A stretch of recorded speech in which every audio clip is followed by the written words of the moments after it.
everybody, I'm trying to work out something before I properly start, and it's pissing me off. This cozy sphere, this cozy weather sphere, it keeps cutting off at the bottom. I'm like, cut that shit out. I don't know why.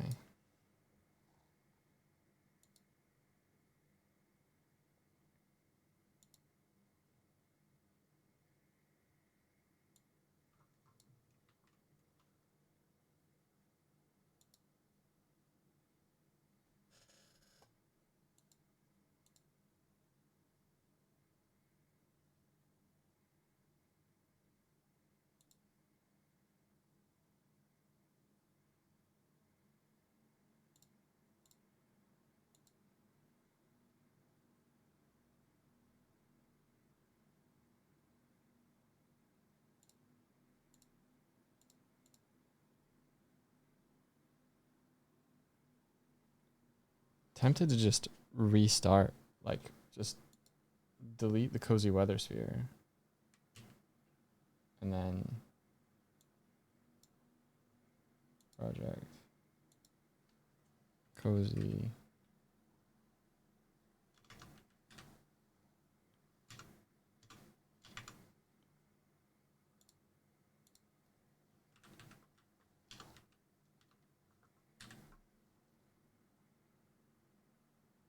Bah.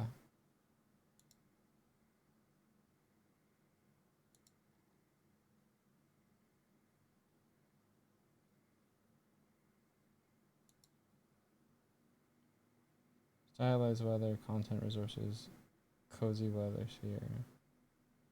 It's still doing it, isn't it?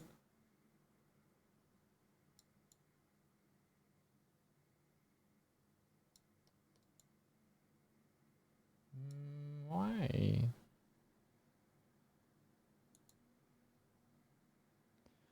Lozzie B says, I have to say I was so beyond excited to see your names in the trailer for Neon Odyssey. I actually spat out my drink. I was like, that Leonardo DiCaprio meme. I've said, hey, I love them.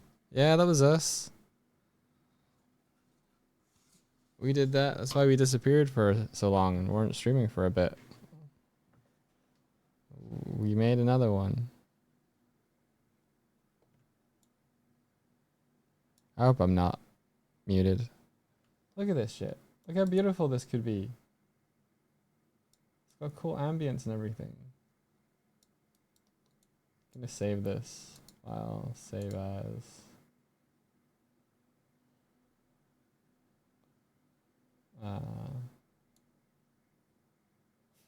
What the fuck, bro? Thanks, Pastoig. Hiatus V2. Oh, this is Unity. This is Unity engine. I just don't understand why I'm getting a big cutoff at the bottom.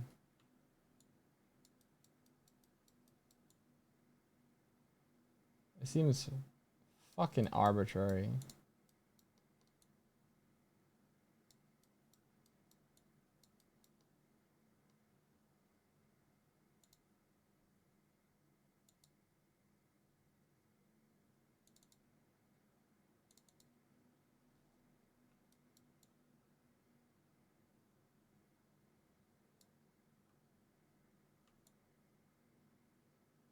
Fuck, it's happening in the core prefab. Alright, gotta look this up.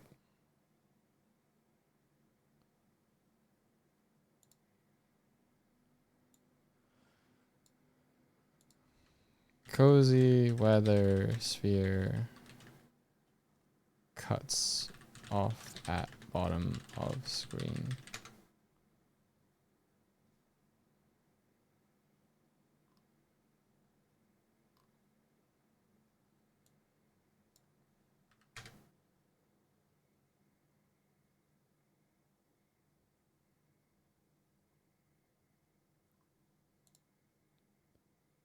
If the sphere is partially invisible or gets cut off when the camera gets close, the object is likely in front of the near clipping plane. In the spectrum, reduce near clip plane value to a smaller number.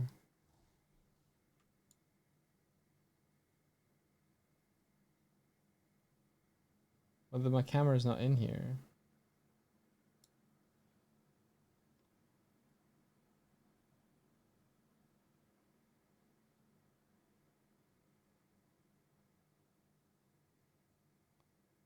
Select the weather sphere and try manually scaling it or resetting its transform to ensure its position to cover the view properly.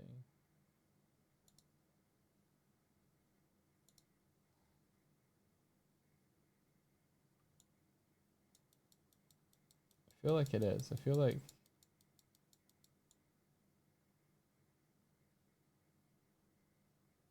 Now I don't know.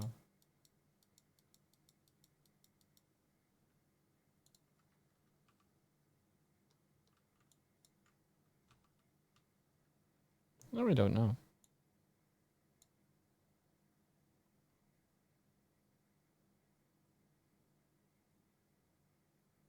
If you're using post-processing version 2, you may have errors causing rendering issues. Check if you need to remove the Unity post-processing stack v2 to define in your player settings.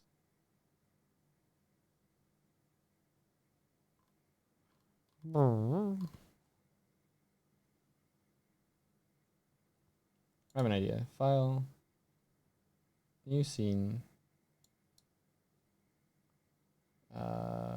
empty, create, cozy weather sphere.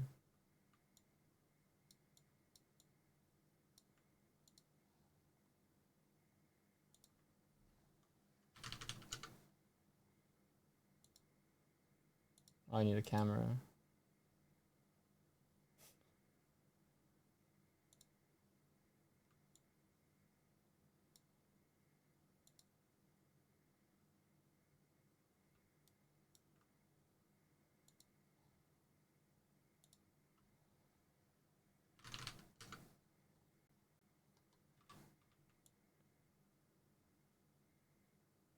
Okay, so doing nothing, I get the same result.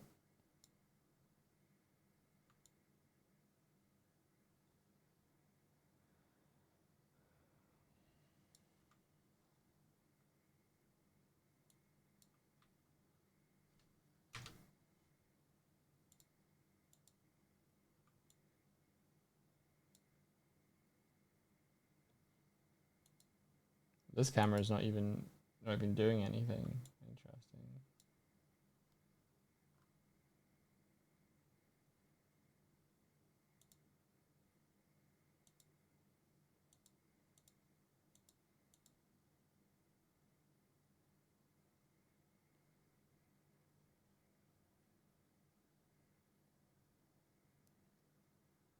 It is such a weird specific angle as well, right?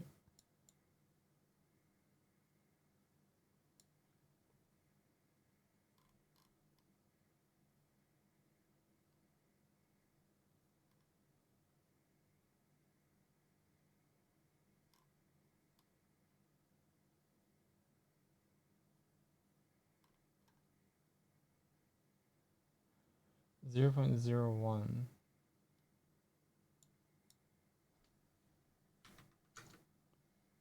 Nope.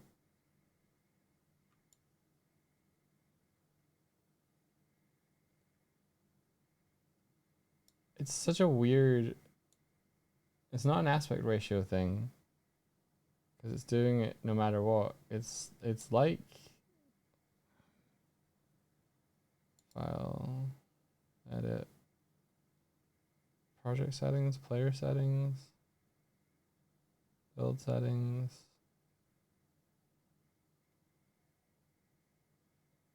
Project settings.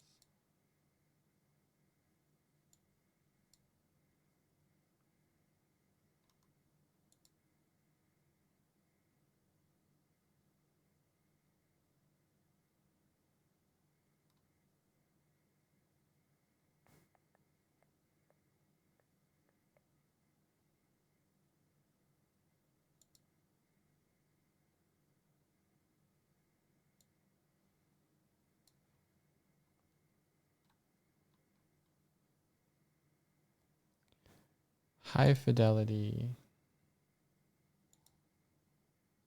Post processing. Dynamic range. Shadows, lighting.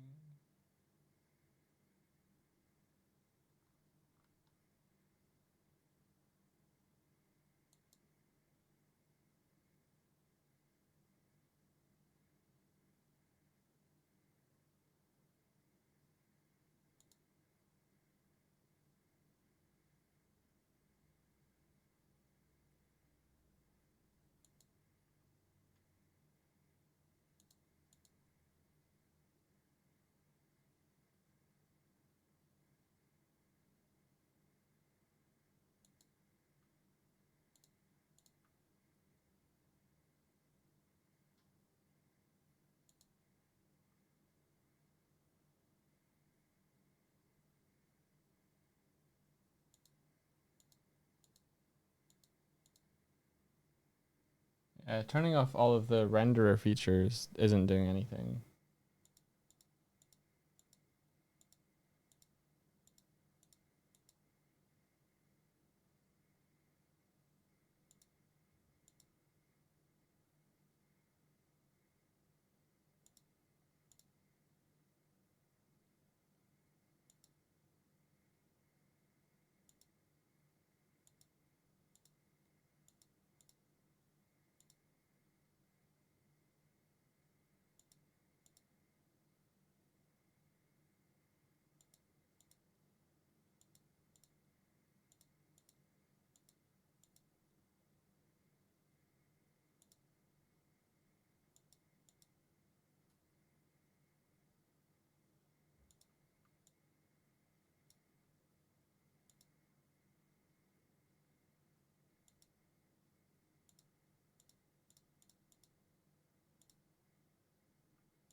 What is this?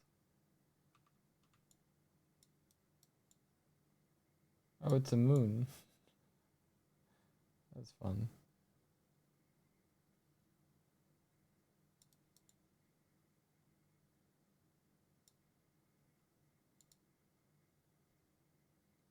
Tis a moon, sir.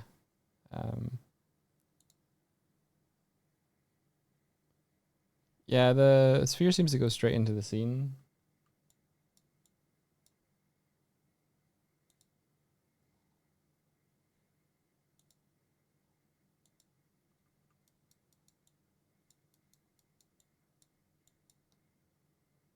There's something screwy going on. Look at this.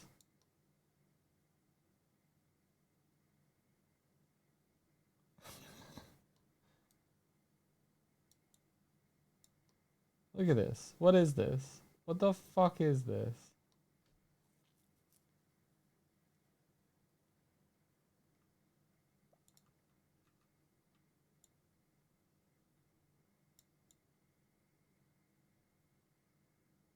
That's fun.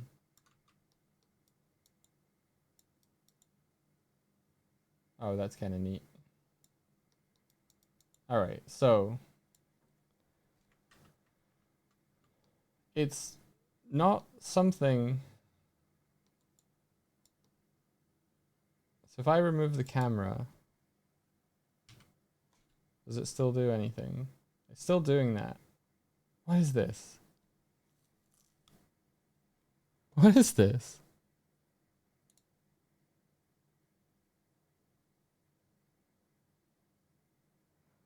Dog, did you see Elden Ring is doing a 1/6 scale statue of Raging Wolf? So if you have a spare 375 on a foot of plastic, there you go. I don't know who or what Raging Wolf is, but I'm sure that's exciting for people who do.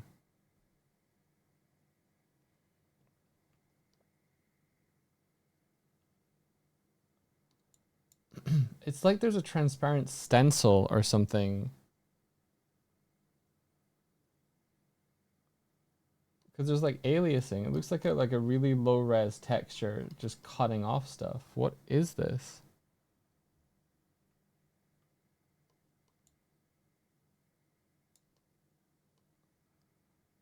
You assumed it was a boss. I assume it's a boss too, but I don't know if it's one that I remember the name of or have fought or anything.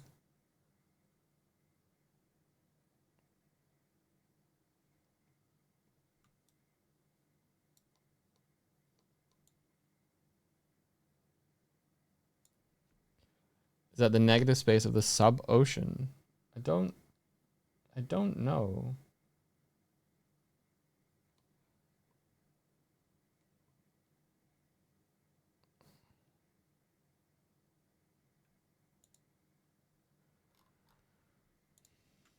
I think it's I think it's something not related to the cozy weather.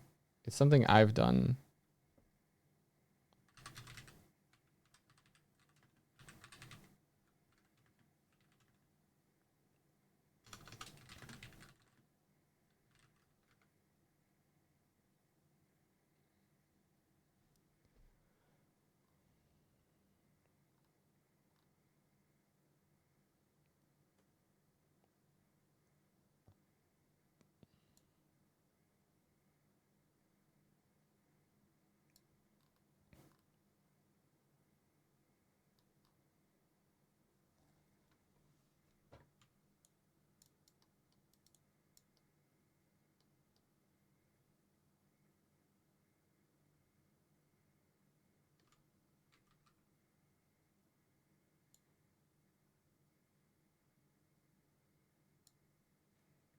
Okay, I'm gonna turn to blue sky and just be like, does anyone know what this is?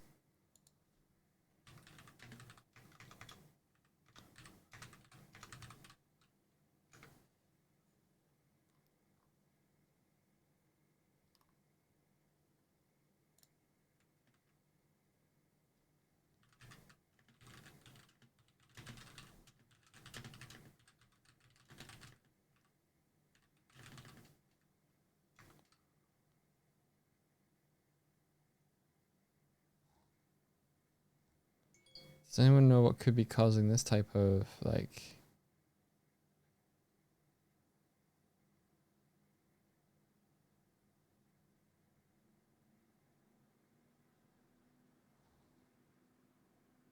There isn't even a camera in the scene to change the clip. It's the view camera that's doing it, as well as game cameras that are doing it. It's just constantly doing it.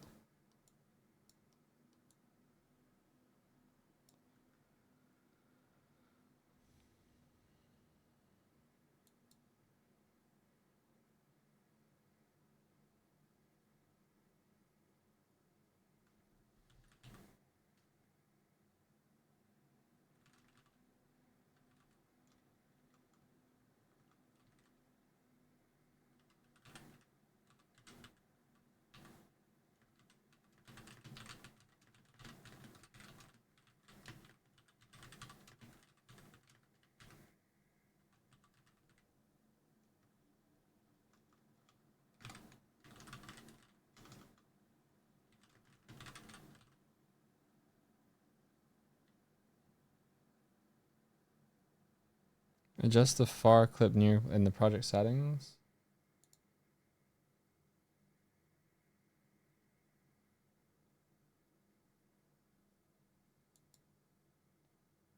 Where in project settings is that?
Scene view editor.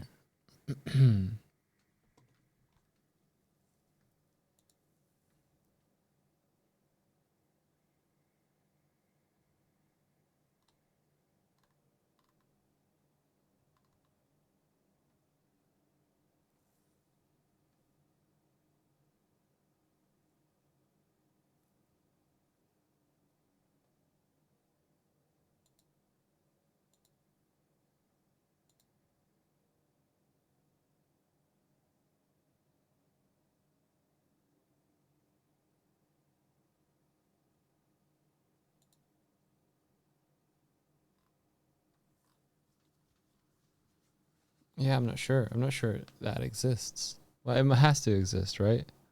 Let me Google it. Change the near clip of editor camera unity.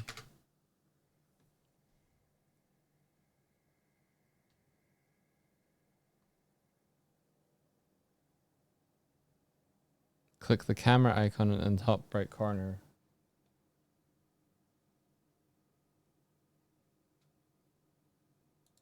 There we go.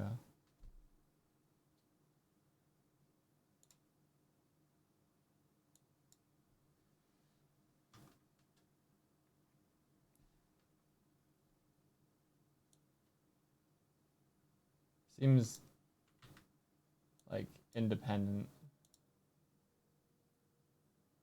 This thing is different from the. It's not clipping. Bernie, hello. Welcome in, everybody. We both getting cool new ways. Yeah. I'm trying to fix a rendering bug. Currently, so you caught me a little. Yeah. Hang on.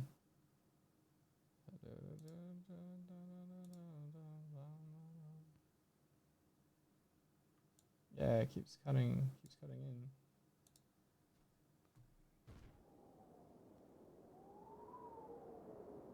Cancel. How's it going? Going okay. How y'all doing? Welcome in. Let me just. Yeah.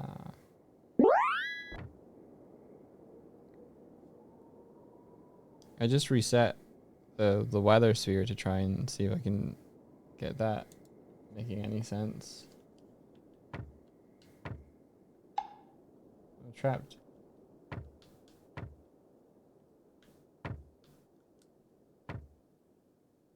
There we are. Hey everybody. Welcome to my stream. My name is Dog. Welcome. Ooh, sun flare. Sun flare over the screen. Look at that. That's pretty cool. Can I scale the weather sphere? It's not the. I've ruled out it being the weather sphere. It is absolutely a screen space stencil fucking buffer or something. You're at work right now. I recently left work indefinitely. I just finished up a big project. You might know it. It's called Neon Odyssey. I was the art director for the music video, and we finished it up last week, and it's out there in the world now.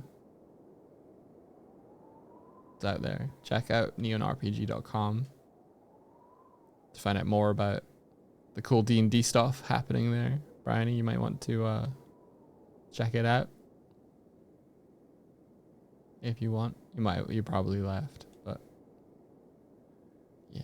Thank you so much for bringing folks over. Appreciate it. Appreciate the support.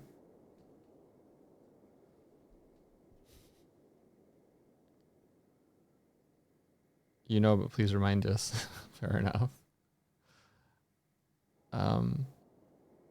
Is work going well for you, Aruku? Hey, Martina coming in with the pin post, everybody. Check out the pin post, all the info. Bryony doesn't usually follow morning raids as they are done from her phone. Ah, that's a cool way to go about it. That's neat. That's rad.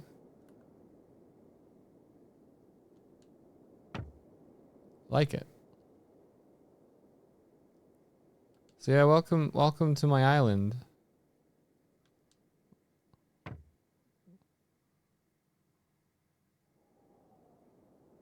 It's very, very bright today. Very, very bright today. That's because we reset the weather thing. Holy shit, is it bright?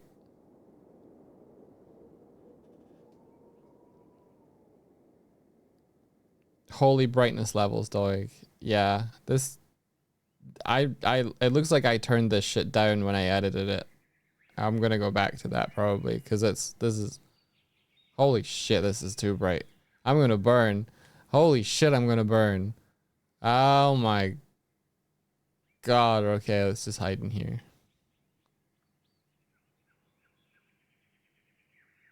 Your eyes. Yeah, it's too much. It's too much. I'll save you. Don't worry. We're going back.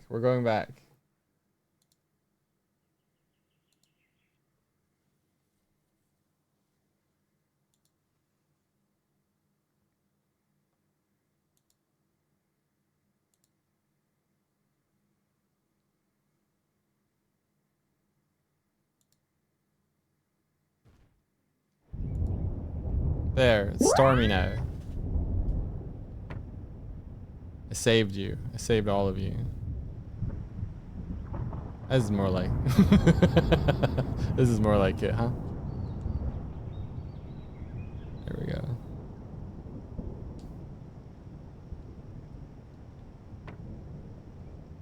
Stupid graphics bug glitch.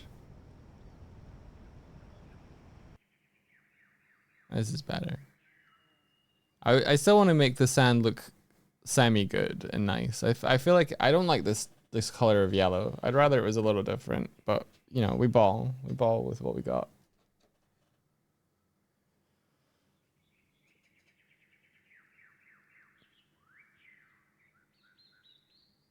It's stormy apart from this one triangle. Yeah. Let's see if anybody is awake enough to give me a response on blue sky. I've lost which tab I had for that.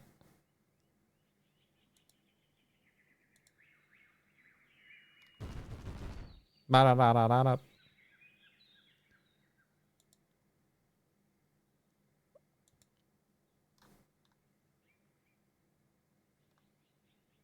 Oh, good old guard. I miss you, buddy.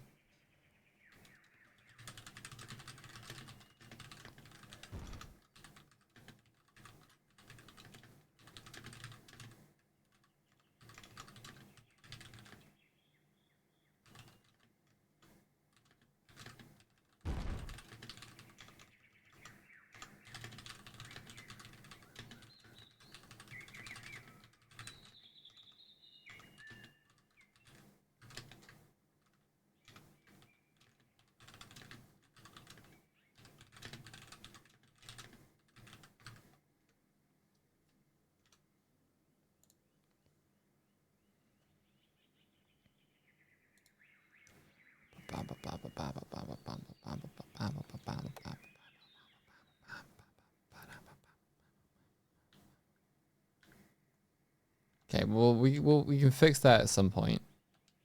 Let's not get hyper fixated on that.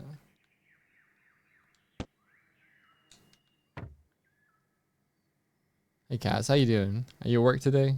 Or are you working from home today?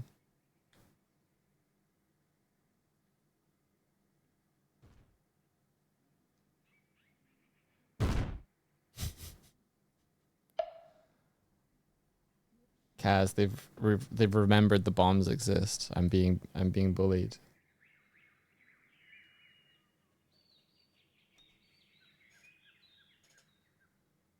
In a stinky office. Offices are pretty stinky.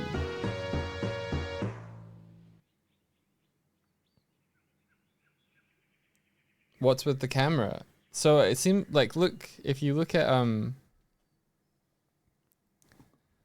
the bottom right corner, I'll look at the sky. I have this. I don't know why. I don't know what it is. It's some sort of stencil buffer, and it's not scene dependent, and it's ruining the illusion of the skybox, essentially.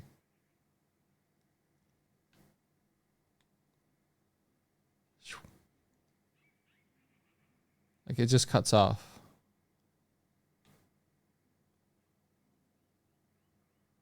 And I feel like the angle just changed. I feel like it's getting worse. I feel like it's getting taller. What the fuck, man?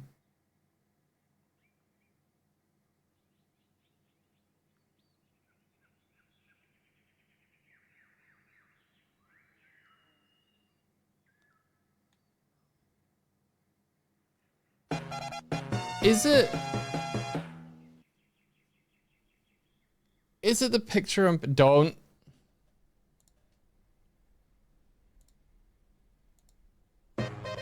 No.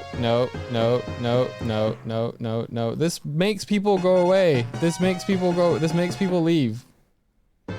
Nope. It's off. It's off. It's off. No.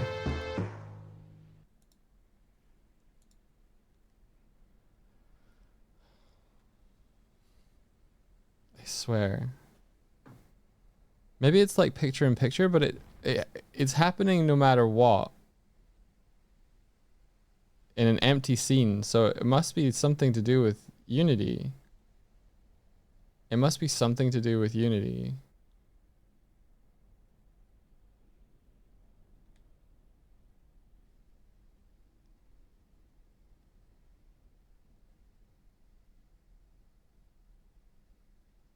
Spin.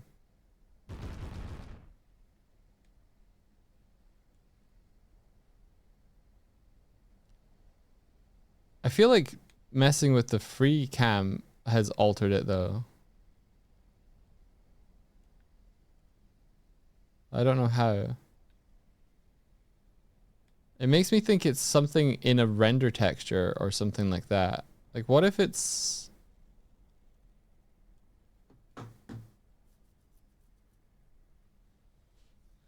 It's the UI. But I didn't have... I don't have UI in another scene.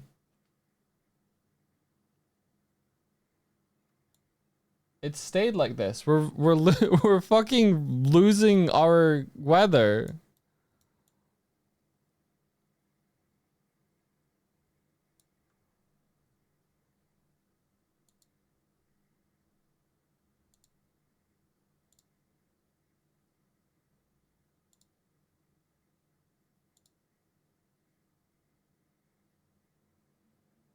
Yeah, it stays in the scene view.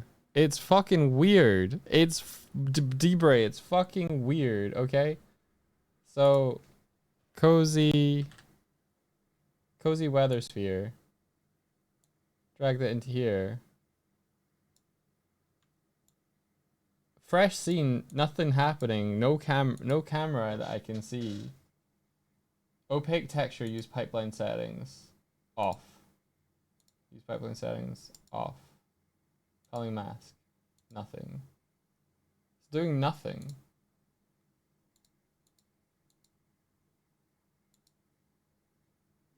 That can't see it. That can't see it.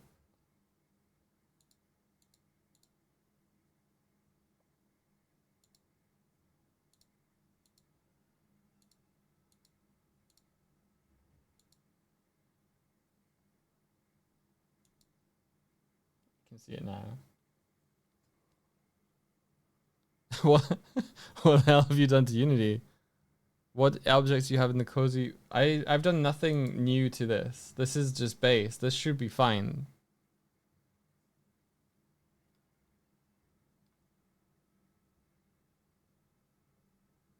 Target display, target eye output, skybox, all the color, play. What the hecky?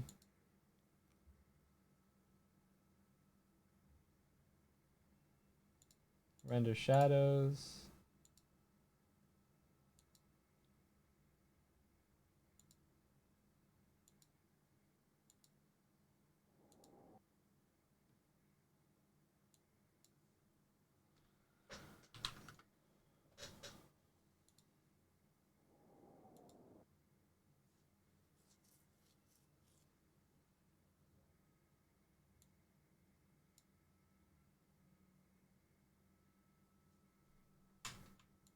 And it's locked to the camera. And it changed. It was not like this morning. It changed. Something changed this.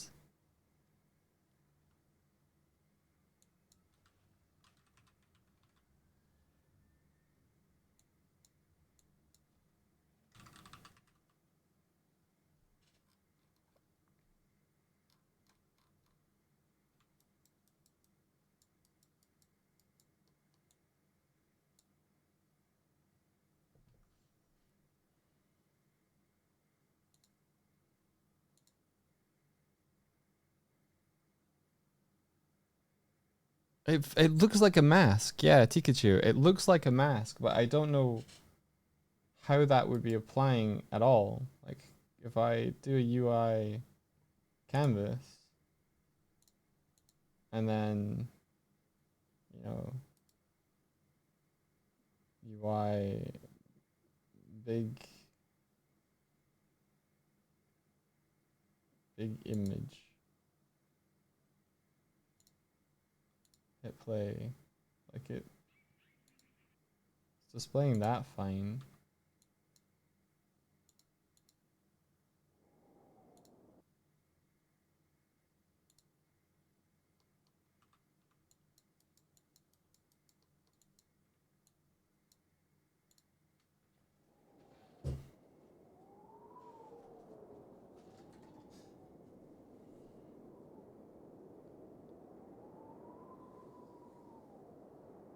I don't think it's available for free, and I don't think it's related. I think the only thing that's really happening is that because the weather sphere is like on a particular layer, it's being culled for whatever reason.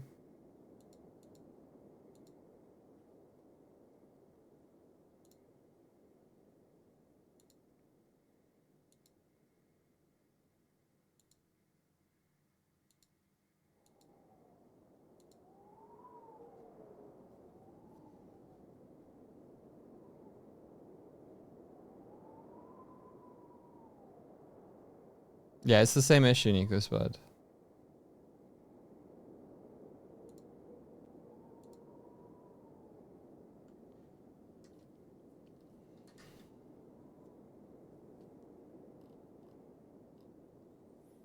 So I think the issue is unrelated to Cozy Sphere. Cozy Sphere is just the victim here. I don't think the solution is inside Cozy Sphere's setup, because this is like a fresh scene.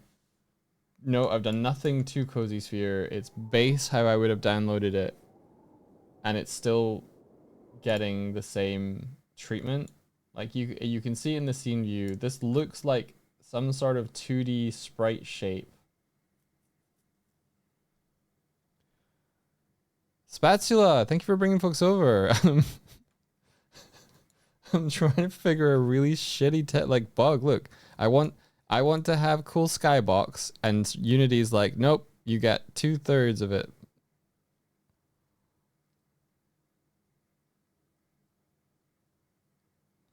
But welcome in, everybody. One second. I will. Don't save this. Welcome in. Do you want to see what I do with VTubing? Pay no attention to the sky behind me. Hello, my name is Doig. I make stuff in Unity, and I hate it. I hate it. Look at this. This is old sky, and this is new sky, and I want new sky everywhere. It's like one region has light and shadow, and one of them doesn't.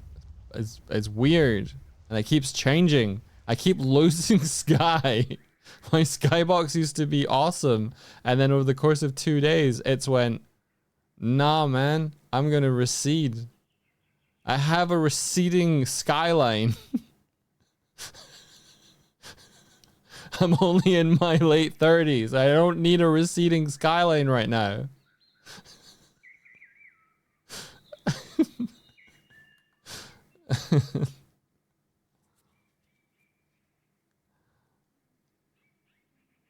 I wanted to be cool and beautiful. So I've just kind of started the day, but been like, why? And it was just in the smallest sliver of the corner, and it keeps getting bigger. I don't know why. Such a mood. How was your stream? What were you guys up to? This is a fair few folks you brought over. Hello, I'm Doig. I make stuff. Most recently, I worked on a music video alongside my my co-host Swifty. We together Swifty directed, I art directed, and we made a music video, and it looks cool, and people seem to be enjoying it.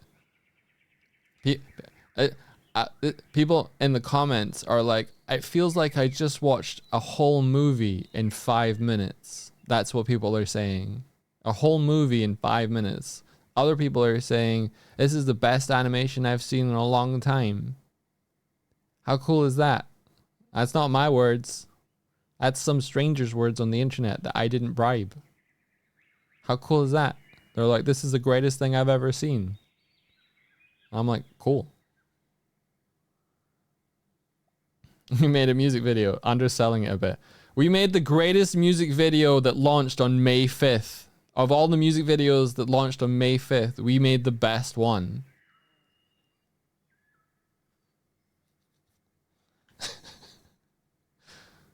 Go check it out. It's linked to the top of the chat. Go check it out. If you like it, leave a comment. You leave a like. Let's fuck the algorithm. It's being buried, guys. It's struggling. And people love it, and it's struggling. YouTube's like, I don't know what this is. So we need help. Tell your friends. Fuck the algorithm. Don't comment fuck the algorithm on the video though. Don't do that. And don't tell the comments that I sent you. The people that are like, I've been told to come and comment here. You fool. Make it look organic. Don't look coerced. Foolish people. I was told to comment here to push the algorithm. No! Comment legit, sincere things that the video makes you feel. Fools.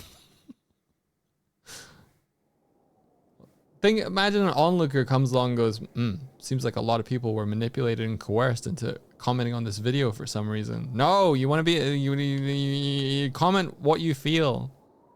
Not that you've been told. Jeez. Doik has my children is forcing me to comment here. I don't want your children. I don't want any children. Children are rubbish. They're small and annoying. I don't want your children. Your children are okay.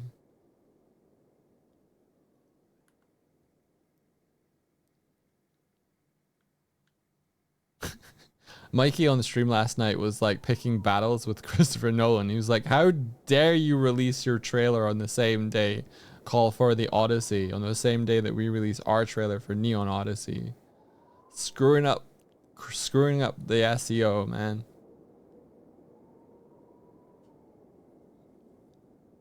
Did I go live on Blue Sky? No, I don't like that thing because it asks you how long you want to go live for, and I feel I don't know. I just got lit up. The fuck? Did you see that? Is the sun moving? Do we have time of day? What did I do?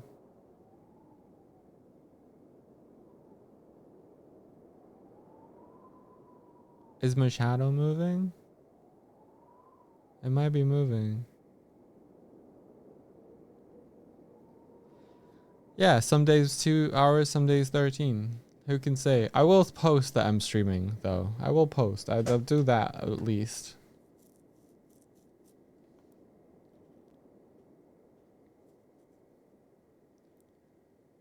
Grab a link to the music video. Boom.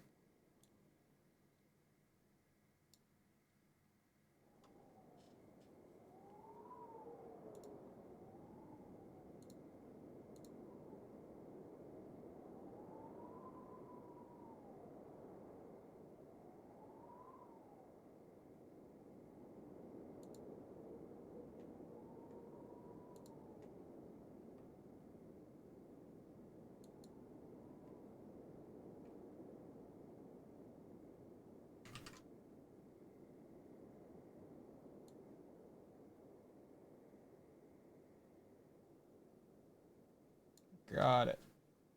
And then Blue Sky.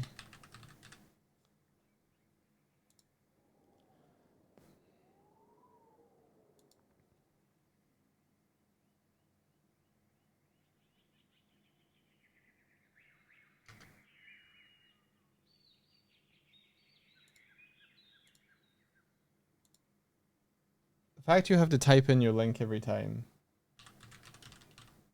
as well.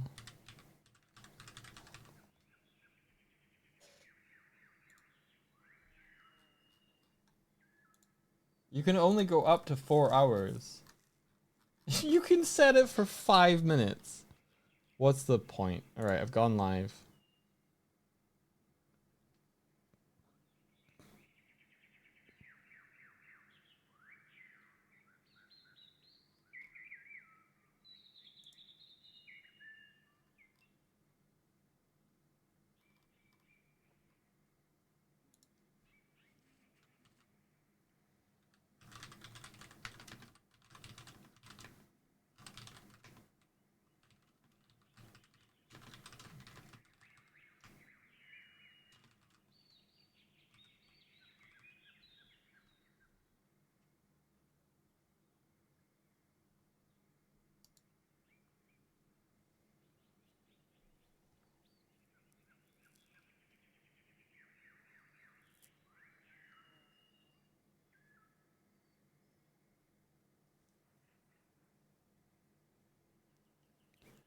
I saw the adventure stream. They mentioned your 13-hour stream, dog. Yeah, cause I yelled at them after I had done streaming. I was like, I just streamed 13 hours. Felt great. Oh, take care, Spatula. Sorry, I was a little distracted there.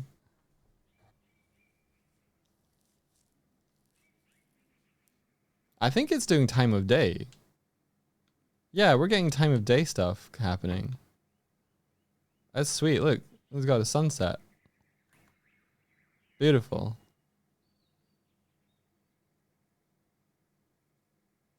It's cool if it would be like the whole sky.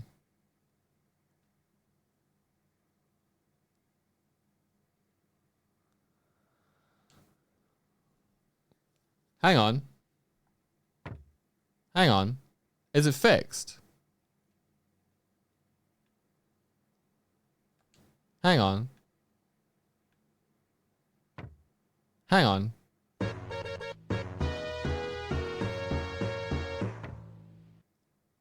It's fixed.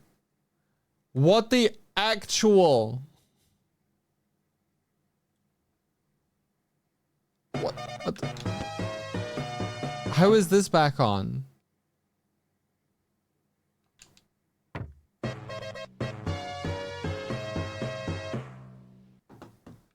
It fixed. I didn't even turn it off and on again. I just moved the camera. Guys! The bit is over.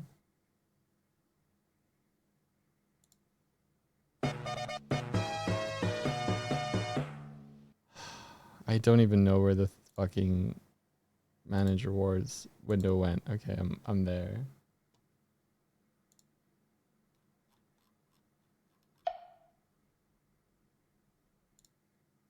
Okay, it's turned off. And now I'm gonna go delete the redeem from the code forever. Sonic Worm dies today.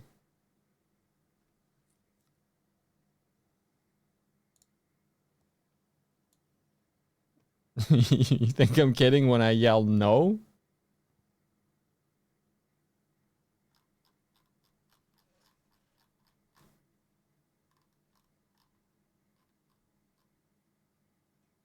Where is it? Channel point. Yeah, channel point manager. It's not this one. It's this one.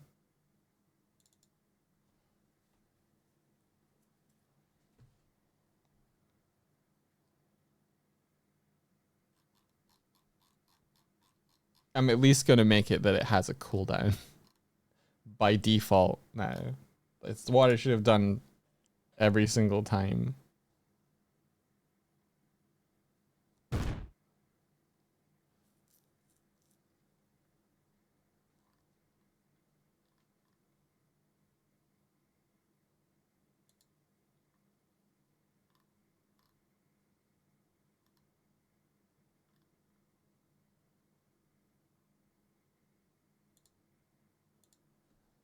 Okay, I just have to add a false flag. There. Now it won't reset every time it resets.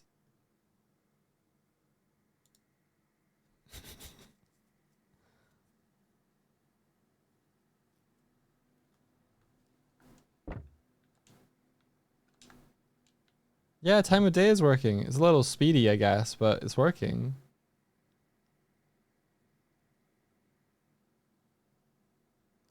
Although I don't like how this place looks like at night. I want it to be more cool and blue. I want it to be more cool and blue. Why is it so dark and awful?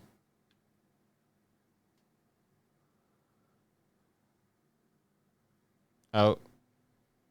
The code caught up with me.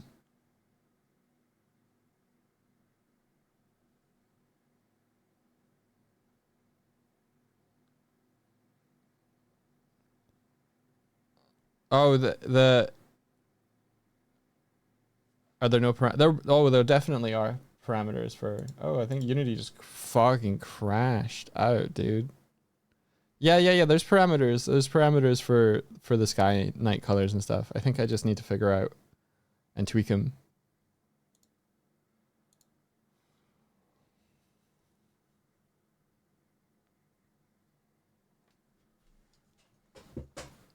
Load bearing worm, sonic worm redeem, yeah.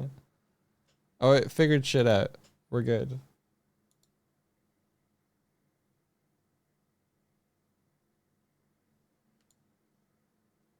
It's working now.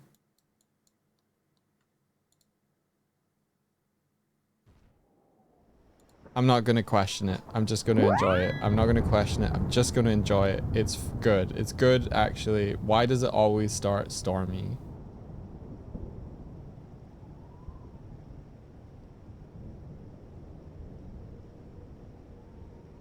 Alright, welcome to my stream. We're gonna make a sun beach thing, I guess, from yesterday.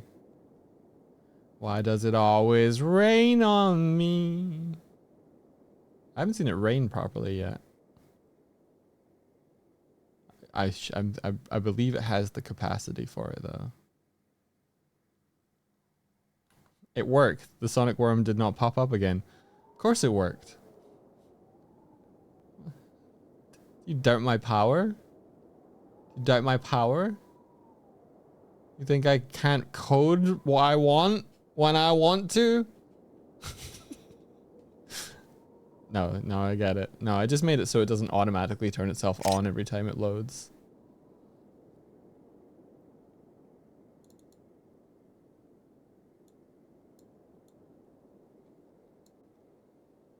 This is silly.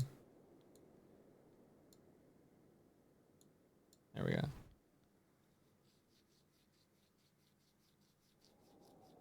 Ooh, something in my eye.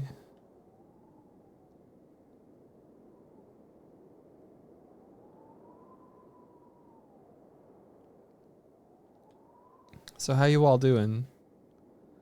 How y'all doing?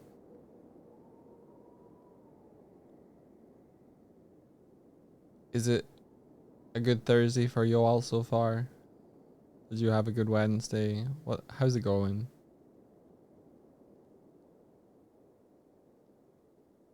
Holiday for you. Nice. Doing chores. Not so nice. Isn't it great? You're like, cool, I have time off from work. I can do all those other things I've been putting off.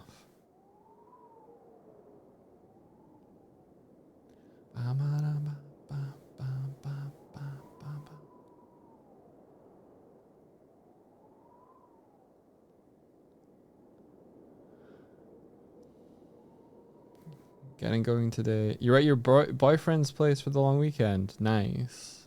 Very good. Long weekend. Cool. Cool. I didn't know it was a long weekend. Getting going today is tougher than it had been lately, but I'm warming up. Crawling into bed to read a little before I sleep, stream on in the background. Oh, nice. Time zones, man. I want to try key lime pie. I'm trying to... have I ever had key lime pie?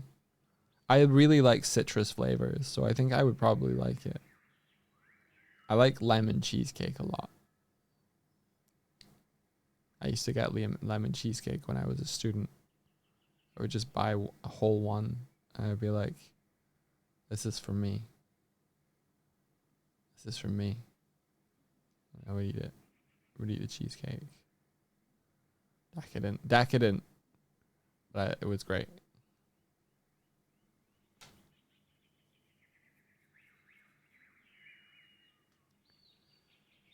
You caught Legends of Adventurous and they caught you right in the trauma. I didn't see what happened in the actual episode. I tend to just hop on when they start streaming, yell a little bit, and then eventually I like have to go to sleep pretty sharpish.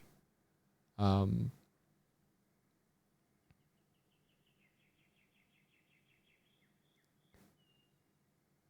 they're great. Good folks at Adventurous.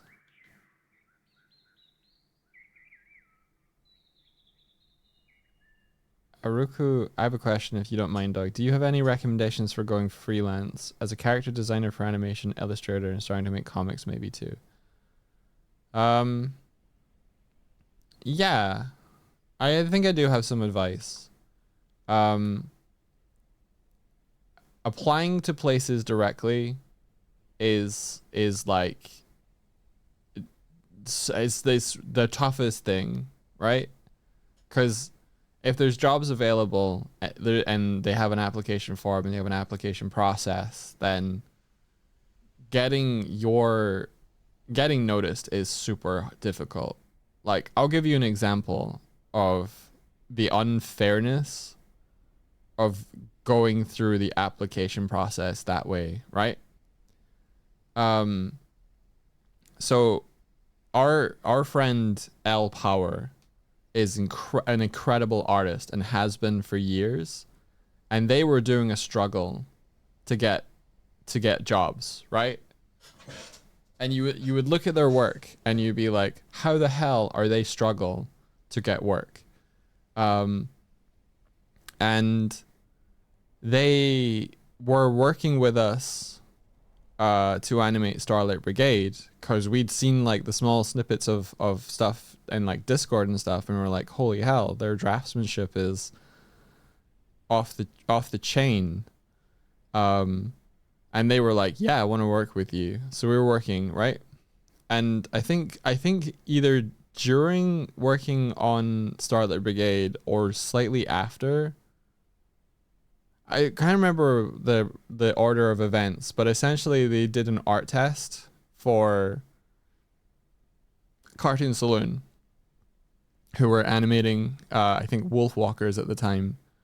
And I think they got an animation test and everything. And I can't remember if they were successful or not. But essentially, what I'm leading to is, if people within companies know you and have seen your work and know you're good to work with, trumps the application process. So, like, when I think someone who was already within the company kind of caught wind of the fact that L was trying to apply there, they were like, "You were trying to apply here. Why didn't you let me know? I'll find your application and I'll put it under the nose of people that I'm working with." Okay? They're like, going through the HR process is so fucking like hit or miss. It's like, if you can demonstrate to people who are working at places you want to work with that you do good work and you are good to work with, they will risk their reputation for you. They will give you the recommendation. They'll be like, you need to talk to this person. So, okay, how do you cross the bridge from people not knowing you and not knowing your work? You start making stuff now. You start making stuff and you start collaborating with people and you start making things off your own back now. If you want to be hired for freelance and get work, people need to know those two things. You have to demonstrate those two fundamental things about yourself. Make great work, be great to work with. That's my advice. And the industry is tumultuous right now. People are being laid off left, right, and center. People are now doing crowdfunding instead. People are like not going through. I know I boil it down and make it sound simple, but it's like, okay, what is the advice that will really get you noticed? Do great work. Be great to work with, because the people that you do the collaborative work with, if you mistreat them or if you are like you miss deadlines, here's the thing. Deadlines are important to get keep momentum and get things done and achieve goals, right? But a good part of being good to work with is being a good communicator. If you're not going to hit a deadline that you've been set from a team member or anyone you're working with, fucking tell them as soon as possible. You will be instantly more appreciated for your honesty, your candor, and your forthrightness than you will be stressing about missing it and failing them. Because the moment you fail them is when you don't tell them, and they find out when it's too late to do anything about it, and they'll fucking hate you. Don't do that. If you're not going to hit a deadline you've been set, there are chances that the deadline was unrealistic or unreasonable or just miscalculated. But whatever the reasons are, if you're working diligently and you're working the best that you can and you're still not going to hit it, fucking tell people, sort it out, don't worry about it. Anybody you're working with will appreciate it. They'll be like, cool, maybe we can do this, or this person might be available. And just tell people. You fail in silence so often. Fuck your ego, fuck your sense of self-worth. Tell them, get it sorted, and they will appreciate you forever. Do your best, and if your best is not meeting expectations, maybe those expectations need readjustment rather than your work ethic. That's all I'm saying. If you have a huge scene or a tiny scene, but something comes up, no one wants to hear, sorry I didn't get the work done this week.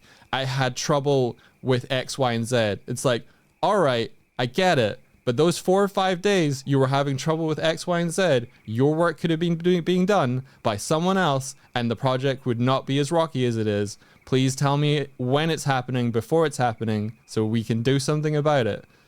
My God.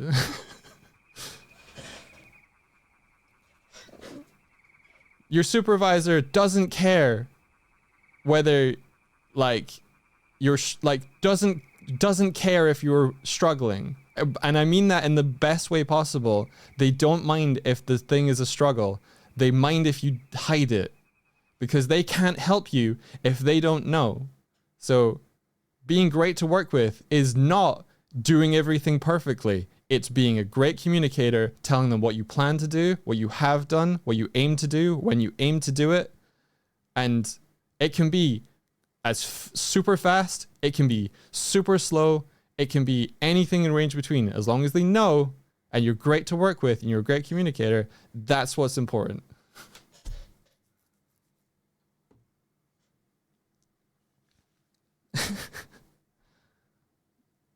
Yeah, people will remember that shit. That's the soft skills. Like, if you feel like you're failing or you're falling behind, everybody feels that. Even your supervisors. You gotta learn to put aside that fear and just be like, this is tough. I'm trying my best. And the worst thing you can try and level in there is fucking excuses.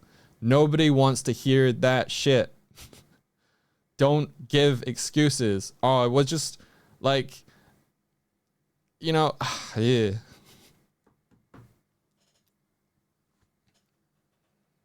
Yeah, Puffling's saying attitude beats skill every day of the week. Yep. You can train someone up to become a better skilled draftsman, but you can't train someone up that won't cop to stuff. Right?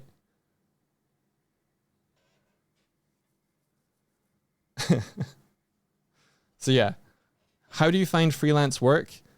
It finds you.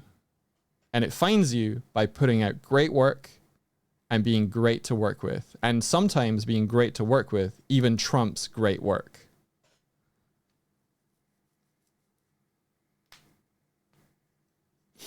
This flies right against how we're growing up within things we're asked to do, unrealistic, being told to just suck it up and do it, stop being lazy. Hey, if you didn't get the work done because you procrastinated for 5 days and you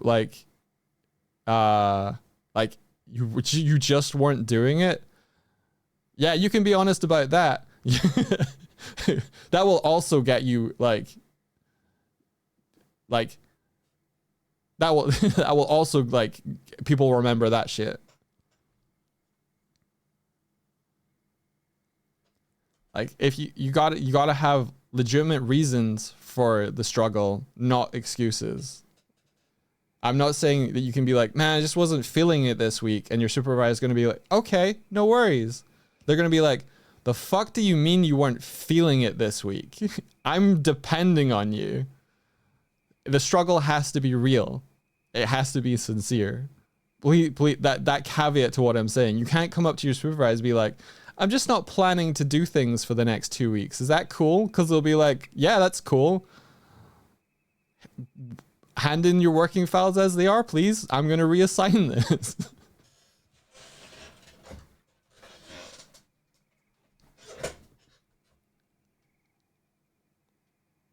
So, yeah, keep them coming. keep the questions coming. Oh, is the cinematic gonna be good? It might be. Yo, Targoish, welcome in. We're not inside of a rock right now. We are inside of a tree though. Oh, that's a shame. All right. This is cool though. Bombing our beach. Very cool. Okay, so you need to be farther back than this. You guys can bomb them though.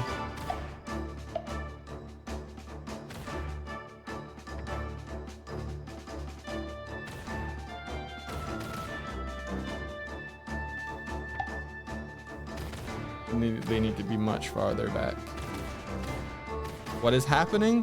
You've triggered a raid mini game in my overlay that's built in a game engine.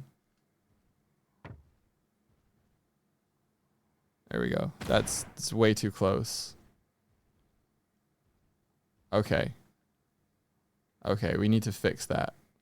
1 second. 1 second, everybody.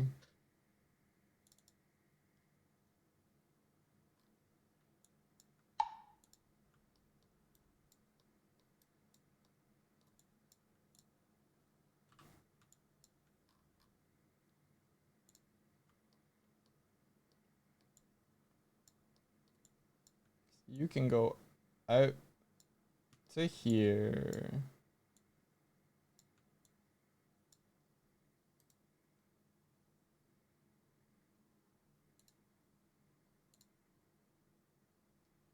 All right. That's different and neat. We try and be innovative over here. What brings you to the stream? What brings you to the stream, Targosh?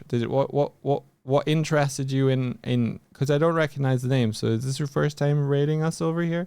What brought you in? What was the reason?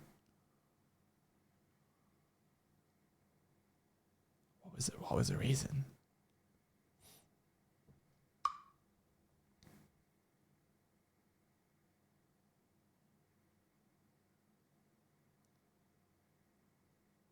What's it, the loot? Oh, you wanted to chat the setup? Okay, awesome. How was your stream? What were you up to? Someone just asked me how they got freelance work, and I was trying to explain, like, in in broad terms.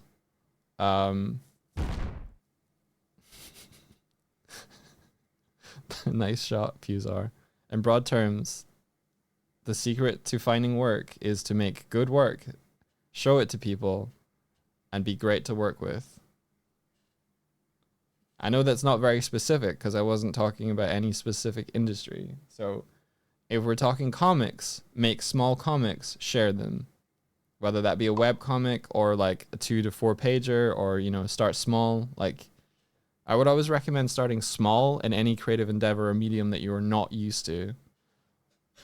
Because so many people are like, I have this great story, and it's 500 chapters long, and at the end of it, they'll find the One Piece, and it's like, okay, but that's going to take you 20 plus years, and you're going to improve all the way along the way, but what if you did a 1-page story? You know the statement where someone's like, I didn't have time to write you a short letter, so I wrote you this 8-page manifesto instead, because it's just like, you know, brain garbage that they just wrote out, stream of consciousness style. It's the same with storytelling. It is quite difficult to tell a satisfying story in less pages, and you will go through the process of telling a story faster if you keep your story short. So if you can tell a 1-page comic story and entertain people, then you can do it in 2, and then you can do it in 4.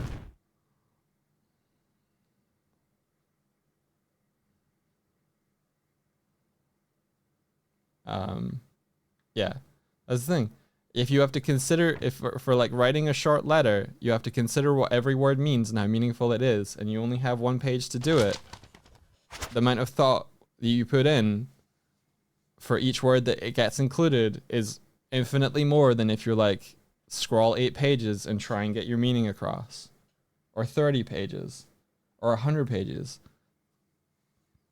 You know how many like levers and pulleys you have to put into a story to get it to be coherent over more time? You just get more chaff. You add stuff just because you've got the page space. Or wouldn't it be cool if? No, hone. So yeah, I recommend starting with that. Like, before Swift and I did Grow on the Glim together, we did a comic called Frostblight Saga. And we did like a comic panel, or a couple of comic panels a day for 24 days, and told a complete story in a month, collaboratively together. It was really cool. We would pass the kind of PSD Photoshop file back and forth and just add things and take things away and plus things where we thought we could plus it, and just like worked collaboratively like that. And then we did an 8-page story called North before we tackled like larger things. We were like cutting our teeth on comic style coloring, comic style like paneling and everything, speech bubbles and that whatnot. But this was us, 3 or 4 years into our art careers as well at that point. So, you can get some mileage on you, and you can like temper the scale of the challenge to your current point in your trajectory. But if you're doing anything that's storytelling focused, go out and learn that shit. Go watch seminars, go read books about storytelling, go study, go work that muscle. I can't believe Art Fight is coming up again. Fuck me. I remember streaming you guys talking to me about what Art Fight was like it was yesterday.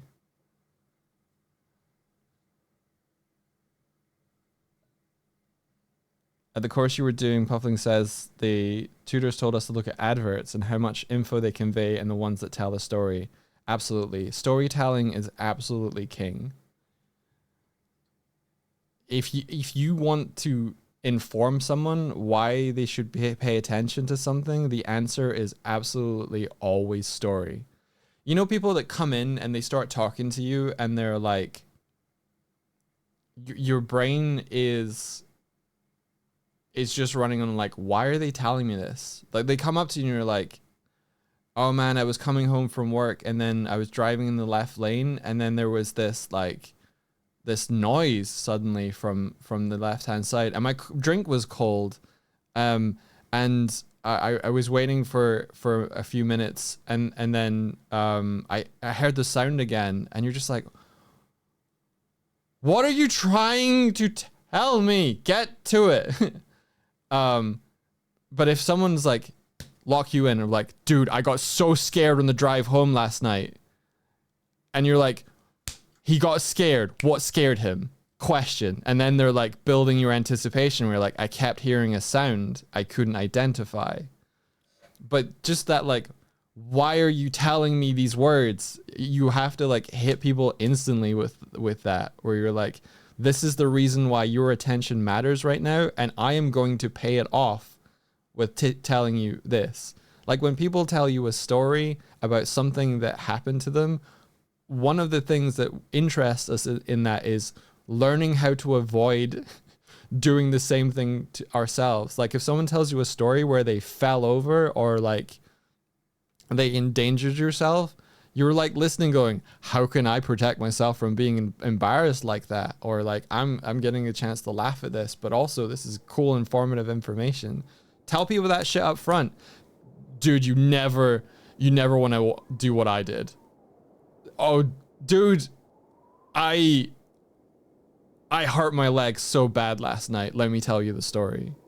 You're like, okay, I'm locked in. But if someone goes, oh, I left work yesterday and then like I was walking and there was this manhole cover and I didn't see it and then like I tripped and I fell down the manhole cover this hole in the ground, and you're just like, I did not consent. I did not consent on this journey you were taking me on. So adverts, they can grab, they know how, the good ones know how to grab you. They were like, I know why I'm watching this, and then you pay it off. The good TikToks, people doing that, or Vines, storytelling, really fast storytelling.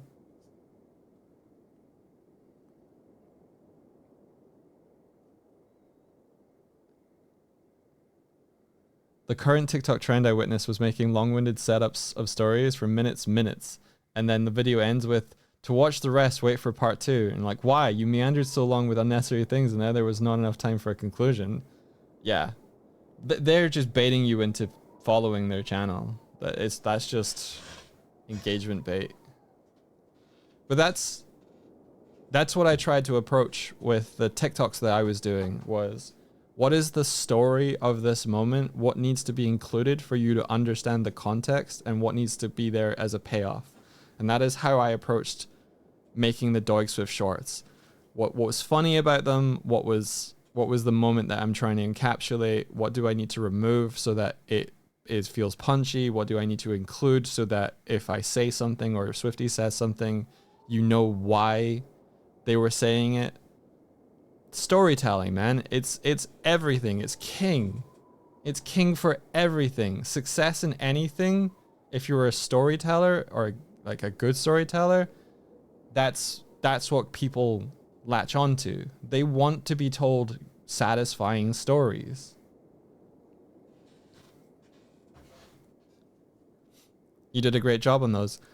I know when I started to do a great job on those because like they people started to look forward to them. People started to miss them when they didn't appear on their front pages. People are glad to see Doig Swift shorts reappearing on their TikTok and their Instagram. It's not just something where they're like, oh, it's gone. Okay, I'll go look at something else. You love bear rants, they are the best. I haven't ranted. Well, that's not true. I've ranted a fair amount while I've been away. But I haven't talked about stories or anything. Oh, I guess I have. I don't know, man. I've been away, but I haven't been here. Hi, Kuma. It's only 11, little man. It's only 11. Let me tell you a story. You woke up too early, and the food is not ready yet. I can pet you, though.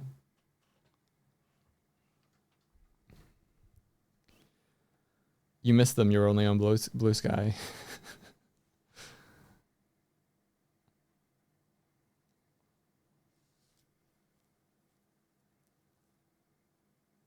Manhole was a bad example. Immediately intrigued by falling into manhole. Yeah, yeah. Don't criticize me for failing to be a deliberately bad storyteller.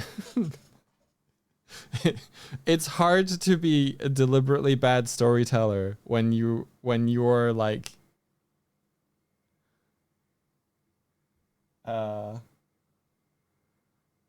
brain is so wired to try and tell good stories. You have to like actually decouple like the instincts. Dog forwards Breath of the Wild. No, I won't I won't go back into that. Tyson Hess Fuser saying like professional artists trying to draw like kids. Tyson Hess recently put up a post which is like, my greatest skill is the ability to show up and draw like I don't know how at a given moment.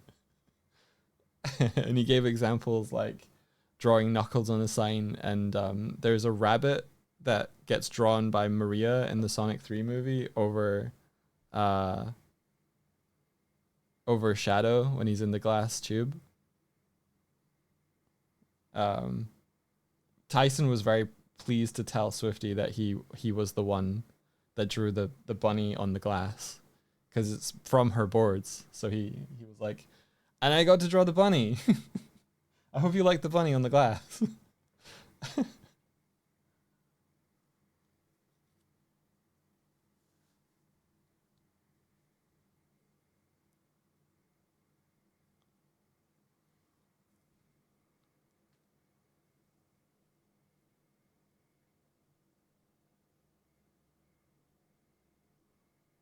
When you're a little scooting bear on a flying ship.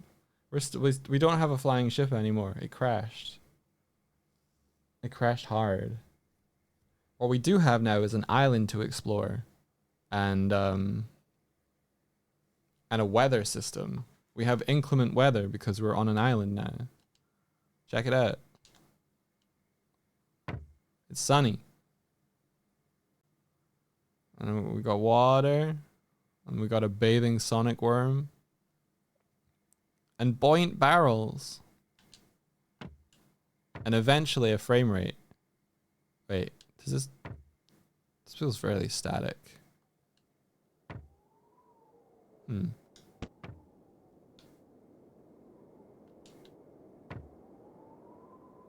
it goes. I guess it just evens out a little bit. Maybe it's too heavy for me to push around.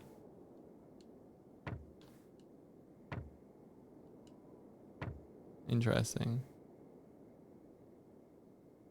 I think I can make that more fun.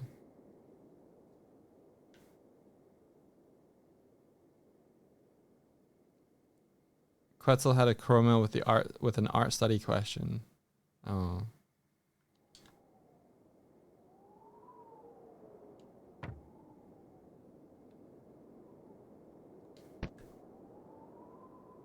Testing. Yep, it works.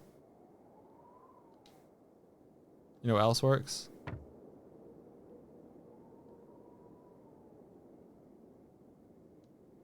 Damn it.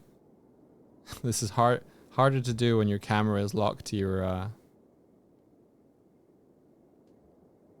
burn. No, burn. Burn. This is really difficult. Hang on. Wait, is it not working anymore? Come on. Well, that sucks. I used to be able to burn them. Oh, there's a lot of chrome nails. And a bomb.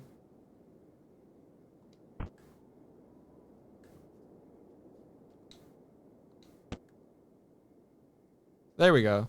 How would you recommend someone practicing drawing again? I've heard of doing gestures, thumbnailing, YouTube tutorials, artist studies, copying artists and understanding their process. I want to fall back in love with art, but I feel like I'm jumping into the ocean without a raft or destination. That's really cool. So the first question I would have for you is what sort of artwork excites you more? Like, there's a couple of, like, you know, if creating art were labyrinth or a maze, there are a couple of entrances that are fairly obvious. Like, do you enjoy illustrating characters more, or do you enjoy illustrating scenes more, or do you enjoy illustrating like landscapes, environments, more like that? Like, do you enjoy more like hard surface, cityscape stuff do you enjoy? And if you don't know the answer to that first question, that's the awesome part at the beginning of the journey, or re-beginning of the journey where you're setting off again, is like you can just do a piece here or there and see how it resonates with you. Are you finding it enjoyable? Is it more of a struggle? Like you can lean into struggle for the challenge, you can lean away from struggle, but you start to feel out the boundaries of that maze. So I think thinking about it specifically like studying, I would maybe split up your art time between observed study and applied practice. So you have a mixture there, because I think if you just get stuck in studies only and not applied practice, you kind of get into a cyclical loop where you're like, you're just studying. I'm just studying to get ready to do the thing. So I think figure out what you enjoy most, and then figure out what you enjoy least, and then start to curate your taste and what you like. I can give you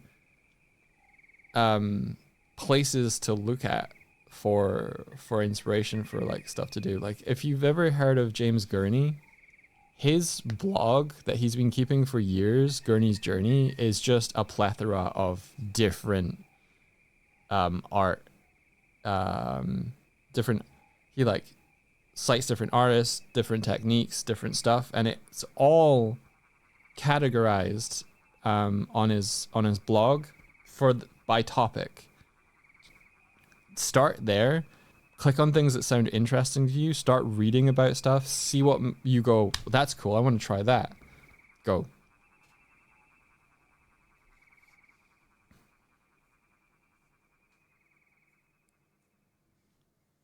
You love character art. You'd love to be able to draw your D&D players' characters and their antics. Getting into comics would be awesome. I was never professionally taught, so my fundamentals are all out of whack. Okay, character illustration.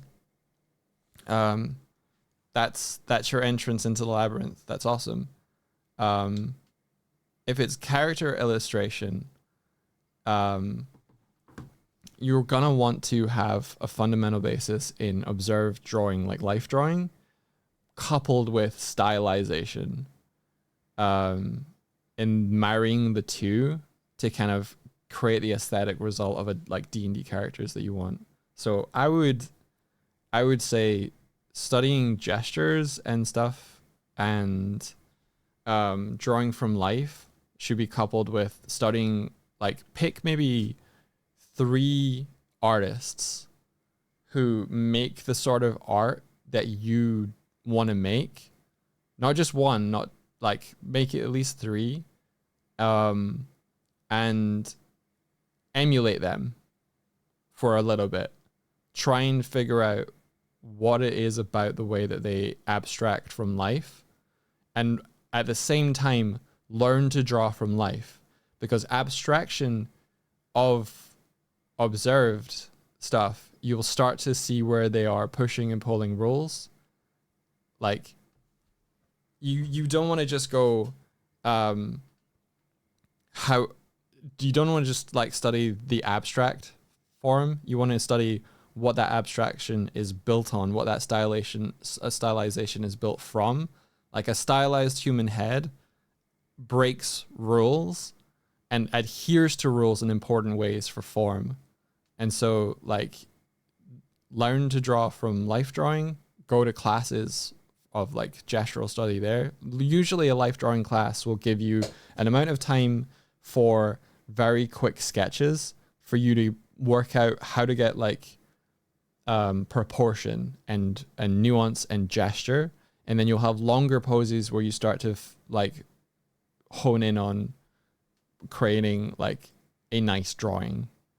But getting that mix and that fluency is really fun. And when you can do it from a live model in place, our brains are wired for 3 dimensions.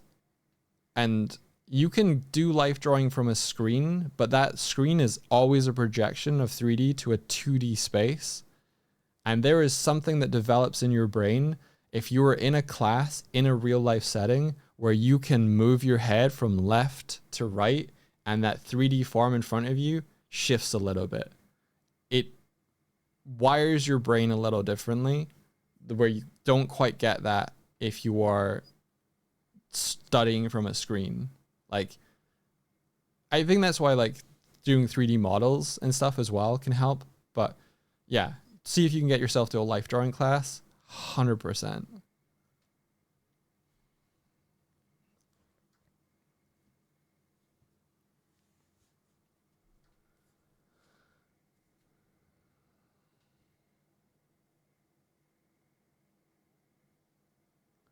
Is there, Doig, is there a mental nested if-else statement going on in your head while you paint render backgrounds and images? I can't seem to pull off the beautiful painterly thing you have going on with your stuff.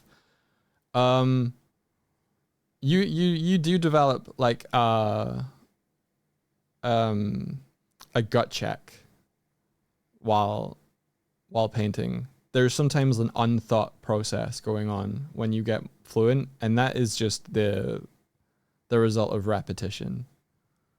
Like, I can sort of turn off my brain sometimes and let my hand go and then enjoy the results. Sometimes you need to be a bit more orderly if you're painting a background for animation production. But I think a good practice for that is just having a good layer structure before you delve into the painting side of it. I've looked inside the PSD working files of an artist called iCager or is Amberblade Jones? My brain just sieved right now. I know their name really well, but yeah, if you know iCager, they have a pretty straightforward but intuitive way that they set up the way they approach doing background art that I just adopted wholesale. And it's literally just object in plane in near a camera inside of a group has a layer for line, a layer for color, and a layer for paint. And I was like, okay, no, I like that.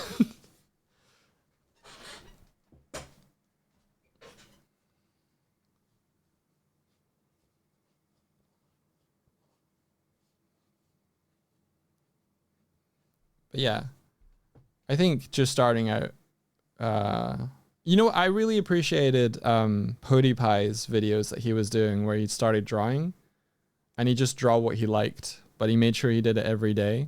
And you can actively see the progress that he made, because I think it broke the disillusion sometimes people have about learning how to draw, that it's like some innate skill that you're pulling out that's like there, and it's like, no, you just have to have an interest and have the kind of like willingness to keep at it. You can improve in drawing and hate drawing. Drawing will drawing will come to you no matter what. It's just what you want to be spending your time doing.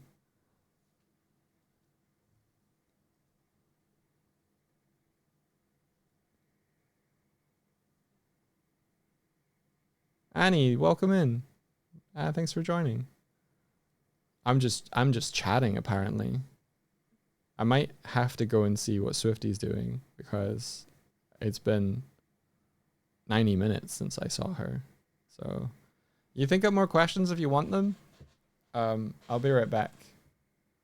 And I'll point out this. I'm not the greatest draftsman you'll ever come across. I'm not the greatest artist either. I have a lot of failings that I'm still working on. But it's the journey, right? You keep trying to do your best, and you'll there is always going to be a level of dissatisfaction no matter what you make. But I think I said it a couple of days ago. No one can see what's not there apart from you.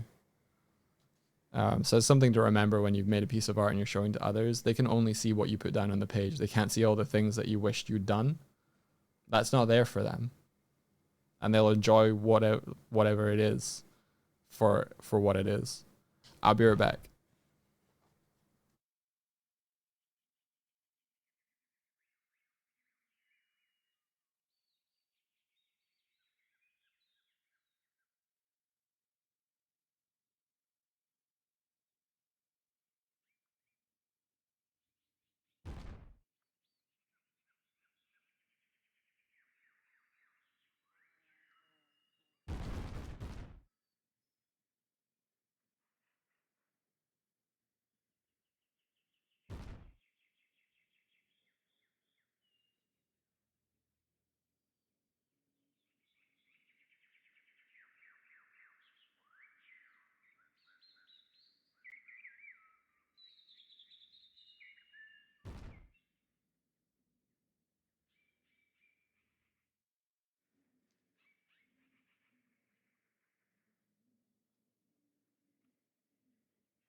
I float.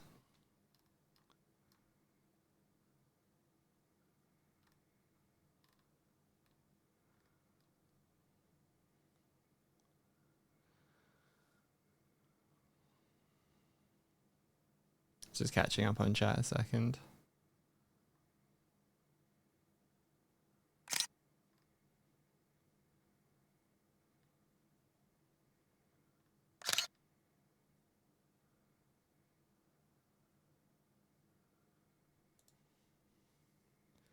Doug, can you remove the overlay so we can have it as a screensaver? You mean the stuff that's over the top? Nah. How far did I get? I can't even see the island anymore. We're just out here in the sky. Yo, is that the moon? That's a big moon.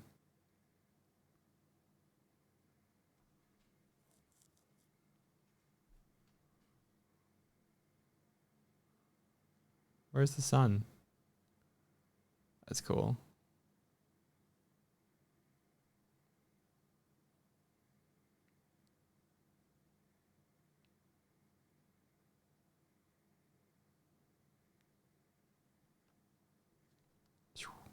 I think it was this way.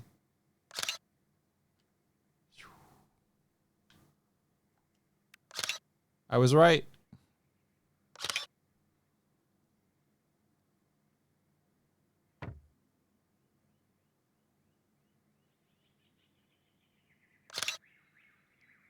I like the level of atmosphere and stuff the island can give us and present. Yeah, Yeah, I'm enjoying this. I'm enjoying this. I'm glad we're here.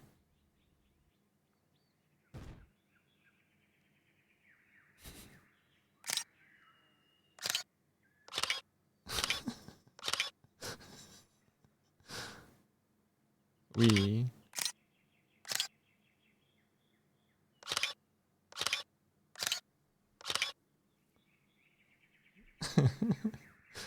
Did you get what you needed, Martina?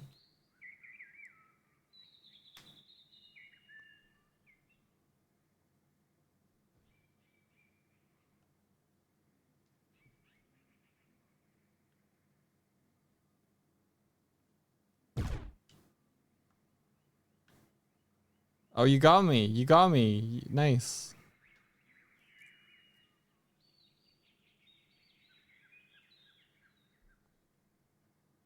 Oh, Rosie, you got the reference. Absolutely.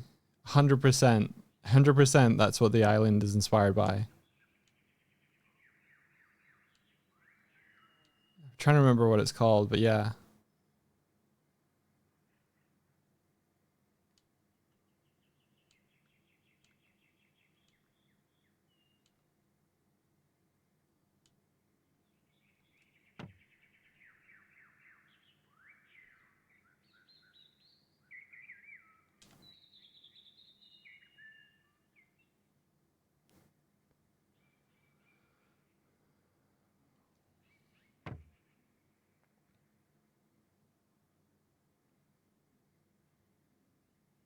It's the screen is still here.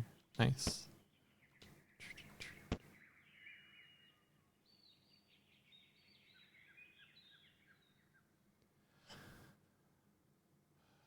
I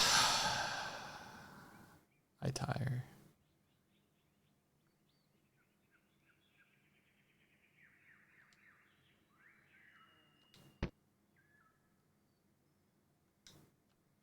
Oh, I need to get it to... There we are. Get a nice beach setting for... I'm going to be UV unwrapping the deck chair for Swifty. So I didn't get much progress on that after the fact.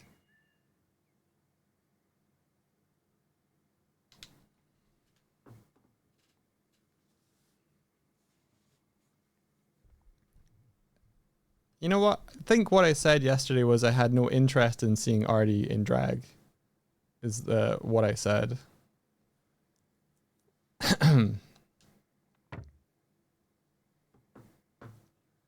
Which is a fair and honest assessment.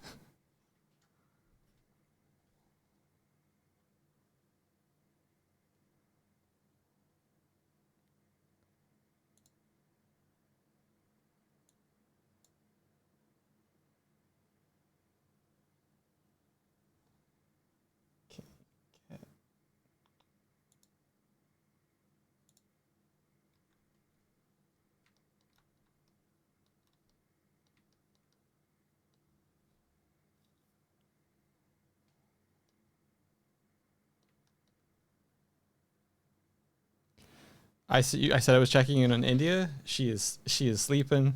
She is having a good snooze, having the nap.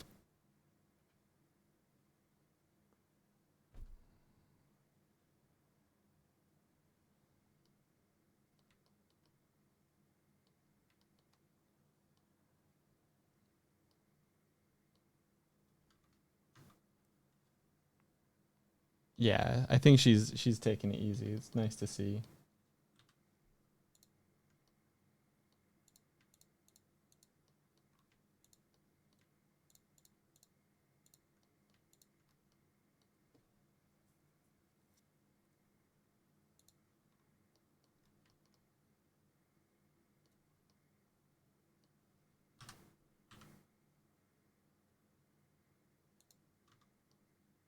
They need to be slightly thicker so it goes with the all right. Now I got to say something. Cuz I'm sitting here and I'm like actively unenjoying myself.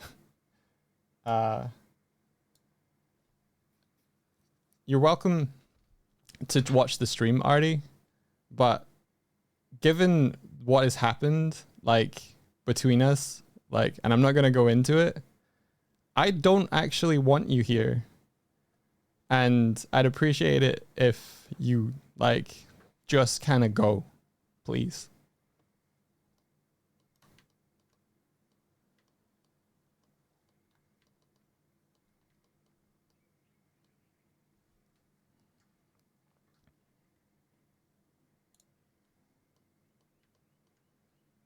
Thank you.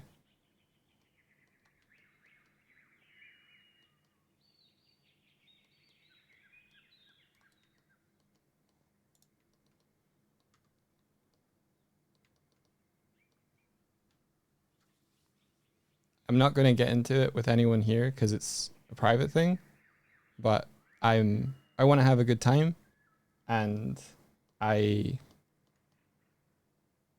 can't pretend or ignore that it isn't bothering me.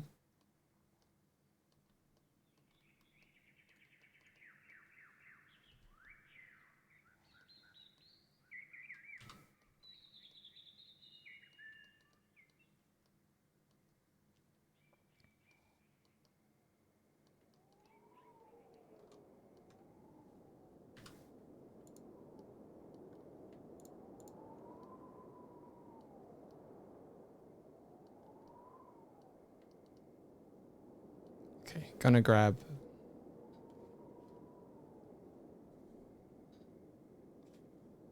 the screen now.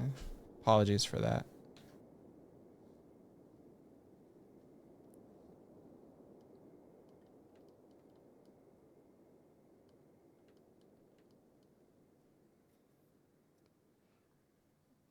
Give me a sec. I'm just gonna, like, I will be right back.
Oh, got myself a drink of water. Took a breather.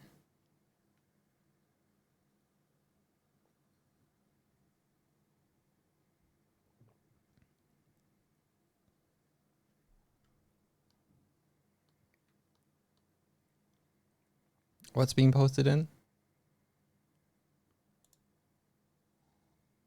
Oh, the toy one. Yeah. I love that one. I can see that being like a really cool spot up on the cliff face for like Chromails to be delivered from and to.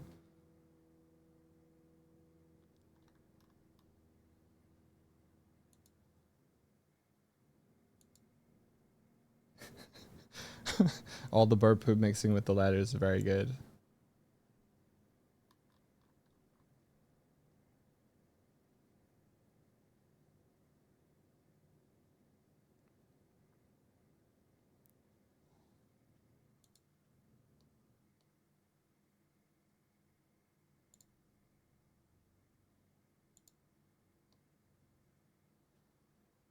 It's my screen is always off outside of the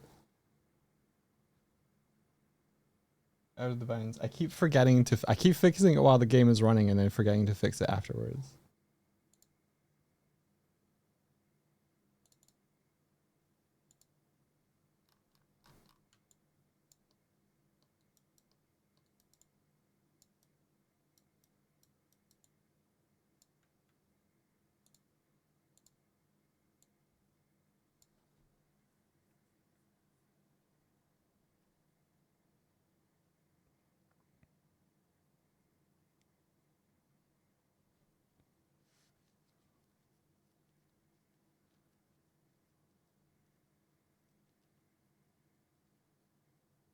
Nico's asking, chat, give us your favorite movie at the moment. Don't think too much of it. Just give a movie you love. I absolutely adore Pirates of the Caribbean. I don't know if there's like a tighter script than that I've seen. Well, not so much the script, but just like every story beat like builds towards something. I don't feel like they use any seconds in that film.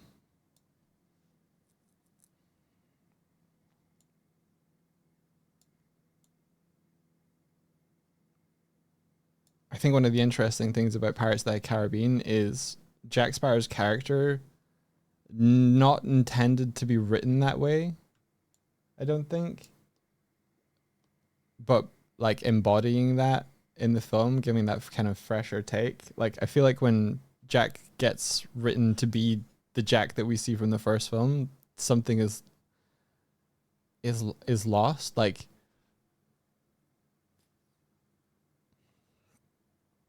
you love the Ask a Ninja review of Pirates of the Caribbean. You like Stardust. Arthur turned out to be. That was wild, man. I don't really want to get too deep into that, and I don't know how. Because they still maintain that was fabricated. I wish when shit like that happens, you could just like know absolute truths and stuff, you know? But wild thing to learn. That's exactly the issue you have with too. What the writing of Jack Sparrow, where like they write for the character rather than writing like more of a straight man that then gets kind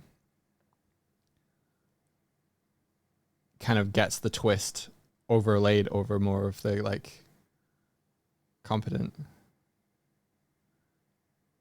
Yeah, because I think like a lot of things people go.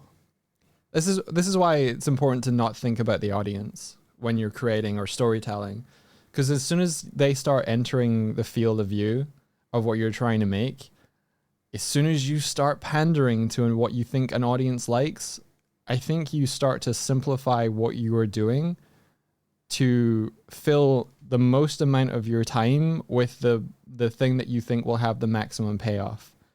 And you often have characters that don't develop, they actually undercook because they start to become mostly the things that were highlighted as being good or popular, and you start to regurgitate those things, and those characters get diminished in a way where you're only seeing the peaks, but there are so many cool troughs and other sides to your character.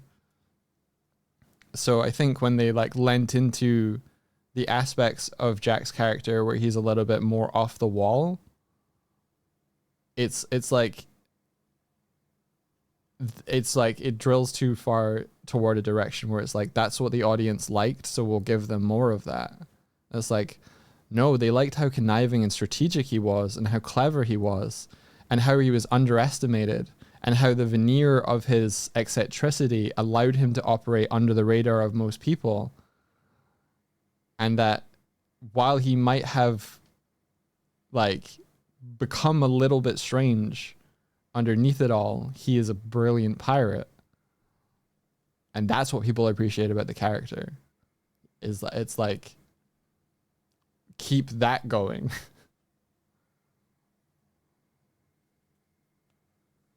But like if you have characters that sort of complete arcs and then you try and keep them going, it's like, well, they liked this about the character before, so we kind of have to stagnate those elements of the character so that they can continue to feature in the stories we're now telling with them.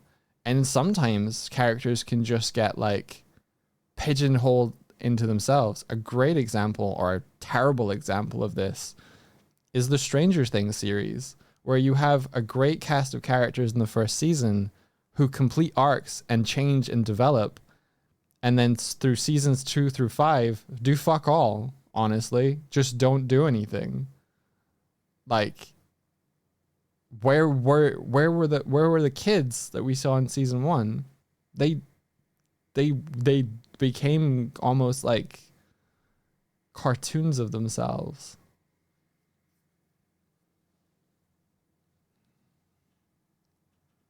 But I always posit that Stranger Things should have, if they were going to do a season 2 of Stranger Things, just take another cast of characters and have them discover aspects of either Hawkins or somewhere else. Like, I would have done Stranger Things like Black Mirror, where it's like small pocketed stories of like, this was a strange thing that happened here, new cast of characters, new story to figure out. Because like, I don't feel like any of the characters that were that we met in season 1, I don't feel like any of them got anything really interesting throughout the later seasons. Like, they added Max to another season, and Max was great, but that's a new character on a new journey. Like, their story becomes the story, but everybody else becomes like B plot, C plot, D plot, E plot.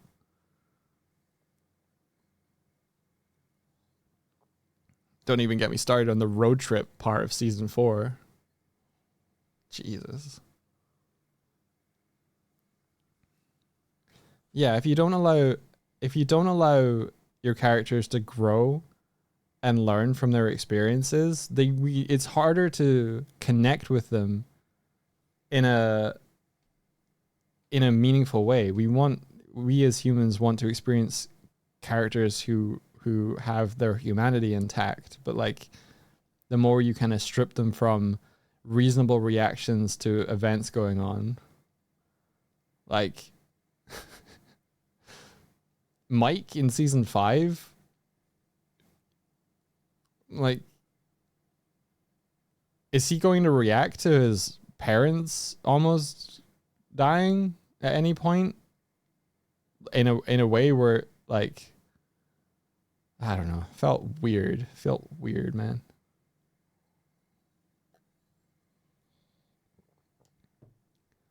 I did enjoy the parents finally learning that there was like shit going on, like Mike's mom like fighting the thing and the dad actually stepping up and stuff. I was like, finally.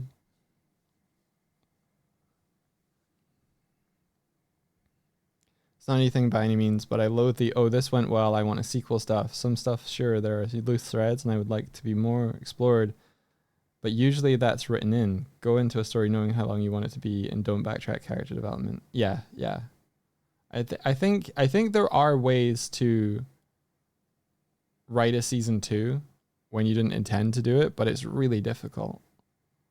And you have to honor what you've done with the characters in the previous season.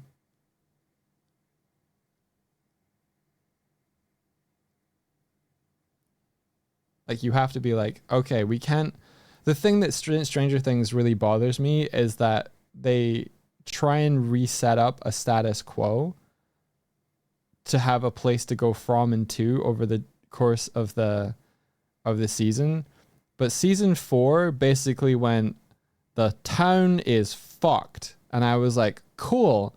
That's the starting point for the climactic final season of Stranger Things. And then they were like, the town was split in 4 and everyone just got on with their lives. And I was like, how does everyone just get on with their lives when an earthquake with red glowy shit tears their city apart and kills people? You can't go back to a cheery status quo here. It should have just been like, what are we doing now? Oh shucks, guess we need some bridges and some metal plates. Ba-ba-dong. How ineffectual was the military lady in season 5? Played by a brilliant actress that, like, we all know is just in there because she was in Terminator 2, and for some reason the filmmakers wanted nostalgia. But it's like, what was she doing? Why was she doing it? She was completely ineffectual. She did nothing. She did nothing to anyone the whole story. All she did was turn up and talk. I'm not going to rant about Stranger Things anymore. I'm going to unwrap a sunbed.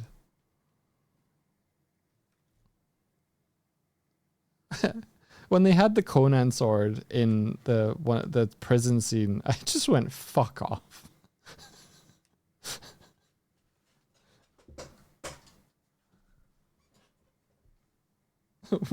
We'll skip over the military turning up, controlling things, and covering the cracks with metal.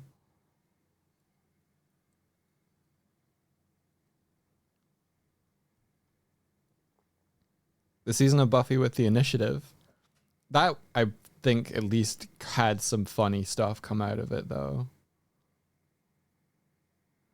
Spike being neutered was pretty funny for me.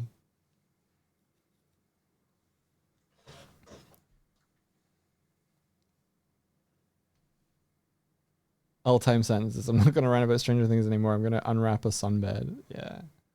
Damn me.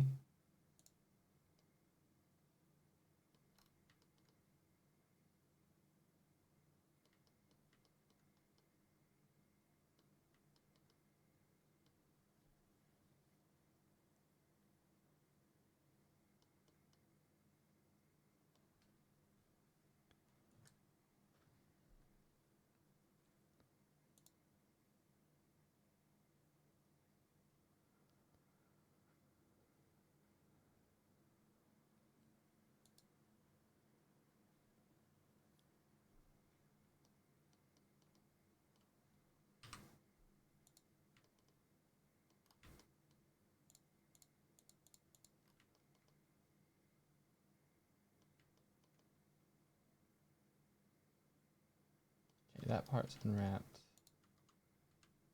That part's unwrapped. I think we're on to this part. Yeah.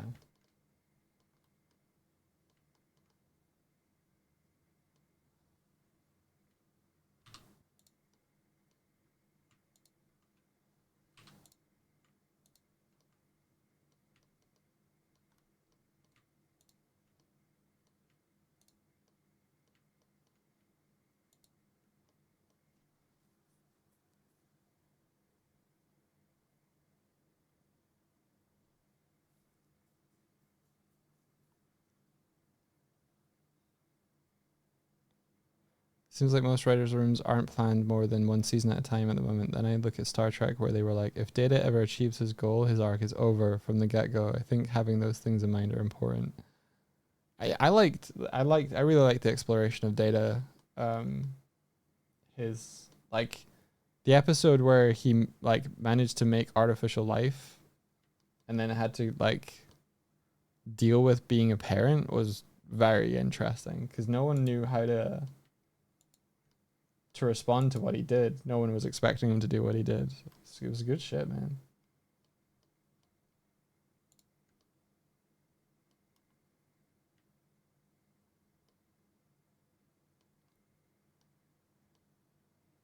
You cry every time at that one. Yeah. I think, yeah, people don't know if things are going to get renewed, but planning for eventuality is where they get to do the interesting things if it happens. Yeah.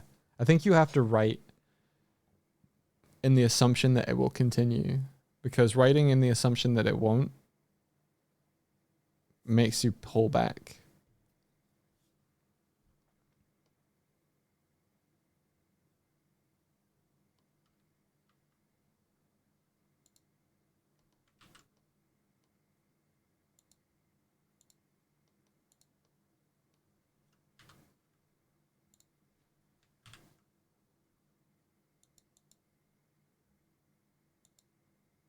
Oop, that's not what I want.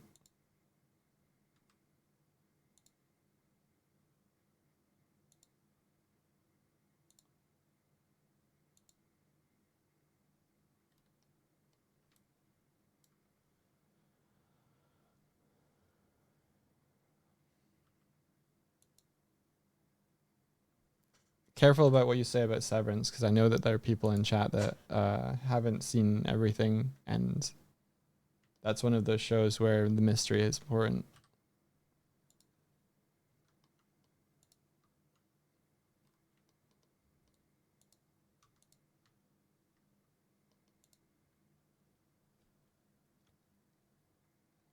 I watched an episode of Future Man and recognized the actress that was in Severance, and I was just like, "Whoa, it's her." I don't think I've clocked her in anything else yet. Oh no, I know. I was just putting up the boundary yearly. I'm a strange one for spoilers as well. Like, I think I consider certain stuff spoilers that other people just don't. Like, even someone sharing vague feelings of how they reacted to something, I'm a little reticent to like hear, because it's like, I don't want to have my expectations altered even by someone else's opinion of something until I've had a chance to watch it without that. So I'm very like spoiler adverse. I abhor that shit.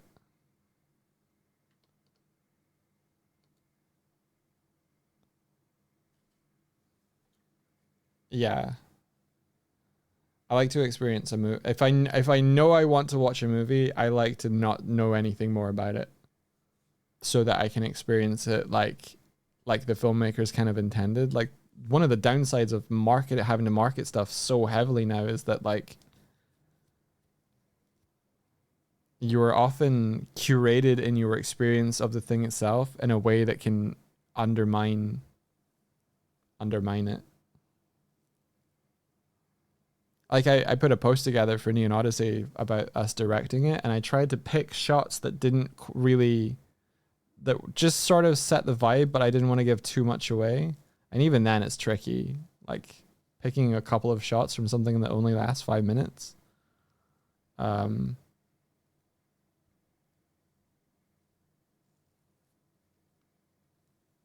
Yeah.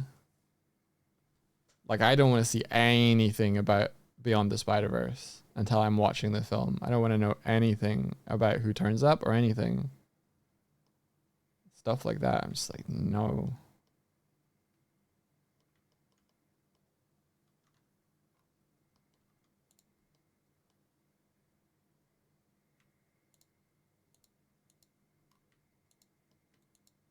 Because I know the storytellers are working so hard to deliver surprises, and they want you to be surprised while you're in the theater, not while you're sitting like butt scrolling on TikTok, right? They didn't work their asses off so that you can watch a clip of it somewhere that isn't pounding the audio chamber of your lungs or like making you gasp.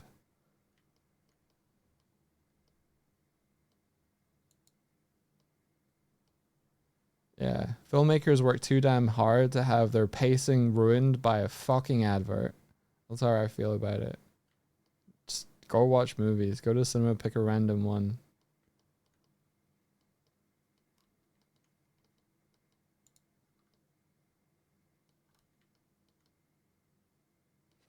That happened to me on Kubo. Like, there's a whole section in Kubo that is trying to deliver a certain vibe and mislead you. And the marketing ruined that. That whole sequence.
You have beef with that film for different reasons. There is like there yeah. It's one that just kind of drops stuff. Yeah. I liked it overall. But I remember like thinking, huh, at certain points in the film.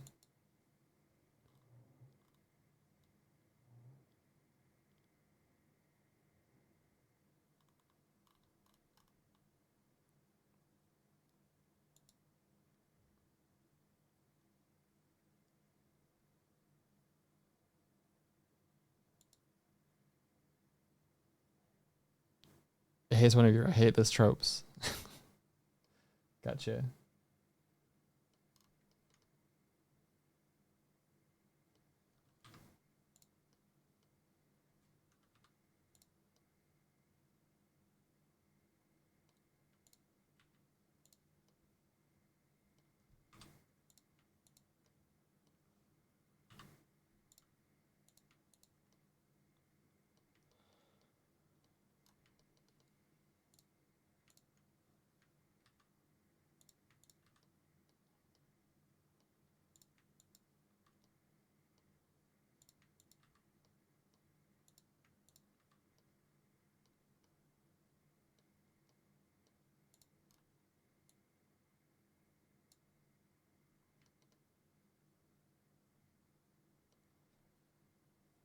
Derail alert. Oh, I'm happy to get derailed by Kitco.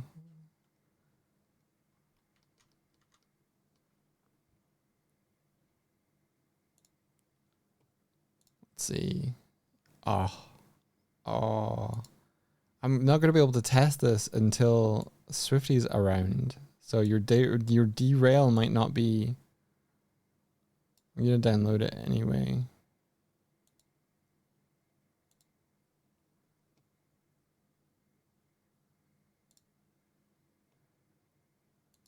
Hopefully I can coax Swifty to come through and get this.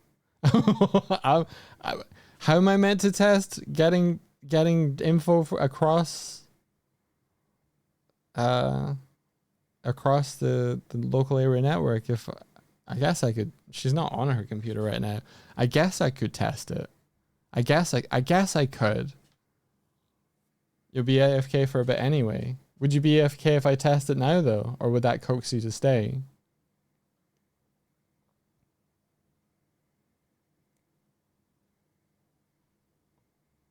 I have to update that post on Blue Sky actually, because that issue just went away, didn't it?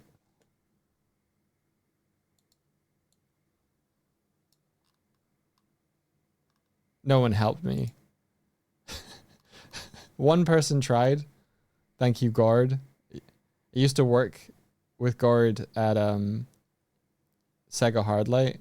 I have not seen or spoken to him in years, and he immediately jumped on to help. What a hero.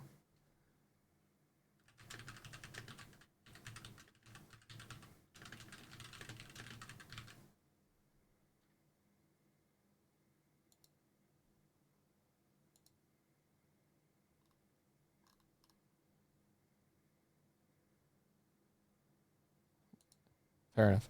I'll check it out in 30 minutes then, I guess.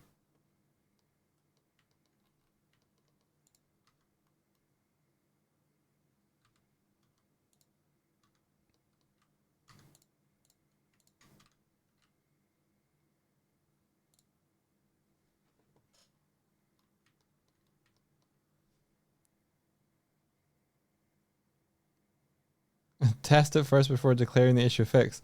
It has fixed itself, though.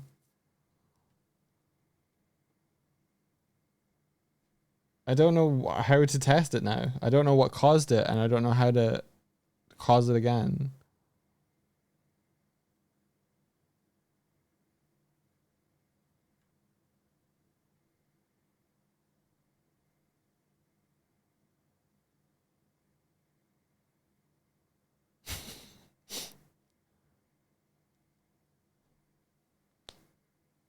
Global warming.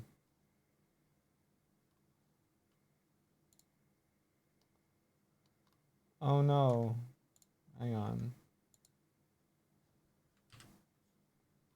Oh, I haven't unwrapped this part yet. That's why.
Because you're working.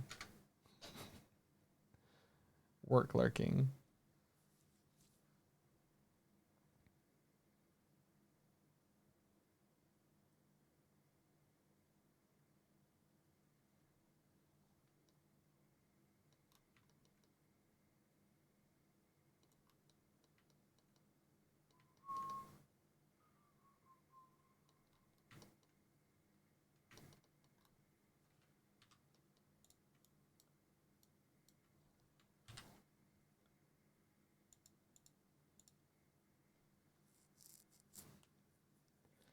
You're you're drawing and lurking. Very good. Work along. Ooh. Ooh, there's a aurora. Neat. That's cool. I want to go look at that.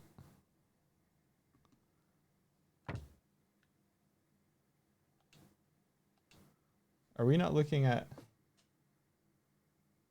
the game view? That's funny. Yeah, we were just chilling in the scene view there. That's funny.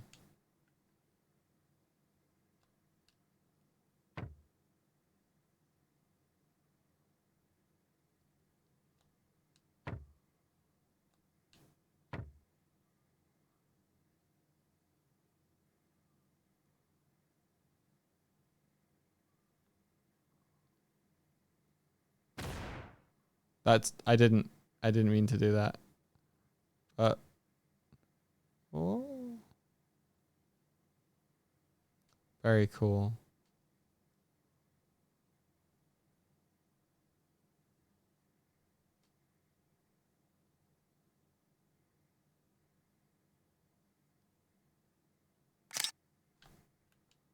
Yeah, I can do some stuff with this. I'm looking forward to customizing the look and feel of the world with the tools here. Like baseline is great, but I think I can tailor it so we add a little bit of stank on there.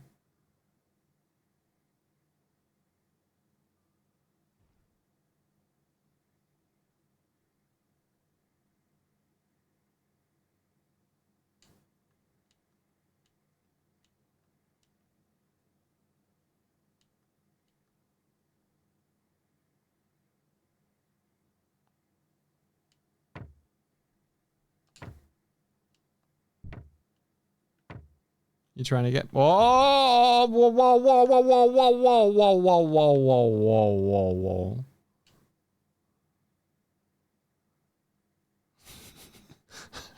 I saw that come in, paused to see where it went, got fucking obliterated. Good show, dude. Good shot. Very good.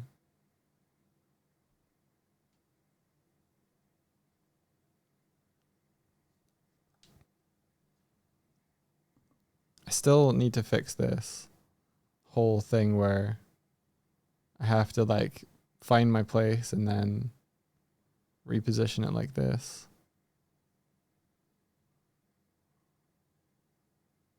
Probably want to make it moving the camera a little bit nicer and smoother as well.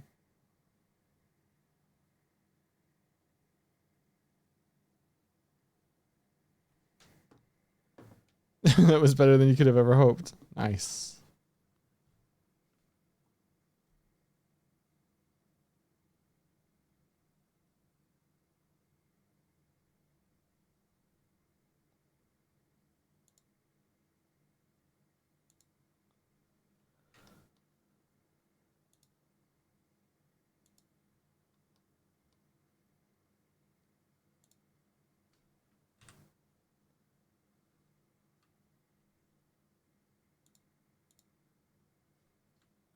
Oh, this is nicely packaged. That's really nice.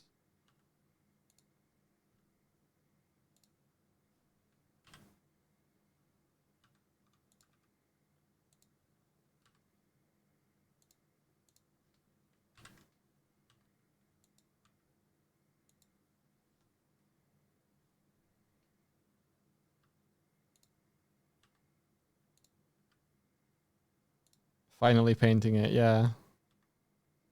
Thanks for making me feel better. Yeah. I think I finished the modeling. I might tweak it a little bit if I want to, but yeah, I'm now unwrapping it. I don't know if I should put the umbrella on the same texture sheet or not. Maybe not. Maybe just give it its own.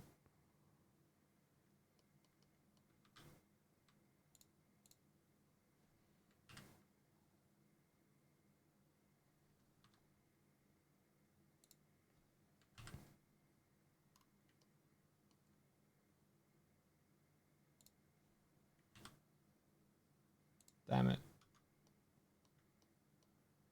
I should have pulled all of these sheets off. Did I make it thinner in the console on purpose? Not really. Just feeling it out.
Now we can all put them on the same sheet now.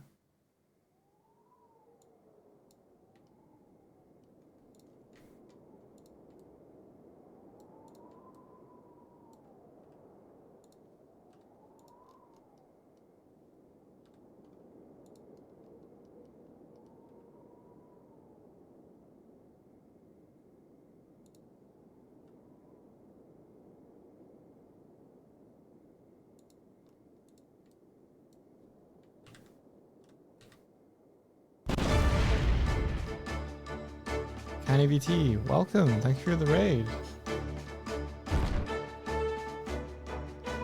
How was your stream? Welcome in.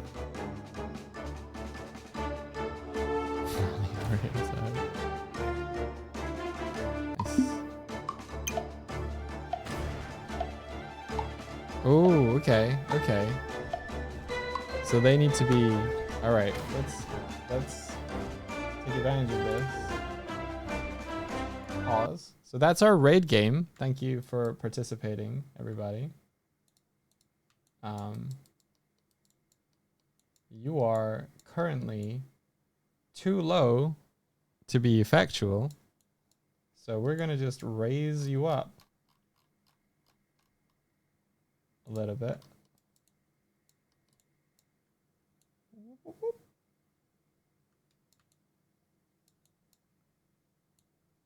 Over a little bit. There we go. There we go. Yeah. Yeah.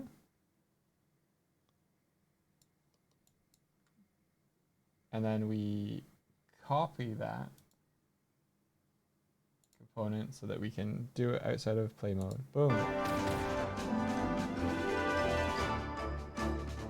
I don't think they're firing tall enough.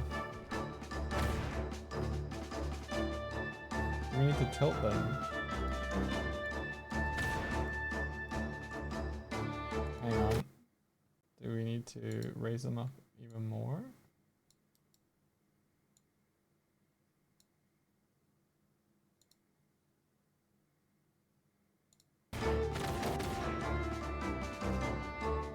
No.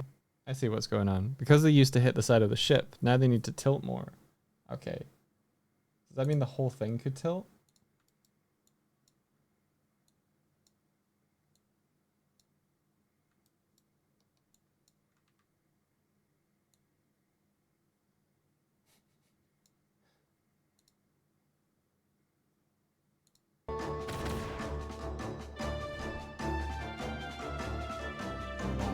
I think I need to reposition it a little bit better.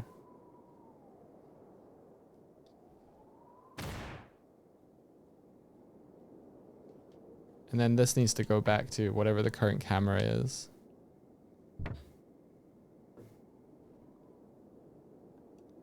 Which is this one. Why must we fight? We were playing some Valheim, got stuck on a horrible goose chase for the plains boss, basically. Oh, I've played a little bit of Valheim. I had a fairly good time with it from what I saw. The tree physics are nuts.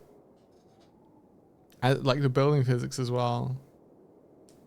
You love Valheim. I did not know that about you, Kaz. Is it the Viking flavor to it all that gets you?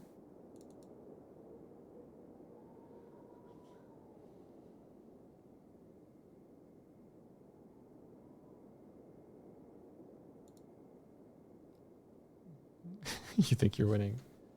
You wish you were winning.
Okay. Fuck party animals AI. Yes. Wholeheartedly agree. I played the tutorial of party animals. Shit's tough. Welcome in everybody. You have triggered my raid mechanic. I think that's working a bit better. Yes.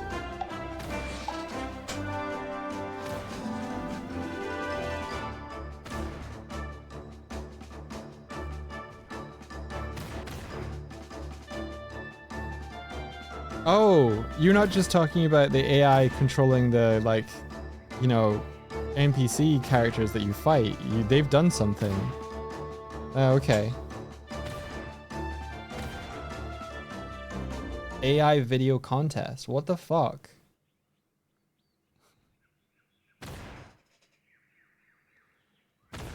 What the? That's random. I'm over here. Welcome in, everybody. We still can't hit them, and also the raiding jellycats falls to their death now. God!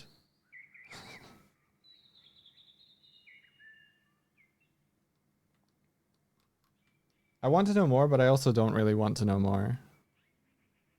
Yeah, thank you.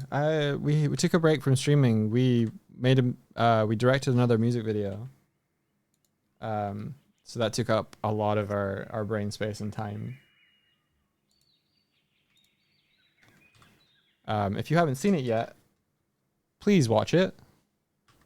It's available on YouTube. If you go to neonrpg.com, we made it as a trailer for our Kickstarter. If you're at all familiar with Legends of Adventure, wait, I have a typo in my thing. It's Legends of Adventurous. I noticed that yesterday. Yeah, if you're at all familiar with them, they have a Stardust Rhapsody campaign. You're still big bold on stream. You won the raid. You. This is how I know when you're saying stuff. It used to have TTS actually, but my TTS broke, so.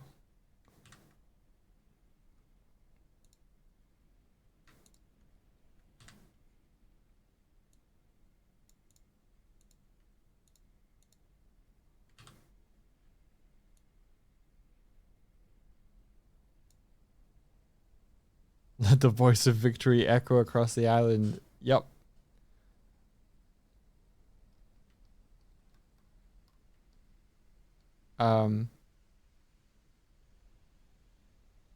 Yeah, let me show. I haven't had the video playing in a little bit.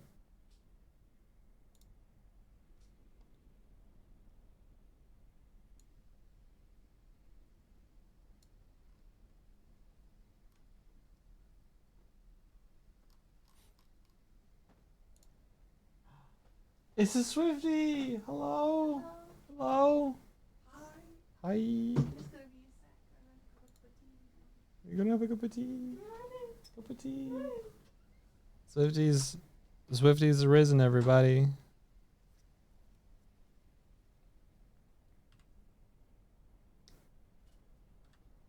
Swifty was the director on the music video, and she's utterly fantastic. If you ever have the opportunity to work with Swifty, grab it. Grab it.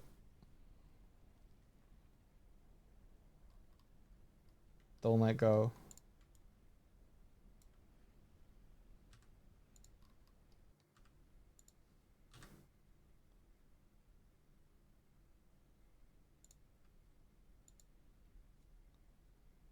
She's not quite here yet. She's gone to the bathroom and she's gonna go and get herself some tea. Hey, short shorts. Hi. Fist bump. No. Okay. She reeled up for the fist bump. She was gonna use her hips. That's not how you fist bump. That's how you terrify me. Their hips are too powerful. Go get your tea.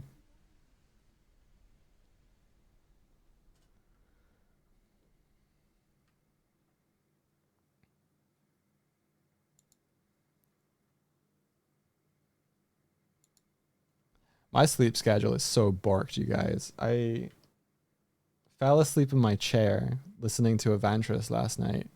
Woke up around 3 a.m. Decided I should go through to bed, and then woke up at like 7.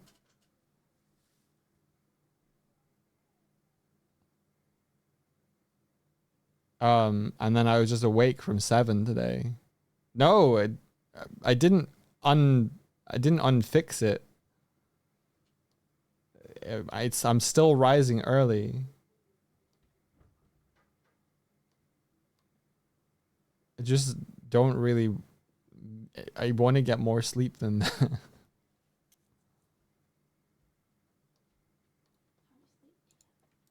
Like 4 hours. Why? I don't know. I just keep waking up earlier. I mean, this morning was a little weird. What time did you wake up this morning? Like 7. That's not so bad. Yeah, but then I threw up. Oh yeah, you did. Was that the pizza? I don't know what it was. I don't think it was the pizza though. How come you only got 4 hours sleep? But you went to bed pretty early, right? No, I went to bed at 3. Well, I fell asleep in my chair and then I woke up at like 3 a.m. I was listening to Evantris and I fell asleep. Oh, you didn't go to bed till super late. No, but I didn't mean to. I fell asleep in my chair. I was reclining, listening, and I just fucking dozed. Damn. So I guess I got more than 4 hours, but I did get woken up abruptly. I'm better now. I don't know what that was. It's very strange. Might account for my lack of emotional regulation today.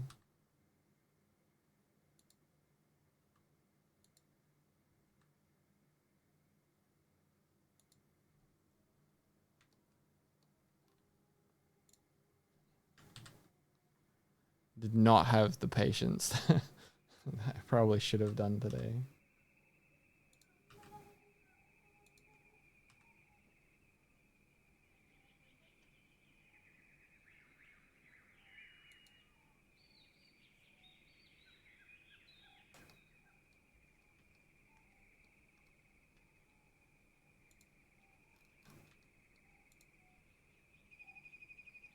You cast emotional support at 5th level on the Nice Bear. You will need to readdress the title of Nice Bear to me. I'm a good bear, but nice. Oh, there's hopefully levels to yeah. Rosie is laughing at you for calling me a nice bear.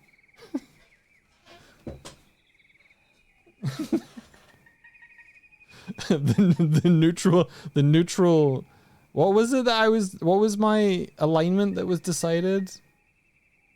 It was like true neutral, right? He ain't Winnie the Pooh. No.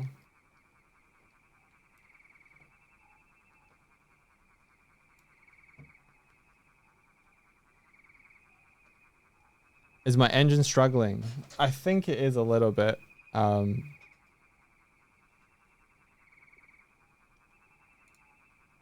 on. There might be a bunch of jelly cats somewhere.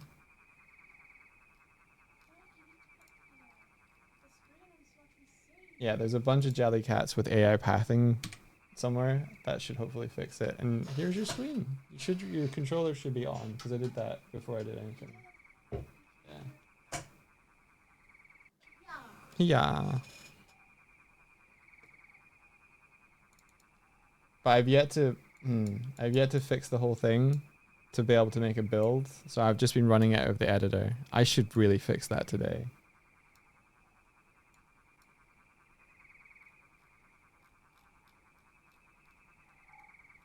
There we go. I forgot that mouse wheel did this little zoom in. That's fun. A fellow Newt, wonderful. Yeah. Newt newt. The day-night cycle's happening now, Swifty. I don't know what speed it is. Yeah, but yeah. I don't like the nighttime feeling. It feels bad. I wonder if there's a setting I've done when I was doing stuff to make it feel so bad.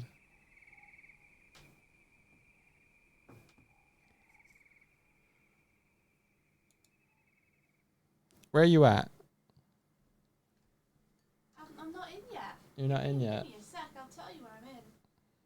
Oh, you'll know. Will we be getting a Doig Swift 2D game based on the jumping sprite on the right? I have no idea. That was by Nico's Bud, I think. It was? Good. Nico says that's my art and not for a long while. I think they were just inspired to make something, and we happened to be the subject of their enjoyment. So I like it. I like it a lot. I love it. It's on the stream now.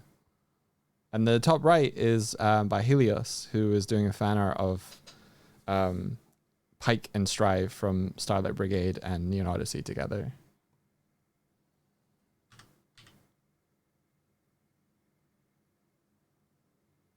Because we directed both of those music videos, and you should check them out and then come back and tell us what you thought.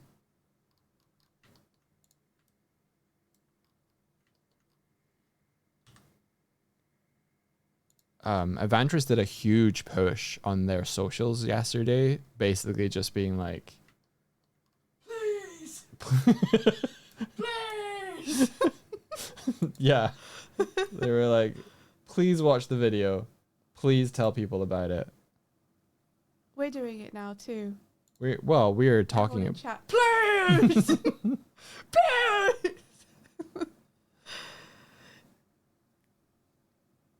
Yeah, watch this video. Watch the video. Yeah, according to them, like long form content is kind of shifted up, changed in the last couple of years. It's funny that like 5-minute video is long form content. Yeah, a 5-minute video is long form content. But yeah, it's not a short, basically, right? So that's the big diff. They should just cut it up and put it two halves in a long form video and in the shorts and just let it go. Yeah, just divide it into shorts. Yeah.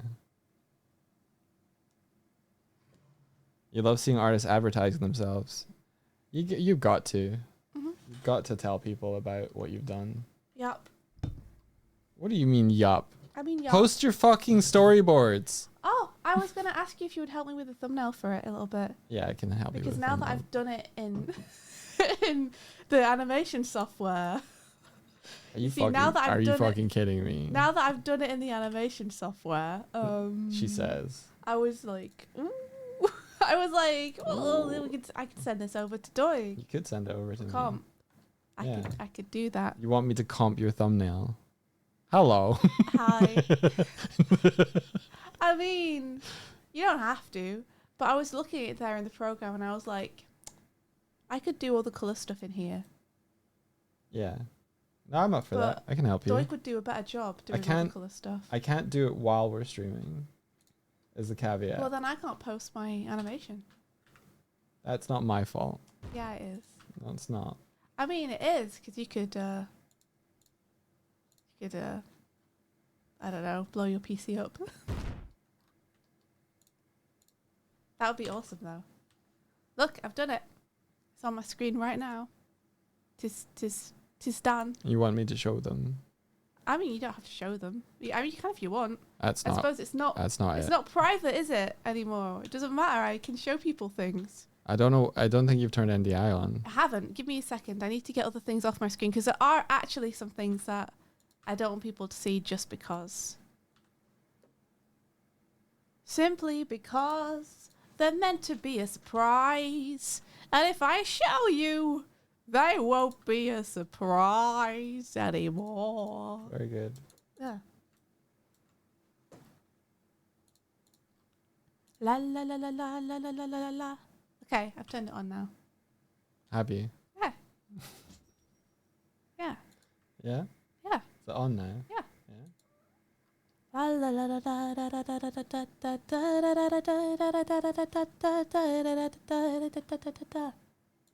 Give me 2 secs. Okay. All right. I think it's this one. Oh, okay.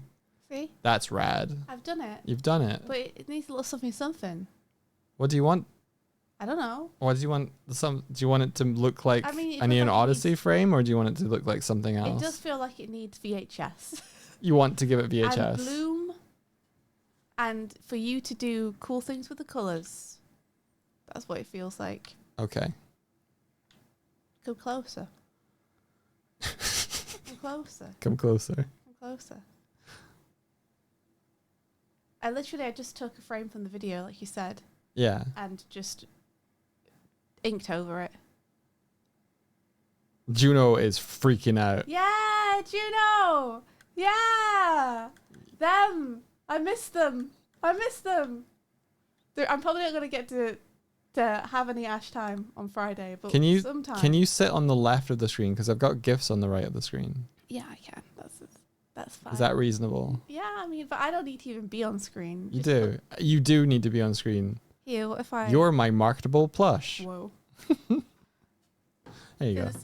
Since you don't want to get any closer, what if I did this instead? Yeah. I can get closer. Can you? Yeah. Just the screen reacts when I do get closer. Yeah, it should be during a nice summer day. You're right. You know, I should put petals from the flower festival. Yeah. On a layer over the top. Yeah, I can do that. They're both on the same layer. But I can change that. This is a really easy one to change if you want me to put them separately. Do you like that? That's okay. It's up to you. It won't take too long. It would have taken a long time to do it on the Other thumbnail one. I was Yeah. doing, but Yeah, you go for it. I'll be able to color correct them. Color grade them. yeah, if you'd prefer that, I can do that. Go for it. All right. I'll do it right now. Do it right now. Yeah. Yeah, do it right People now. can see me do it. Make the layers. Make the layers. So this is in Toon Boom Harmony. Yeah. Fuck Toon Boom Harmony. How come? It's just really expensive. It is really expensive. Bring your prices down. Give us good deals. Yeah. We Make spent- it affordable for students, please. We spent so much on just Toon Boom like Harmony licenses for stuff. Spend so much money. We're moving to Blender if you don't make it cheaper.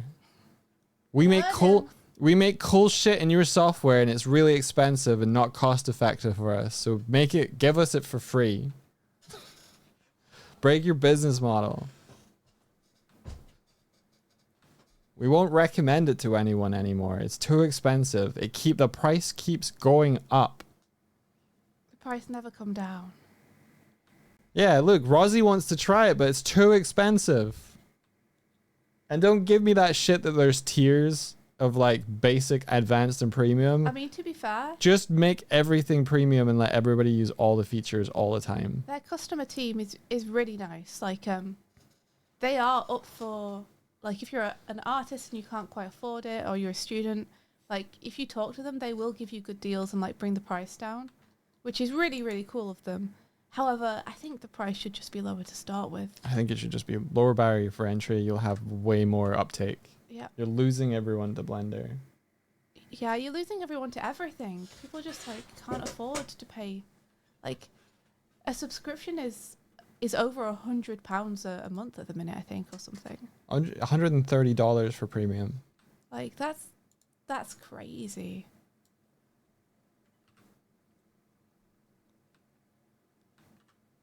Like, I'm gonna have to just choose, I think, between having Toon Boom Harmony and having Storyboard, because I can't afford to keep having both. I think it's gonna be Storyboard that I keep.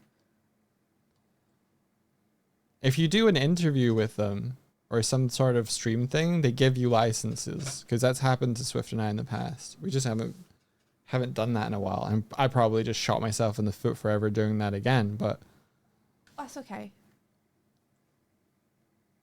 Like, I was never doing the interviews for the free stuff in the first place.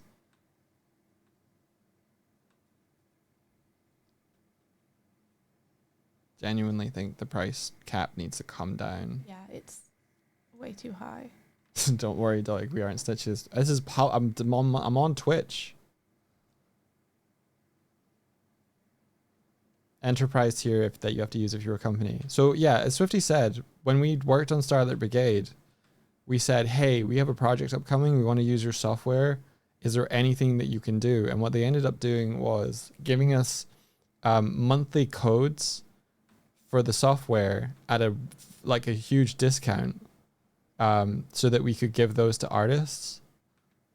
And I don't know if the guy who did that still there or whatever, but yeah, that was They're great cool. and useful. They're very nice. Like, I'm sure they can't help how much the software is, the people who are working like that side, but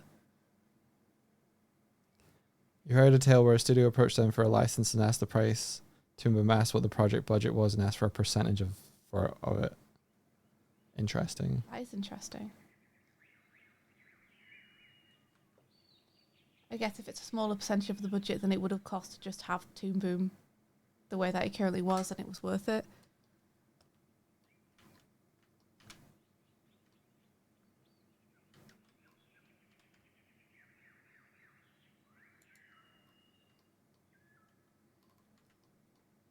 I think I'm going to move this up here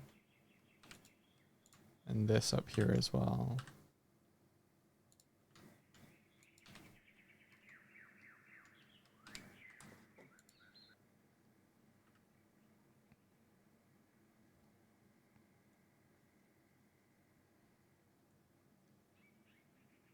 The percentage they asked for was insanity. They would have cost would have cost more than that for the flat rate of the license. Now Whoa, then that's wild. Why? What? Why would anyone ever take that deal? Right? I remember working for a company, and I was working as a freelancer for them, and they were like, before my freelance contract ended, they were like, your work is really good. We'd like to offer you a full-time position. And I was like, oh, great. That's awesome. Stability and everything. Yeah. And then I was like, so what?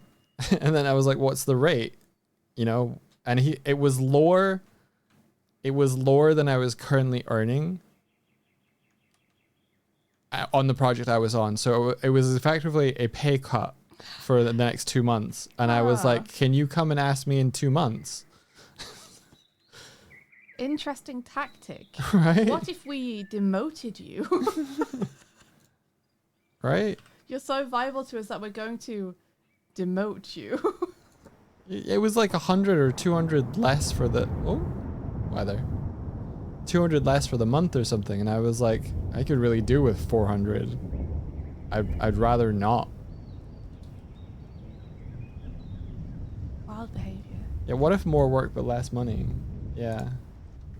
That other company was a mess in terms of the higher ups.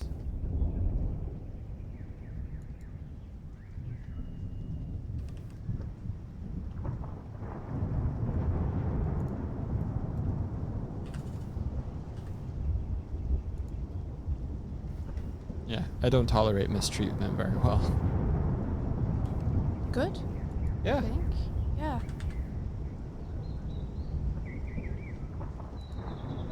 Novel thing to say, I know. I mean, it kind of is. Like, some people would just take it.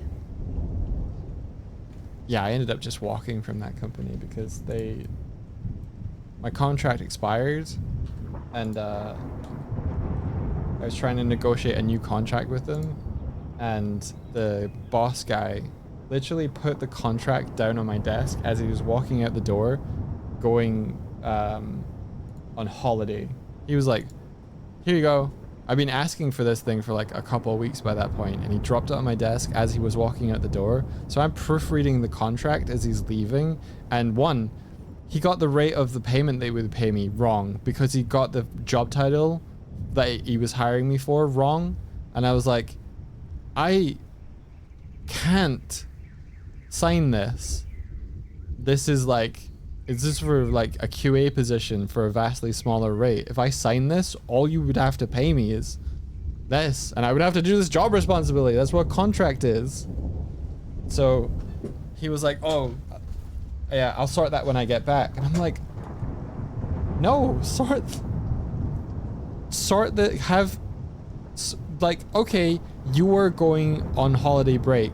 Is there someone else in the company that can do this? And no one else in the company was willing to do the contract. Because I was willing to be like, you're going on a holiday break. I understand you don't have the time to do this. Any subordinate in the office, can I amend this contract so that it's correct and I can sign this and I have job security? And no one was like, no. That's only they do this. So I lasted about another week and a half of just being like, come on, guy, like the contract's important. The contract is like what determines, you know, the rules here. That you're employed? Yeah, that determines that I work here and what I'm gonna get paid and what like what all of that means. And it got to a point where I was just like, I'm done. I don't even really want to keep working here or on this project. And now I don't have a contract here. So I went in, and then it got to about lunchtime, and I just turned to the person next to me who was like had been at the company quite a long time. He wasn't like second in command or anything like that. There were production people above him, but he was enough to kind of like be, you know, a senior at some level. And I just turned to him and went, I'm not coming back after lunch. He goes, oh, do you have a hospital appointment or something? I'm like, no. I'm letting you know, I'm not coming back to work here after lunchtime. And he was like, but I'm just like, he's like, you can't do that. And I went, I can. I don't have a contract I need to abide by. And he was like, oh. It's like, you can't just leave this job. I'm like, yeah, I can. I'm not under contract to work here. And it's on you guys.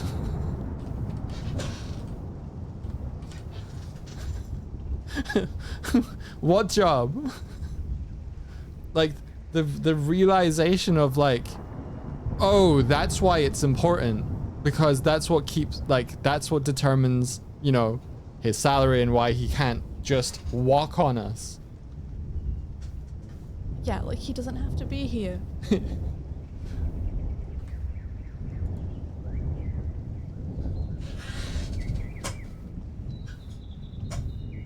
That boss claimed that I had gotten a job elsewhere, and the place that he'd picked that I'd gotten a job elsewhere was across the street. I did not work at the across the street ever. Do you think they kept looking for you there? Did you think they were like, when's he gonna come out? Is Doy coming for lunch? I heard he worked here.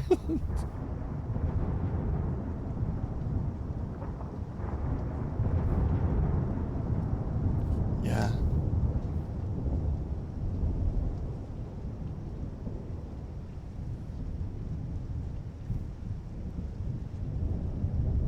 Listening to this makes me realize so many companies just expect people to just stay loyal even when they're treated like garbage. It's wild in any work field. Yeah, man, that there's a lot of reasons for me walking. That just gave me the like ability to just do it with no ramifications. Like, I was at the tail end of the project I was working on, but they did not value that. Like, the bastards ran a game jam, an internal company game jam, and the game jam was a 24, I think, either a 20, I think it was a 24-hour game jam. I don't think it was 48, okay? Which in and of itself is like, okay, that's a little shaky ground here. So you're asking your employees to stay, how long did you say? 24 hour. You're asking your employees to stay 24 hours at work. Yeah. Doing an internal game jam. Doing an internal game jam, right? For fun. Yep. And so, get this. The game jam started at 2 p.m. and you were expected to come into work at 9 a.m. and work up until Now. 2 p.m. and Hang on. then start the game jam. I can't make this shit up. It was like, come in, do your usual job, and then after lunch at 2 p.m. we'll start the game jam. Get ready to crunch like you've never crunched. It was at least voluntary though, right? Like, people who didn't want to do the game jam, could they just go home, or did they have to continue working the whole day? Because if they had to continue working the whole day, it's either you do the full day of work, or you do half a day of work and then continue working harder and crunching on something else. I can't remember if anybody didn't do it. I honestly can't remember if anybody opted out. There was probably an opt-out option. There had to be, right? Yeah, You can't. don't if you're think forcing people, then that's not. I don't think it was Voluntary. mandatory, but I think a lot of people were like, cool, we get to work on a game jam, because that was like... Yeah. Game jams are cool and fun. I like them. So the game jams happen, and then all the thing, like... I ended up on the team with the guy that was sitting next to me. It's the same guy that I was like, I'm not coming back here after lunch. I liked him, but I had beef because he decided for the game jam that we worked on that he was going to use an engine that he was completely unfamiliar with in order to learn the engine in the game jam. I mean, So I'm busting my ass making art assets for a game that ends up being unplayable. Our team wins the most points for art and the least points overall, and the team that won like the least points, effectively the losers in the competition, got a booby prize of a tin of baked beans. I fucking hate baked beans. I would have been like, school. That's fucking lunch. So when I left that day, my can of baked beans had been sitting on my desk for like 6 weeks or something. So I just went with a tin of beans. You scared the cat? I scared the cats. I just like hit the table, and like that was all that was left of me. Fuck your tin of baked beans, man. Like, to offer a booby prize and a joke prize and a game jam is so tonally like, read the fucking room, man. To even offer any prizes is a little fucked, I think. Okay, and the capstone of all this is that they were like, there's some really good game ideas here. If any of you all want to develop these games on your own time, then our company will publish them and take a percentage. That's crazy. It's like, what are you talking about? That's crazy. What Once the that's on your own fuck are time, you- We'll take a percentage. How about if I develop it on my own time? You don't. You can How about publish if I it. just publish it myself? Yeah, you can publish it through our like company label, and we'll take a percentage of your earnings, and you have to develop it in your own time. Yeah. What if you built something for us when you weren't at work, and then we got to make money from it? Absolutely wilding. So just things on top of things on top of things. I got a watch from that company for being employee of the month, despite not being an employee at the company. It's so weird, guy. Like there's so many red flags. It kind of reads a little bit. Like, it reads a little bit when you talk, like, you read about toxic relationships and stuff, it reads a little bit like love bombing. Yes. Where it's like, we're going to keep getting you material gifts, but then trying to exploit you. Right? And I was hopefully like, you won't notice because we keep giving you pizzas and watches and switches. I was like, why am I receiving this? I've been here for a month. I felt so awkward and uncomfortable walking up to her accept that, because I'm like, nobody knows who I am here. Why am I getting this? And I turned to someone, I was like, does this happen every month? And the guy just turned to me stone-faced and went, no. What? You got employee of the month for a thing which doesn't happen every month. It never happened again. What? The whole time I was You were there, the only ever employee of I the would. month? It never happened again, dude. That's so weird. I was like, does this happen often? Or like, does this happen every month? And they were just like, no. That's so weird. They made it just for you. I added petals. That's very, very good. I don't know what that was. Real 100% real story. Damn straight dark vault. Yeah, everyone in chat's like, that's crazy. It's crazy. Yeah, I got contracted in to do like work on a particular project. And in the first couple of weeks of me being there, this boss guy was like, can you design the logo for this? Unrelated to the game I was working on. I was like, I guess. Why are you asking? It was like it was like a company logo, like somewhere like Bulldog or something, and I'm just like, why me? I don't know this company that well. I'm just here.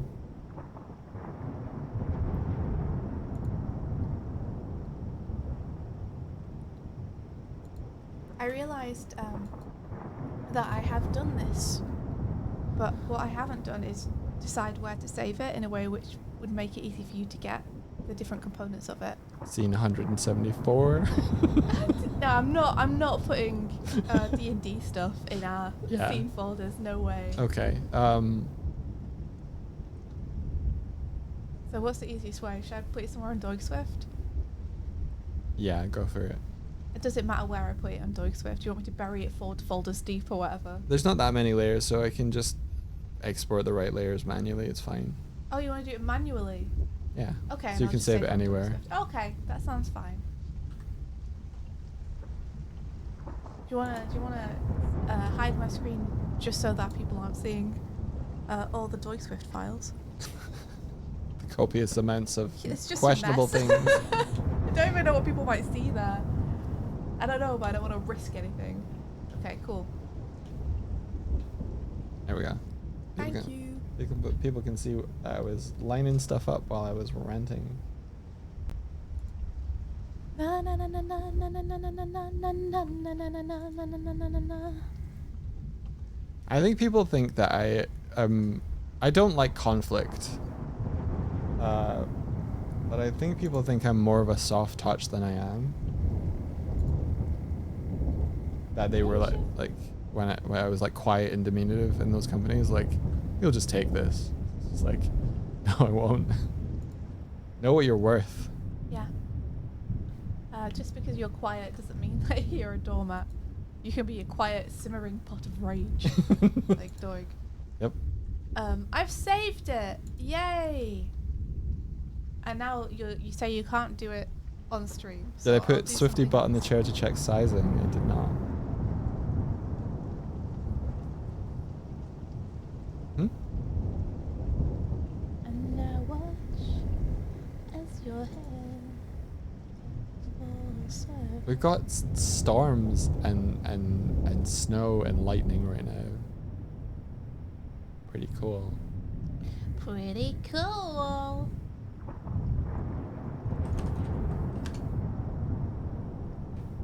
It's like that Buckaroo game. Just because he isn't reacting doesn't mean he isn't affected. Yeah.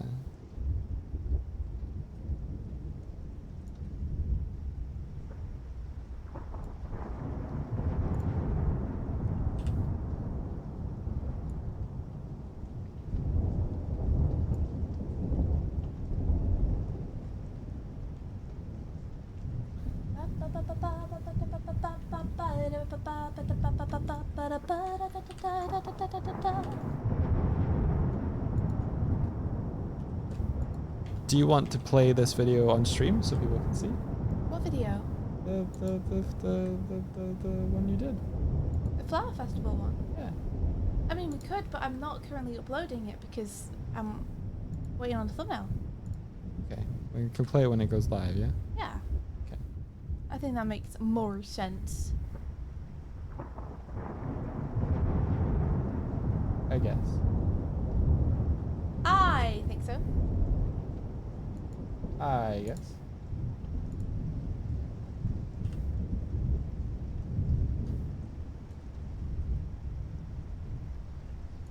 I wonder if Leaf would be okay with me doing this stuff on stream. What stuff? Album covers. You're making an album cover. We? What for? Album. What album? I don't know if I can say. Okay.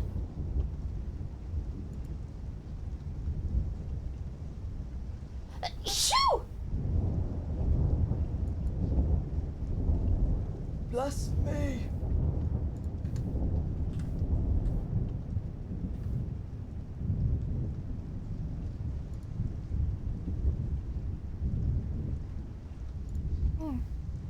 Thank you very much, guys. Thank you so much. Thank you much, Lay. Oh, I didn't get to sleep super easy last night, but man, if that lie-in didn't hit the spot, Yeah? I actually feel rested. Oh, that's awesome, dude. I'm glad I left you alone. Restoring my sleep schedule a little bit, you know. Yeah. Like, I came to wake you up around 9:30, and you seemed a little out of it, so I was like, I'm just gonna let that happen. Yeah, I think I was very out of it. Like, I think I really needed a good night's sleep, and I managed to get it. So glad. Actually got a good night's sleep. It feels good. I like it. Glad to hear it, dude. Yeah.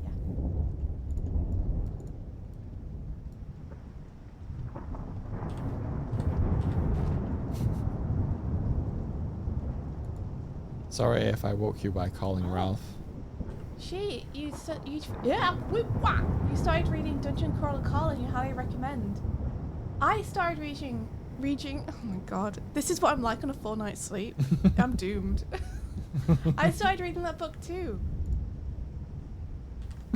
Uh-huh. I don't know if I'm into it though. I don't know, but I've heard a lot of people really liking it and recommending it. Like, I started listening to the Distractable podcast, which I've been really enjoying. Those guys are really funny, and they're reading it and really enjoying it. And Nikki of Avantros is reading it and really enjoying it. And I've heard other people as well that, like, I enjoy the stuff they make. I respect their opinions a lot. Like, they don't really like it, and I'm reading it. And it's like, it's not bad, but it's not quite hitting for me where it seems to be for other people. Oh, Public says 51 full night sleep isn't going to fix at least a year's worth of not sleeping enough and overworking. That's true. I do feel a little bit like I have superpowers today though, because I got enough sleep. I can love that you went, that's true. Anyway, I can fly. Yeah. How far are you into the first book? Far. You finished it, right? Far. I've run out of book. You've run out of book. That's what I wanted to kind of know, is whether like book 2, 3 and stuff sort of like 1 gets people's interest, but 2, 3 get them to like love 1 more or whatever. Because there's 5 books from what I heard so far. Yeah. Are we only hearing about, like, this must have been out for like 5+ years at this point. Are we only just learning about it because, you know, Markiplier et al. Have all just found the series? Everyone or seems to have found it at the same time. is this the Among Us of books? That was me trying to do the Among Us sound. Everyone imagine it.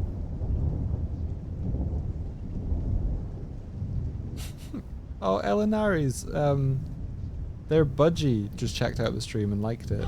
Yeah, we're Budgie approved. Let's go. They just recently released the TTRPG based on Carl.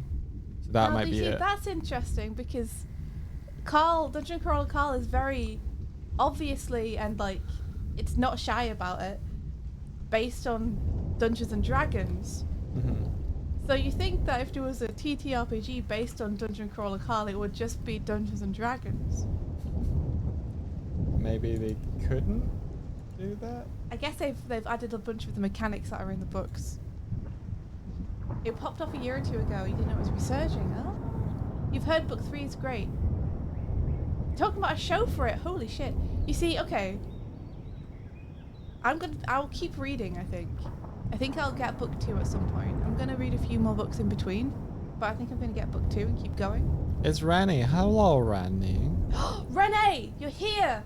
Renee, will you teach me how to use that cool software where you get to be a DJ? That would be cool. Mhm.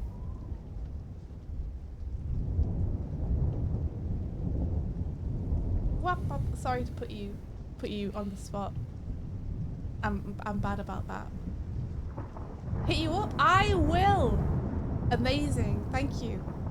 I was really excited to do it after deadlines and be like, oh, I wanna have a go at that. That looks so fun. I wonder if that's what's adding to it, because I think Nikki is maybe listening to it in the audiobook version, so maybe Oh. maybe that adds a little bit of spice. Your coworkers wrote about the voice actor. It could well be that, you know, actually. It could well be that everyone I'm hearing it from, they're all really busy, and so they're all listening to it via audiobook, and maybe the audiobook is a different experience to reading it. That could be it. Maybe That could be they elevate it. So maybe book 2 I'll get as an audiobook and try it that way. Yeah, because if you're just like, Dungeon Carl walked across the room and then saw these things, and you're like, that's good of Dungeon Carl, but it's like, Dungeon Carl walked across the room and he saw these things. You'd be like, what things did he see? Ha ha! You know? Yeah. You know, it could be something like that. Swifty's gonna make clocks work. I'll try, but I think that's Renee's white whale to harpoon. I'm sure I'll find my own clocks. Bidzy, hello. How are you doing? We can find a way to battle if it's not in the game mechanics. We can do things like, okay, here are the 4 tracks we're allowed to use. Come up with the best one you can, and then just share them. That'd be pretty dope. Wow, wow. Subby! Renee, how are you doing, my man? How are you? Oh, no. Renee, now that I am off work, I can catch your streams. When are you next streaming? Shout out to Renee. The sun came out for Rennie. Fitzy, hello. The sun came out for Fidzy. Oh, thank you so much for the subby. How are you doing, Fitzy? We're doing okay, thanks. We finished a big deadline, so I'm going mad with freedom. Fidzy, oh!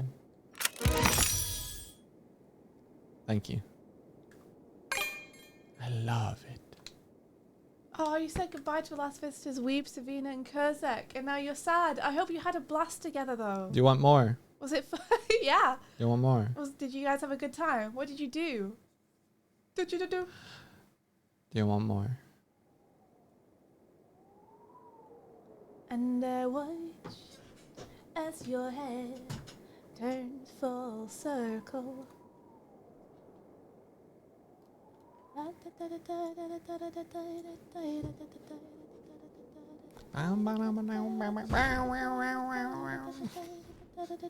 There's no scenery to fall through. Ow. I hit off something. Blue on the run! Blue! Oh, you're prepping for MC in London. What you doing? You tabling? What you doing? You cosplaying? What you doing? What you prepping? Oh! Also, Renee says that the next stream is Sunday and it might be a birthday thing as well. Nice. Getting fishing to land? Only if you continue to blow our ships up. Oh, you changed where the raid is! I did, yeah. Very nice. Very nice job. It's not quite good, but it's better. Yeah, it's not quite working properly yet, but you know. We have to shore up our raid defenses. We need multiple cannons across that side of the island.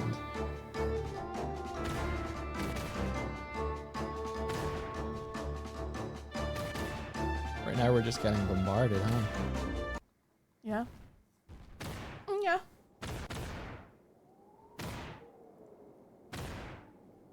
Welcome everybody. Thank you so much for raiding over. It needs to go to here instead. Ha! It's me. I'm here. Welcome in, Blue. Welcome!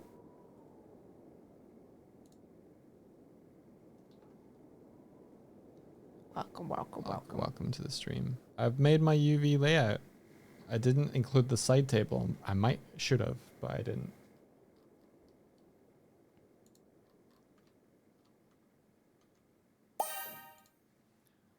Oh, Oh, thank you for the bits. We have been we have been bitified. Did you hear we're bitlings in the Neo and Odyssey campaign setting? We're officially part of Neo and Odyssey canon. We're bitlings. Wait, are we? Yeah. You mean because of the video? No, because Ventress are awesome and we exist in their universe as bitlings. Do we actually exist in their universe? I think so. That's so cool. I don't know if it's just the video. Maybe we'll get it. The video is non-canon. What if on the art pages for the bitlings we're examples? What if that? What if that? That probably won't happen. But it's cool to think about. It's going to think about. Are you telling me that I can have a dog NPC minion? No, I'm a player character that you can choose to be. Yes.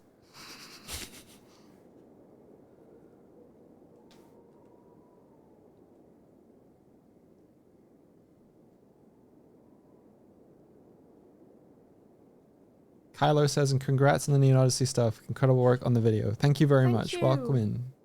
Welcome into our stream. Thank you very, very much. Thank you. We're max chilling over here. We're chill maxing, you could say. We're chill maxing. Yes. More. Yes. Throw the bits. Oh. Whoa. Whoa. I look back and I'm in some kind of force You're field. encapsulated. Wow. I'm like one of those capsules you get in one of those little machines where you put in a pound and then you turn the handle and it cranks one out. I shouldn't have said cranks one out. Thank you very much for the support. Really appreciate it. Thank you. I know I play up and into the Whoa. whole support us thing. Salty bits. But every little really does help. We pulled it towards making sandwiches and being generally cool and making more stuff. That's where you find me. With bits stuck to my face. That song is actually playing if Is you want it? to hear it. I don't have my headphones in. Am I going to put them in? I don't know. I don't know Depends either. if whoa! I don't know either. Can't be bothered. We are on an island now, Fitzy. I win. This is our island. Huh? It's called Hiatus. Give me that crown. Give me that crown. Give it to me. Give me that crown. Give it. Give. Give me that crown. No. Merc, you're so right. Can't believe I programmed it to do this. You wanted this. I did want this. You wanted this. Haha. What?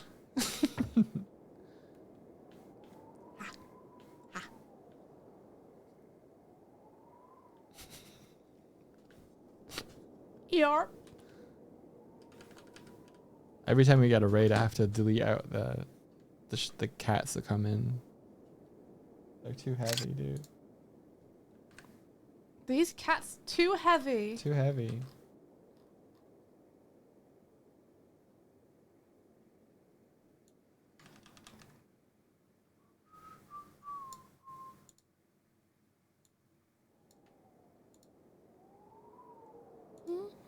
Oh yeah, art tax.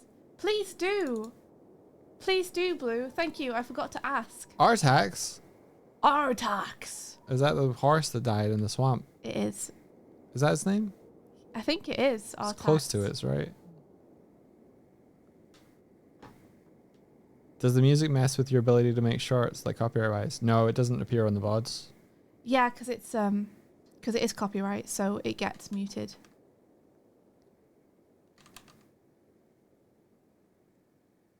Which is something I wish we could fix that. Might go back to listening to some non-copyright stuff so that the poor VOD watchers don't have to watch something that's muted for ages. You were redrawing a piece that you made in 2017. Oh, that's beautiful. Yes. Oh my gosh. Love the direction you're going with this. Absolutely gorgeous. How do you guys find working on an iPad, like drawing on an iPad? Super cool. That's so good. My goodness. Are you doing like a whole set of tarot, do you think? Or are you just like cherry picking the ones that you most want to do? Yeah. It's all you know, so you like it. Do you do all of your art on the iPad, Blue? So is this like the card of like 4 stars? Is there stars as one of the suits in tarot? Fizzy, you draw almost exclusively on the iPad too. Wow. I don't know. I've never. I can never quite seem to get super comfortable with it. I don't know why.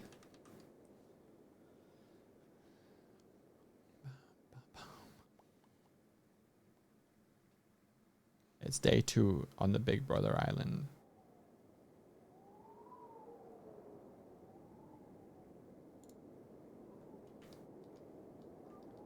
What would be the fool? Luigi. Oh, who would be the fool from the Mario cast? It's a good question.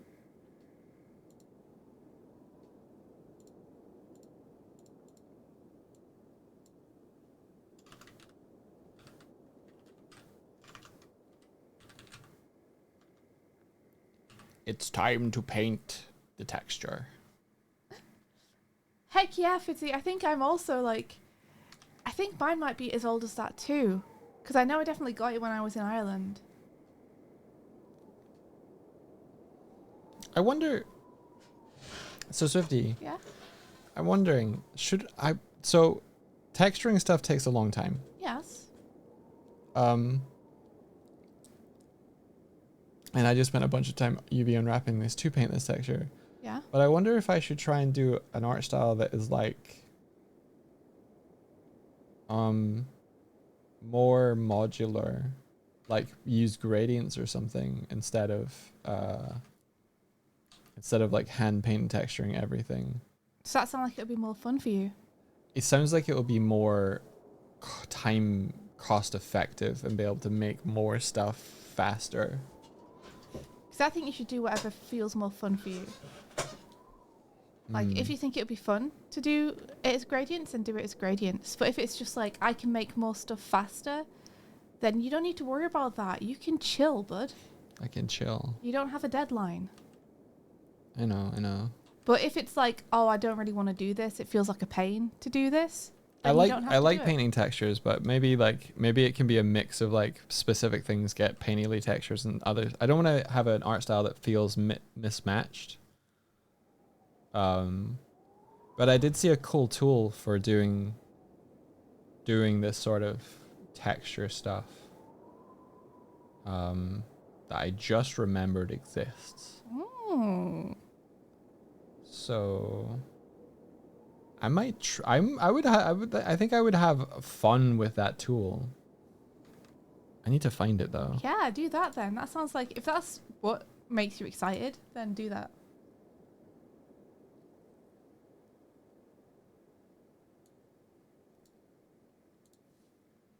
Yeah, I think I just need to get comfortable with it. I think one of my issues is that I've just never been as comfortable drawing on a screen or on an iPad as I am drawing in a sketch pad.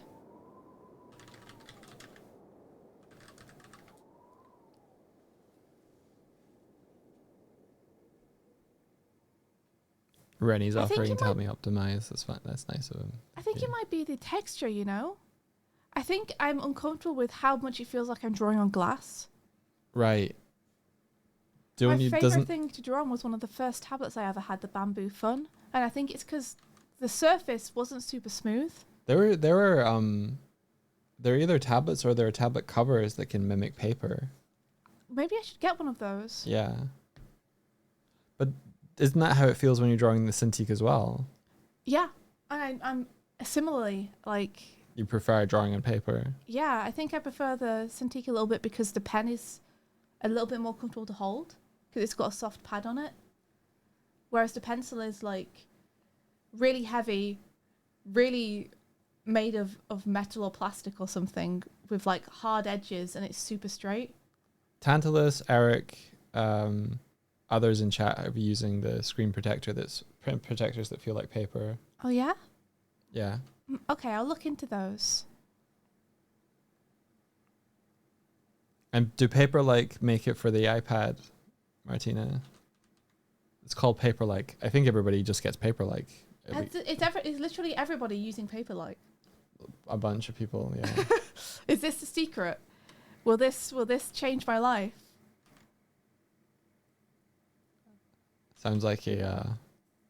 Are they expensive? How expensive are they? Sounds like it might be worth it. Yeah, for sure. Yeah, let me look into the chat because I posted this plugin.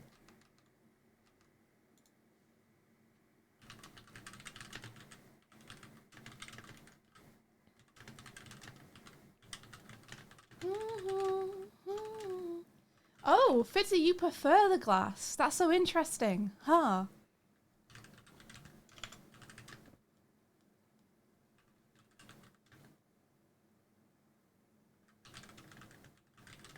That's such an interesting preference. I think I like the feel of a soft pencil. Like the wood feels a lot softer than the plastic does. And then having that texture of the paper feels nice.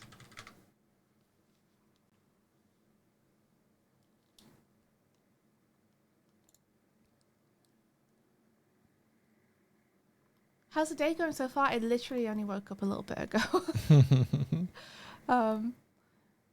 But it's good. It's good. I'm gonna maybe I'll read a little bit today, or maybe I'll see if people are around for like movies and stuff to hang out and watch something.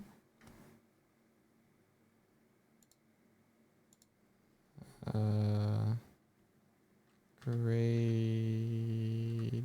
I will say I'm probably not gonna let you super stream all day today, Mike. That's fine.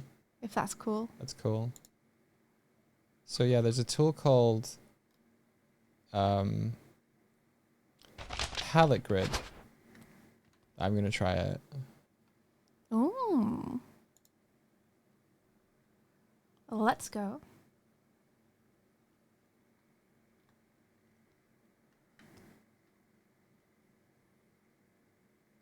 Yeah, palette texturing without the grind.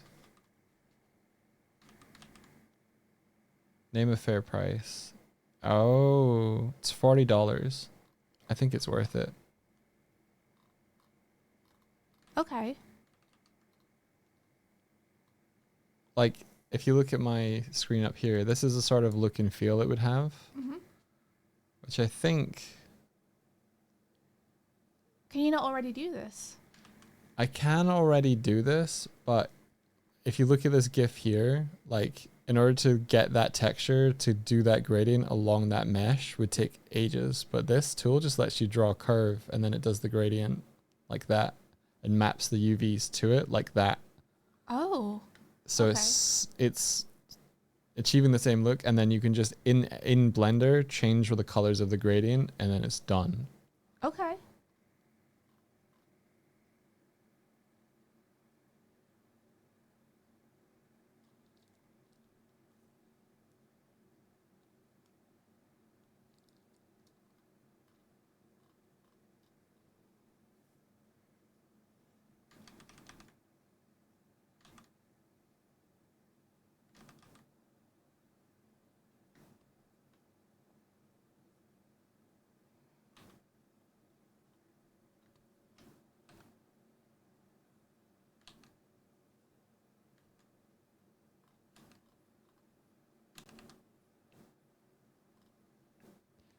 So the big question is whether we want to go for like a gradient looking art style of going forward for props and stuff. Well, I mean, we kind of have that. You and I. Yeah, we do. We're like very flat color. Yeah. I would much prefer for everything to be kind of consistent with us than to have a bunch of like really weirdly realistically rendered things. I love the way that you render with paint strokes and stuff though for environments. Yeah. Yeah. But for creatures and stuff. So yeah, maybe for environments we have the painterly textures, but for props and stuff we have the more cartooniness, and that's how we blend it together. Or for creatures. Because like, I like the way that you've painted the barrels and stuff as well, like Yeah. the crates with the wooden textures.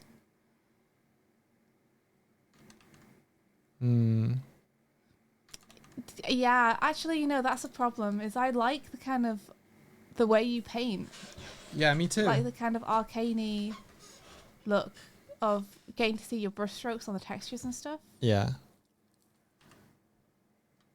Not that that wouldn't be useful, the gradient tool and everything, but Okay, well maybe we just lean in but because for the deck chair, I do like painting stuff. for the deck chair, I think it would be really nice to have a painting. Yeah. All right. I'm convinced. I'm not going to spend $40 and then not use it, so.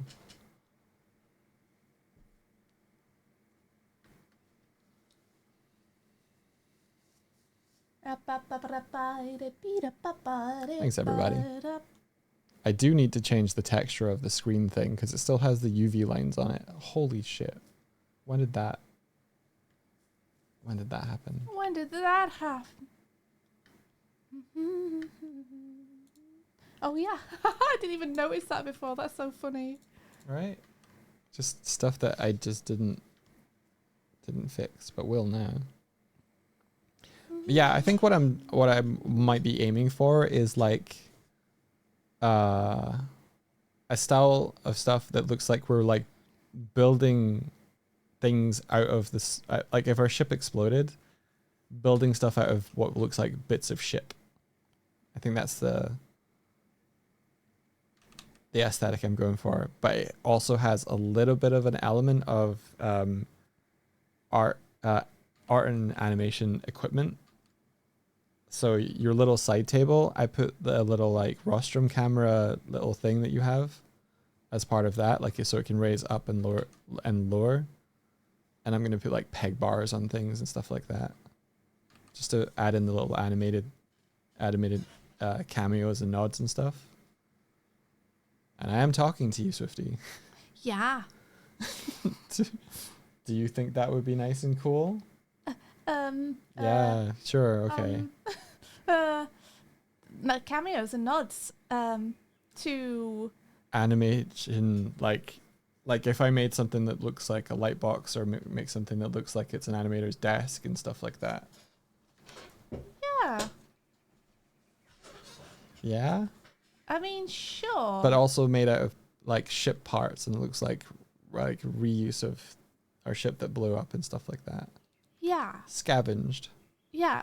I'm cool with it looking like it's scavenged stuff. I think for the nods to animation stuff, that's something I think is not worth necessarily focusing on right now. To focus more on the in-world stuff of, oh, our ship blew up. Let's build things out of ship parts. Okay.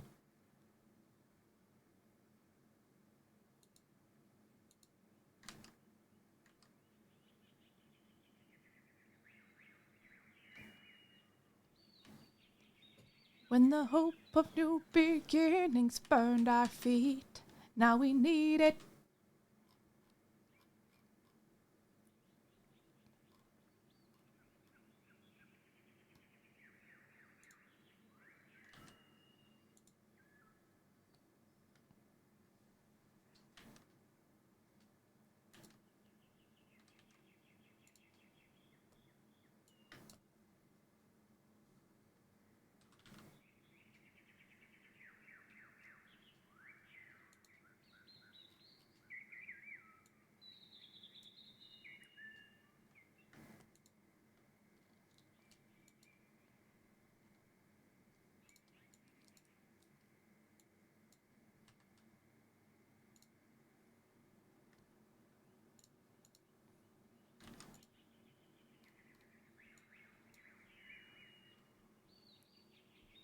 Oh, you can cut a wooden circle and take the moment everywhere we go. That's true. Yeah? We could make it into a raft. Oh, and then we could sail to the edge of the island. Yep. And look over the edge. It would have to be like a sky raft. I'd quite like to like put materials into the subchest, so it's like people giving us materials with which to build. I don't know what materials to put in there other than just like fucking logs and metal bolts or something. I don't know, would that be fun? Yeah, I'm just thinking that I think the most fun things to come out of sub chests would be things from potentially like other dimensions and stuff. Yeah, things from other dimensions is pretty fun. So I'm wondering if for the sub chest you could have a black hole open and then a sub chest hoy its way through. And then if anything else gets dragged through with the sub chest. Can someone sub right now so Swifty can see what actually happens? Can someone do that right now? Can someone in this perfect moment show Swifty what happens and how the sub chests appear? Are you telling me that they already do that? Because if so, there's your excuse. You don't need it to be in the sub chest. But what do you mean it doesn't need to be in the sub chest? Just stuff It can get pulled through. spawns through when... There we go. Look. Oh, yeah. Like Yeah. that. Is that what you're talking about? Yeah, but then also a vending machine falls out. Also thank you for what's the word?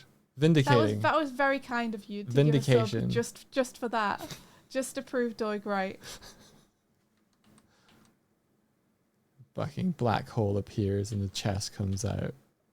Well, you know, it was a good idea. Cannon bomb. Thank you. What do you think to the rest of it, though? To have random stuff appear when people sub. Mm-hmm. I think that's really good, but I think it should come out of the sub chests, not spawn at the same time as the sub chests. Okay. I'm just like, why would someone put a vending machine in a sub chest?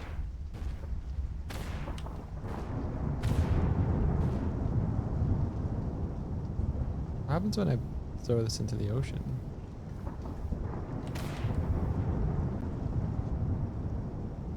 That should be more fun. That should be more fun.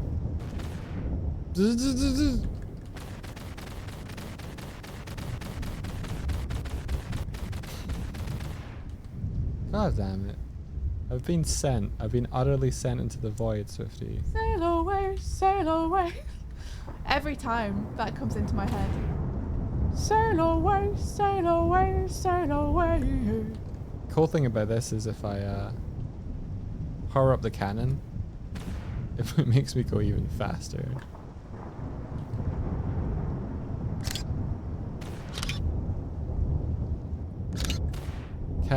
The camera can't keep up with me now.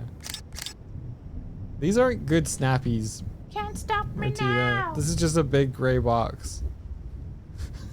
How do you like me now?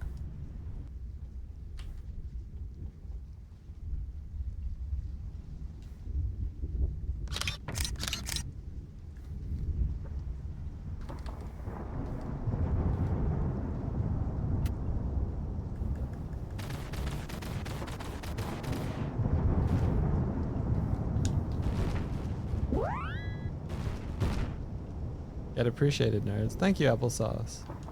Thank you. Frame rate is tanking now. Not sure why. Holy shit, that's a lot of hats. You're wearing one, Swifty. I'm wearing one. You're doing it. I'm doing it. You're doing it, I Swifty. did it. You're wearing one. Wow. Wowzers. That was a lot of hats. Save one. Do hats float? Should hats float? Don't think they float.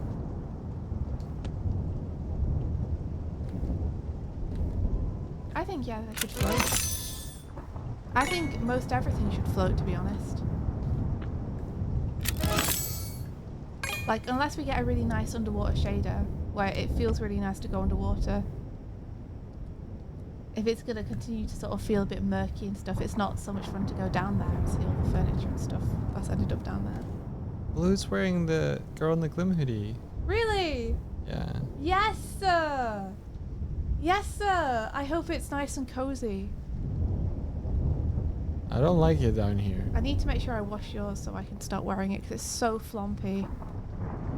I got Mike's as like an oversize and stole it. and it's really comfortable.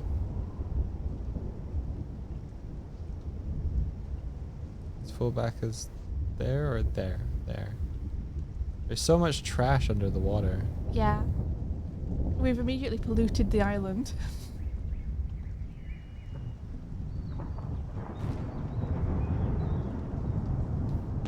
Fullback, what? This is a big chest. Ready? You ready? You ready? You ready? You ready? You ready? Nice. Whoa! There you go. So much stuff. Thank you. I need to get my skates working so that I can use the helmet. I want to get it so that your skates make you actually skate. Yeah, that'd be cool. Give me a like Shadow the Hedgehog animation. All of the darkness, do do do do do do. Yeah, I got a lot of optimization ahead of me to make sure that the stream runs nice for both us and everybody who joins.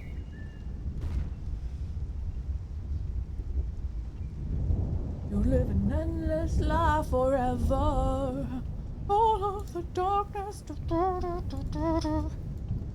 Shadow the Hedgehog song's in my head now. Throw it all away. This song's a banger. What is this? Song?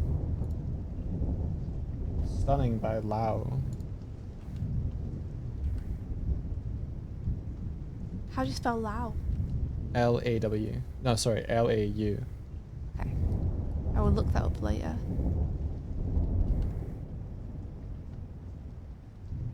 Now imagine the Sonic and Shadow cutscene when they're about to race on the Ark, but it's Doig and Swift. Yeah. Hell yeah. That'd be rad. Guys, I've figured out the play, by the way. I've figured out the play. Because people expect to be able to watch animation kind of for free on YouTube, right? Like if you look at the glitch model, business model, it's all merch. And then they put out the episodes for free to gain the audience to get invested to buy the merch. But animation in and of itself doesn't seem to have an inherent value that people are willing to be like, yes, I will pay for this animation. Everything has to be wrapped. What? It does. Well, people will buy DVDs of animation. People will buy cinema tickets to go see animation. They'll but buy people subscription services to watch animation. They'll buy cinema tickets to watch animation. The problem is that when you're an indie person putting things out on YouTube, there's not a way to charge people to watch your YouTube stuff. Right. So it's less animation that's the problem, and more that the indie model of putting things out on streaming sites which are free means that you're not going to get anything for the stuff you're putting out. Yeah. So people will support animation being made. Yeah. But the expectation is that they'll then be, like, to distribute it, you have to put it out in a way that people can see it for free. Mm-hmm. Right? Yep. But video games has a distribution model on Steam where people buy to have access to play your video game. Yeah.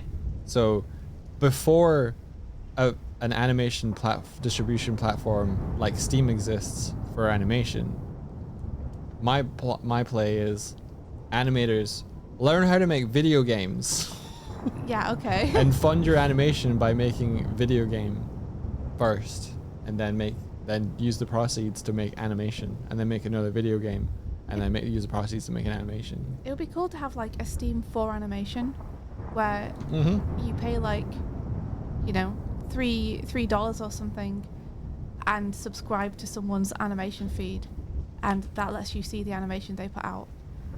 I think the only issue is people are less likely to put down their hard-earned dollars for that, because with video games, even a small video game can often give you a couple of hours worth of entertainment.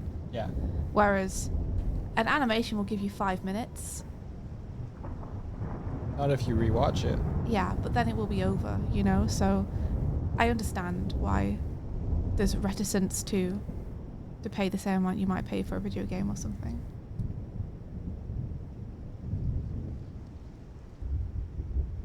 But yeah.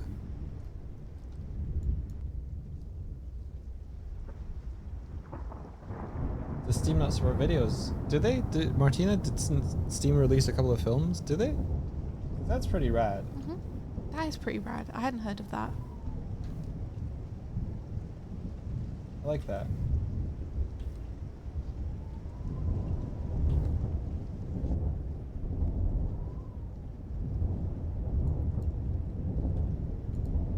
Because if we could put out our work on Steam, that's pretty cool. Yeah, if you could have like a Steam animated series where people pay per episode or pay for the series as a whole and then get to see it when it comes out, Yeah. that'd be pretty rad. But it's just like it would take a long time to make a small amount.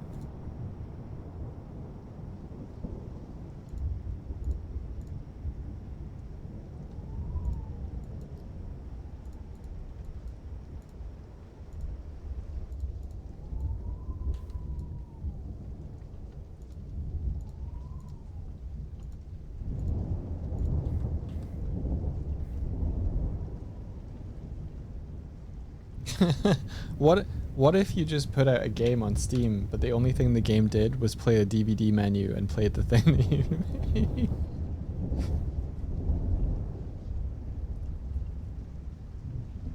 Your game is just a video player. You can technically hit play on that. But like, I imagine you could do like bundles and stuff where you get the art book and a bunch of developed material and behind the scenes stuff with the series that you're buying and stuff, which would be fun. Yeah.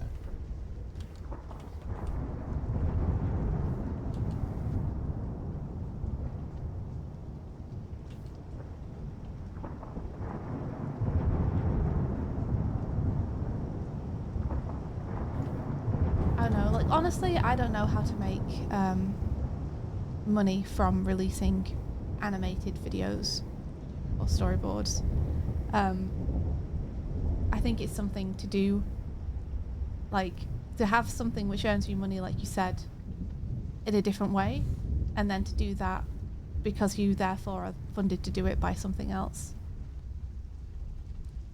Well, that's the glitch model, which is like make, show, sell merch. I don't think merch is the way I'd want to go with it, though, is the thing. Yeah. Like, I'd rather create something, like you said, like a video game or stream or something. Like, that's much more fun to me than just offering merch for people to buy. Yeah. Because I want any merch that happens from anything to be really good quality. I'm just like, I'm personally, like, a pet peeve I have is tacky merch. Yeah.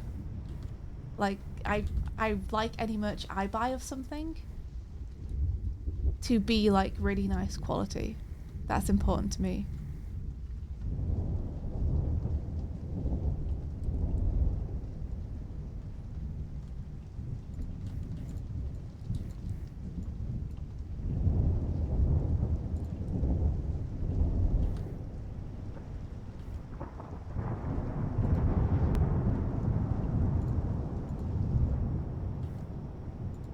I'm not the kind of person who will like something just because it's from a show that they like. Yeah.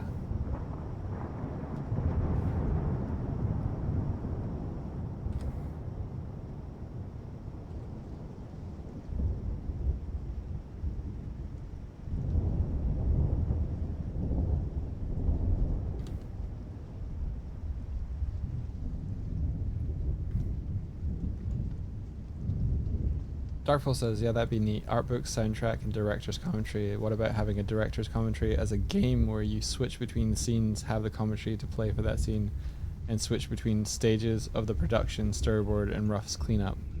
That's pretty fun. That's not a bad idea, dude. That's really cool. Yeah. Imagine being able to like click the bumper and switch from the storyboards to the rough animation, then from the rough animation to like the color, then to the comp. But you can literally step through the process for any scene you're in.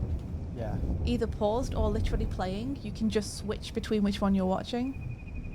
That's pretty pretty dope, dope, actually. right? Yeah. That's pretty dope.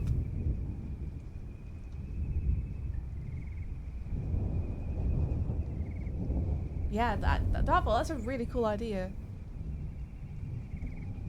I think. I could build that fairly quickly. Yeah? Yeah.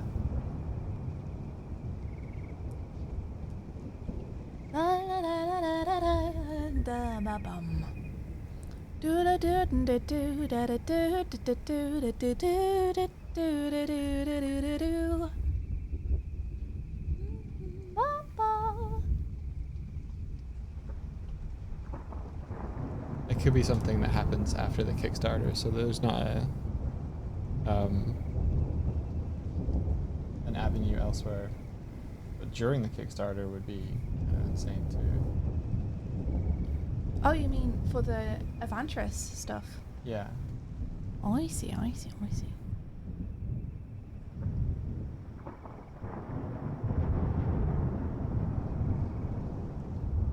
Like proceeds of this goes towards supporting the animation team. Mm-hmm.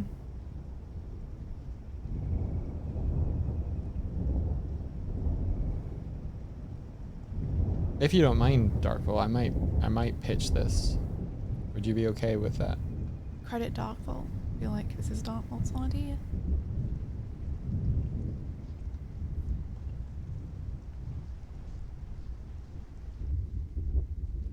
I don't know if you would have to like figure out a way to encrypt the video so people couldn't just rip it from the game files.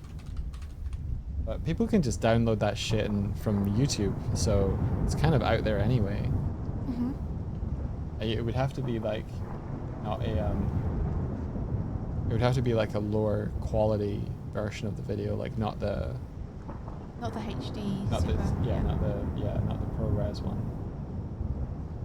Mostly so that like it plays okay as well in the editor in the engine.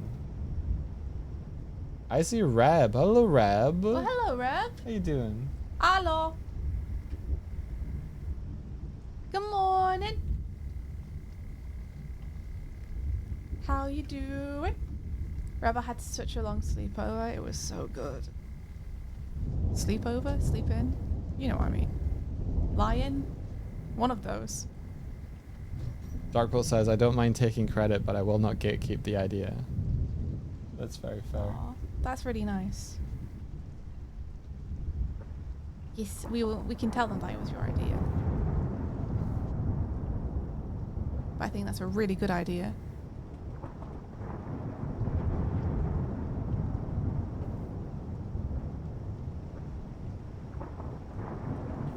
Neon Odyssey Director's Cut.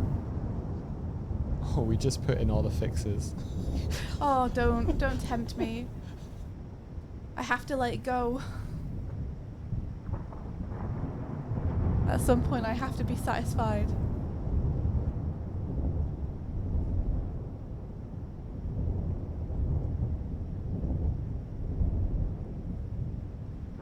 Yeah. Indeed. Huh? I said indeed.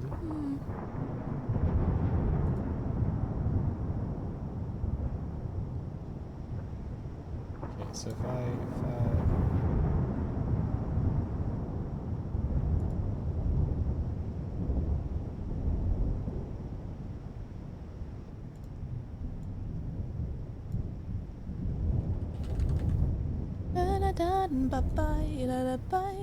do I want to learn how to do cold normal maps now?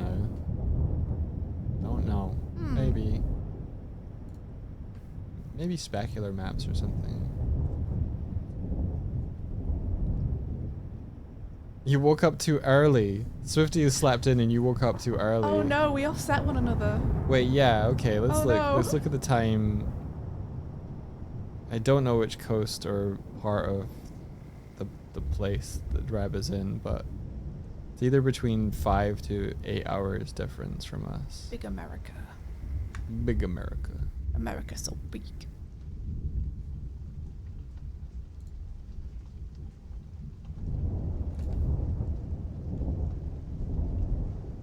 I don't know. All I know is that I feel like I'm powered up today because I got a good night's sleep.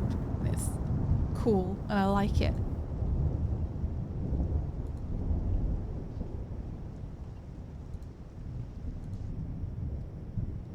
I wish the same for you, Reb. I wish the same for all of you.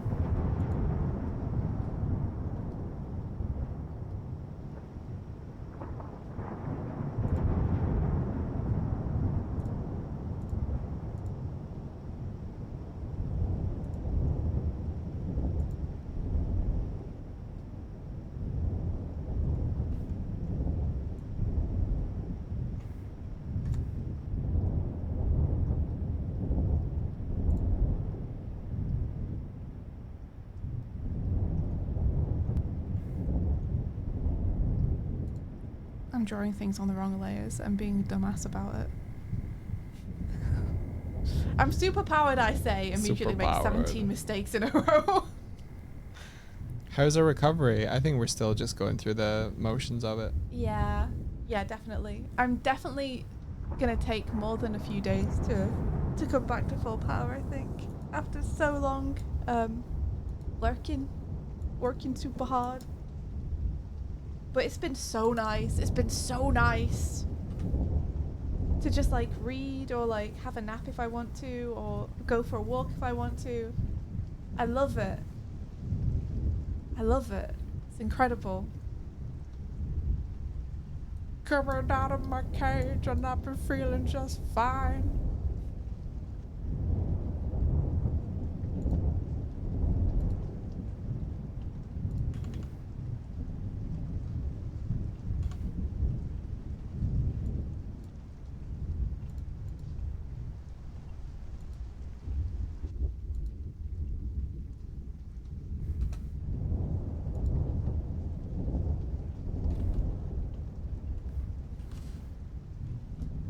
You would love a wee break. Yeah. Yeah, I wish I Understandable. could just like wave a magic wand and you'd all just have breaks. Suddenly everyone here needs one, I think. Every single poison. All of you. You're gonna bake some puff.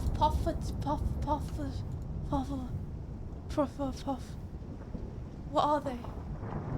Poffager? I'm gonna Google it. Get Googled.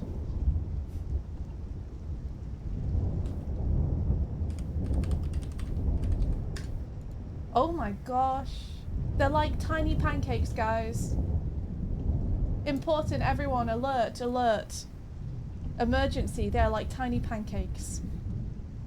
They look so good. Oh! Tiny pancakes. The ones I'm looking at have like dusted sugar over them and raspberries with them. Oh. Oh! I could get some raspberries today. I'm free. The realization that you can do things. I could have had raspberries on the deadline, but it felt like I wasn't allowed them. I don't know. I self-impose rules on myself when I'm on a deadline. You had strawberries while you were on the deadline. I did. That was me treating myself. So you could get strawberries, but you couldn't get raspberries on the deadline. No, I mean the strawberries were also like a treat. They were like, you did good today, Swifty. You can have some strawberries. I don't know why I do this to myself. No, rewarding yourself is good. For the Yeah, but for the right withholding reasons. things from yourself until you've done certain things is probably not great. It is. No, that's discipline. That's discipline, I think. Like Kuma. Look at this. Like, Look how Kuma's disciplined never he is. withheld anything from himself, ever. Look at how disciplined he is. We've withheld things from Kuma, but if he had the ability, he would do everything that he wants without our help. I'll be right back in a second. Oh, well, I guess that's just the way that it is. Don't bother none. Tiny mini pancakes. I'm picking them. I'm picking them like this.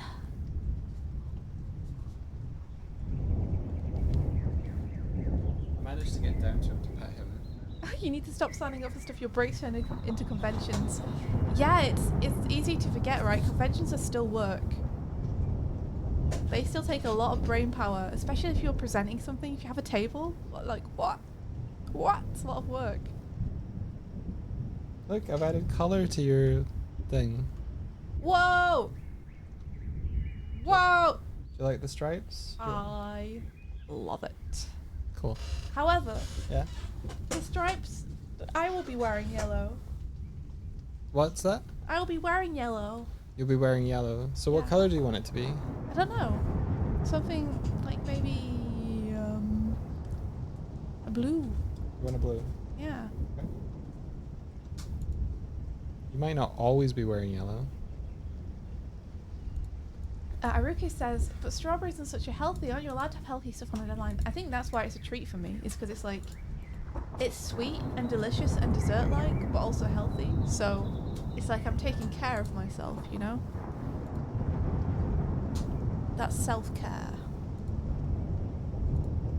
You're missing all the ambient sky sounds from the I overlay. am. I'm missing all the thunder, which is a shame.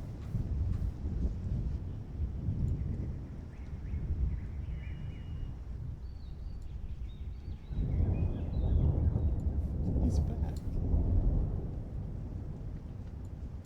You're such a lazy boy. He really is. No. Look at him, but Look at him, but.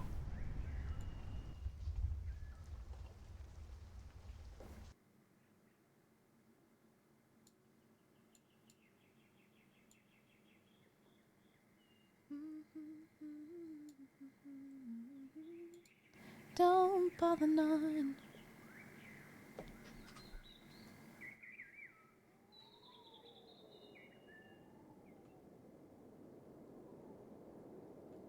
have you seen anything in regards to the game that came out called Mixtape, Swifty? Mixtape.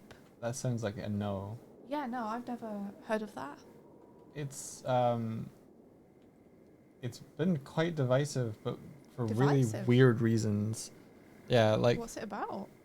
I think it's like a coming of age story set in the 90s, so it's like very nostalgic.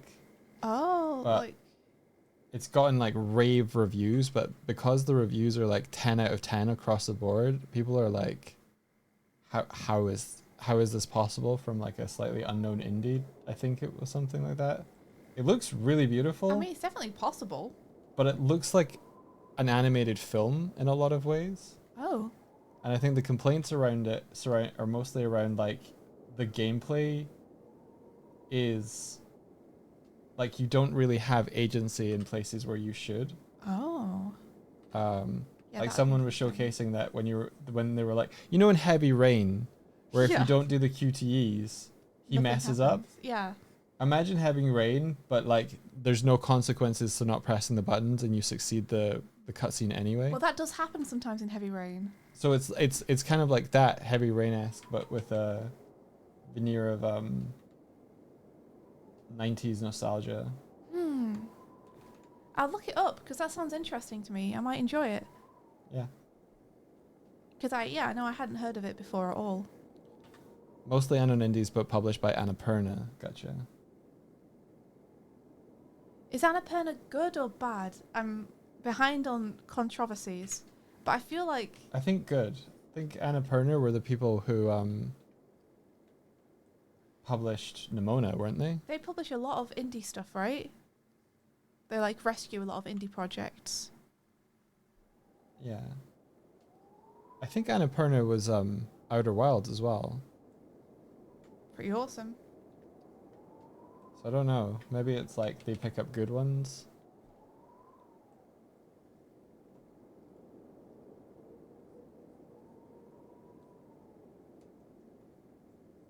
I believe it's like Nepo baby funding, but to good causes.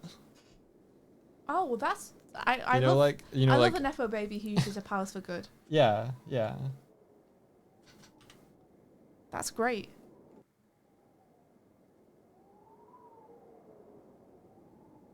See, they're a good publisher. Okay, good to know. I trust that Red probably knows what's up. Yeah, Reb usually holds good opinion. Mhm.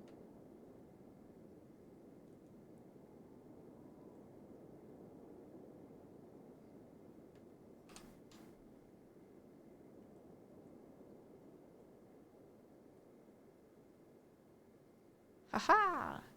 I have done the thing that I was going to do. Haha! Yeah, backed by a billionaire's daughter. Yeah, the Nepo baby is strong, but the Nepo baby is using their power for good. Yes, we love that. We love to see someone who wields their power to lift up people who otherwise wouldn't be seen. Yeah.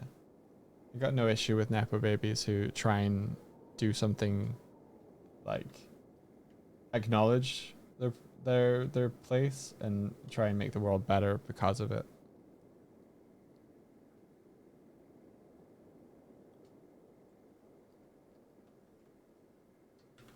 But yeah, I think they're essentially who was like, this Nimona film Yeah, that looks like it should exist. Let's go.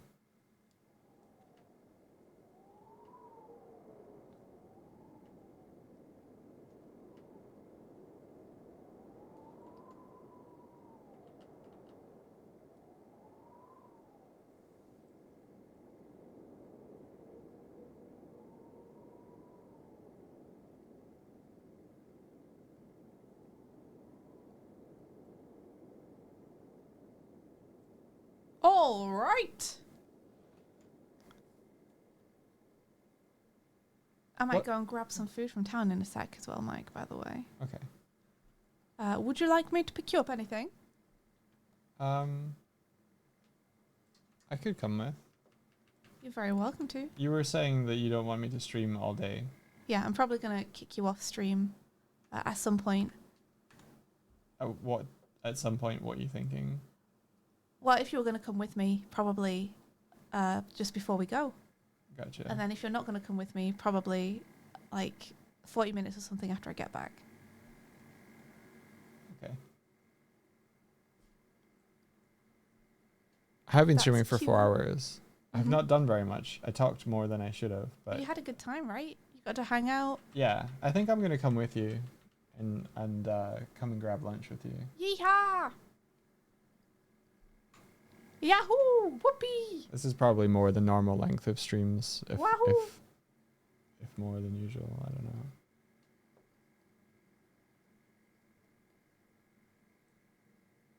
We haven't watched Project Hail Mary. We decided that we're probably gonna go at the weekend. Yeah. But I'm looking forward to it. Doug was having such a good time streaming yesterday. And when we went for a walk for lunch, I was like, I'm super fucking tired today. I actually kind of just want to stay in, watch stuff or read stuff, and relax. So we decided we'd move it to the weekend. Because we have the freedom to do that. We can go any day we want.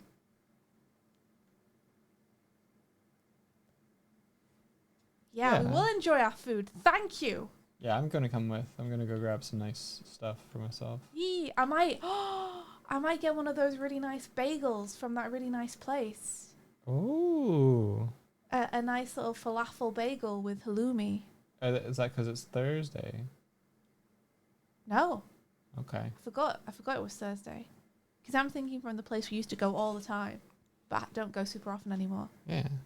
All right. I can do anything. You can do anything. I'm just like Jevel. I'm gonna Bagel day.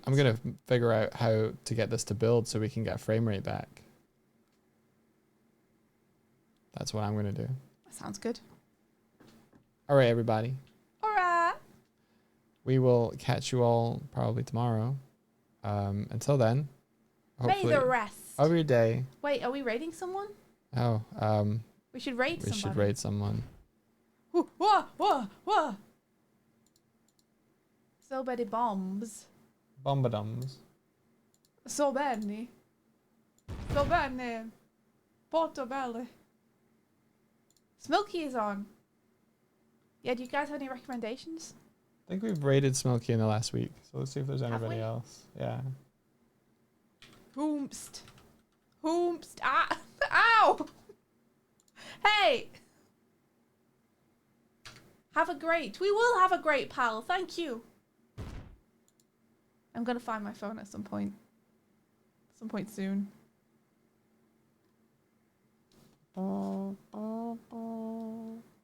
Thanks for being here, guys. Thank you for keeping us company and hanging out. Okay, I've got options. There's Orangi Kun art or there's Blue Pino. They're both really good. They're both really good. I'm partial to Blue Pino because they're a bird. Okay. It's Bird's Day. Sounds good to me. They're currently playing Hades 2, if that's all right with y'all. Is that okay with you guys?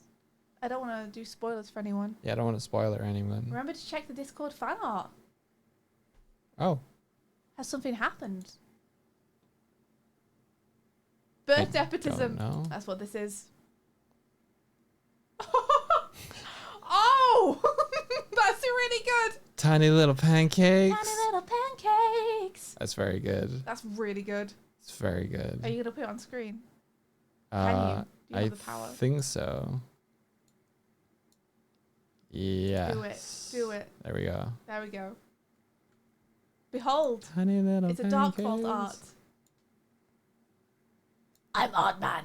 Beautiful. Because I've got like an art piece as a mask. Get it? Oh, it's gone. There you go. I had just my beak poking out of the bottom. It was really good. There you go. There you go. I'm Art Man. Where is she? That's what he says, right? That's what people say that he says. Yeah. I learned who did that. There's a comedian who was in those Batman shorts where he was like, "Where is she?" Ah. I learned who that was. I really like him. The originator of the joke. Forget his name, but he's really funny. Oh! Oh! That is me. Bruce Wayne. With the push, I've forgotten what they're called. The tiny pancakes. All right, so we're gonna go raid Lupino, right? Yeah. Let's go say hi to a Boyd. And anyone who doesn't want Hades 2 spoilers might want to hop out during the raid or just like say hello to Bloop and then dip so I don't get spoiled. Bloop and dip. Bloop and dip. That sounds like some kind of delicious Dutch food. Bloop Bloop and dip. Bloop and dip. They're bunny shaped. Oh my god. Are they? Oh my god. They're not bird shaped. Oh my god. No, the little pancakes are bunny shaped. Oh my gosh. Oh no. They got cuter. God. Little bun. All right, everybody. Thanks for joining us today. Appreciate it. Thank you, guys. And we'll catch you all in the next one. We'll catch you on the flip. We'd appreciate if you want to go check out our new music video at neonrpg.com. And watch this space because we might post the animatic I did at some point today in the next couple of hours maybe. Oh, yeah. I'll do the thumbnail when we get back from getting the lunch and stuff. Yeah. That'd be amazing. Okay. Yeah, I'm up for that. And tell people about the video if you like it. If you dare. If you dare. Let's get it on the road to 1 million. All right, everybody. Thank you. Bye-bye. Please. There's something so funny about the sheer desperation. Please. Please get us to 1 million views. Oh, we're gone. Bye, everyone. Thanks, VOD Squad. Take care. Bye-bye.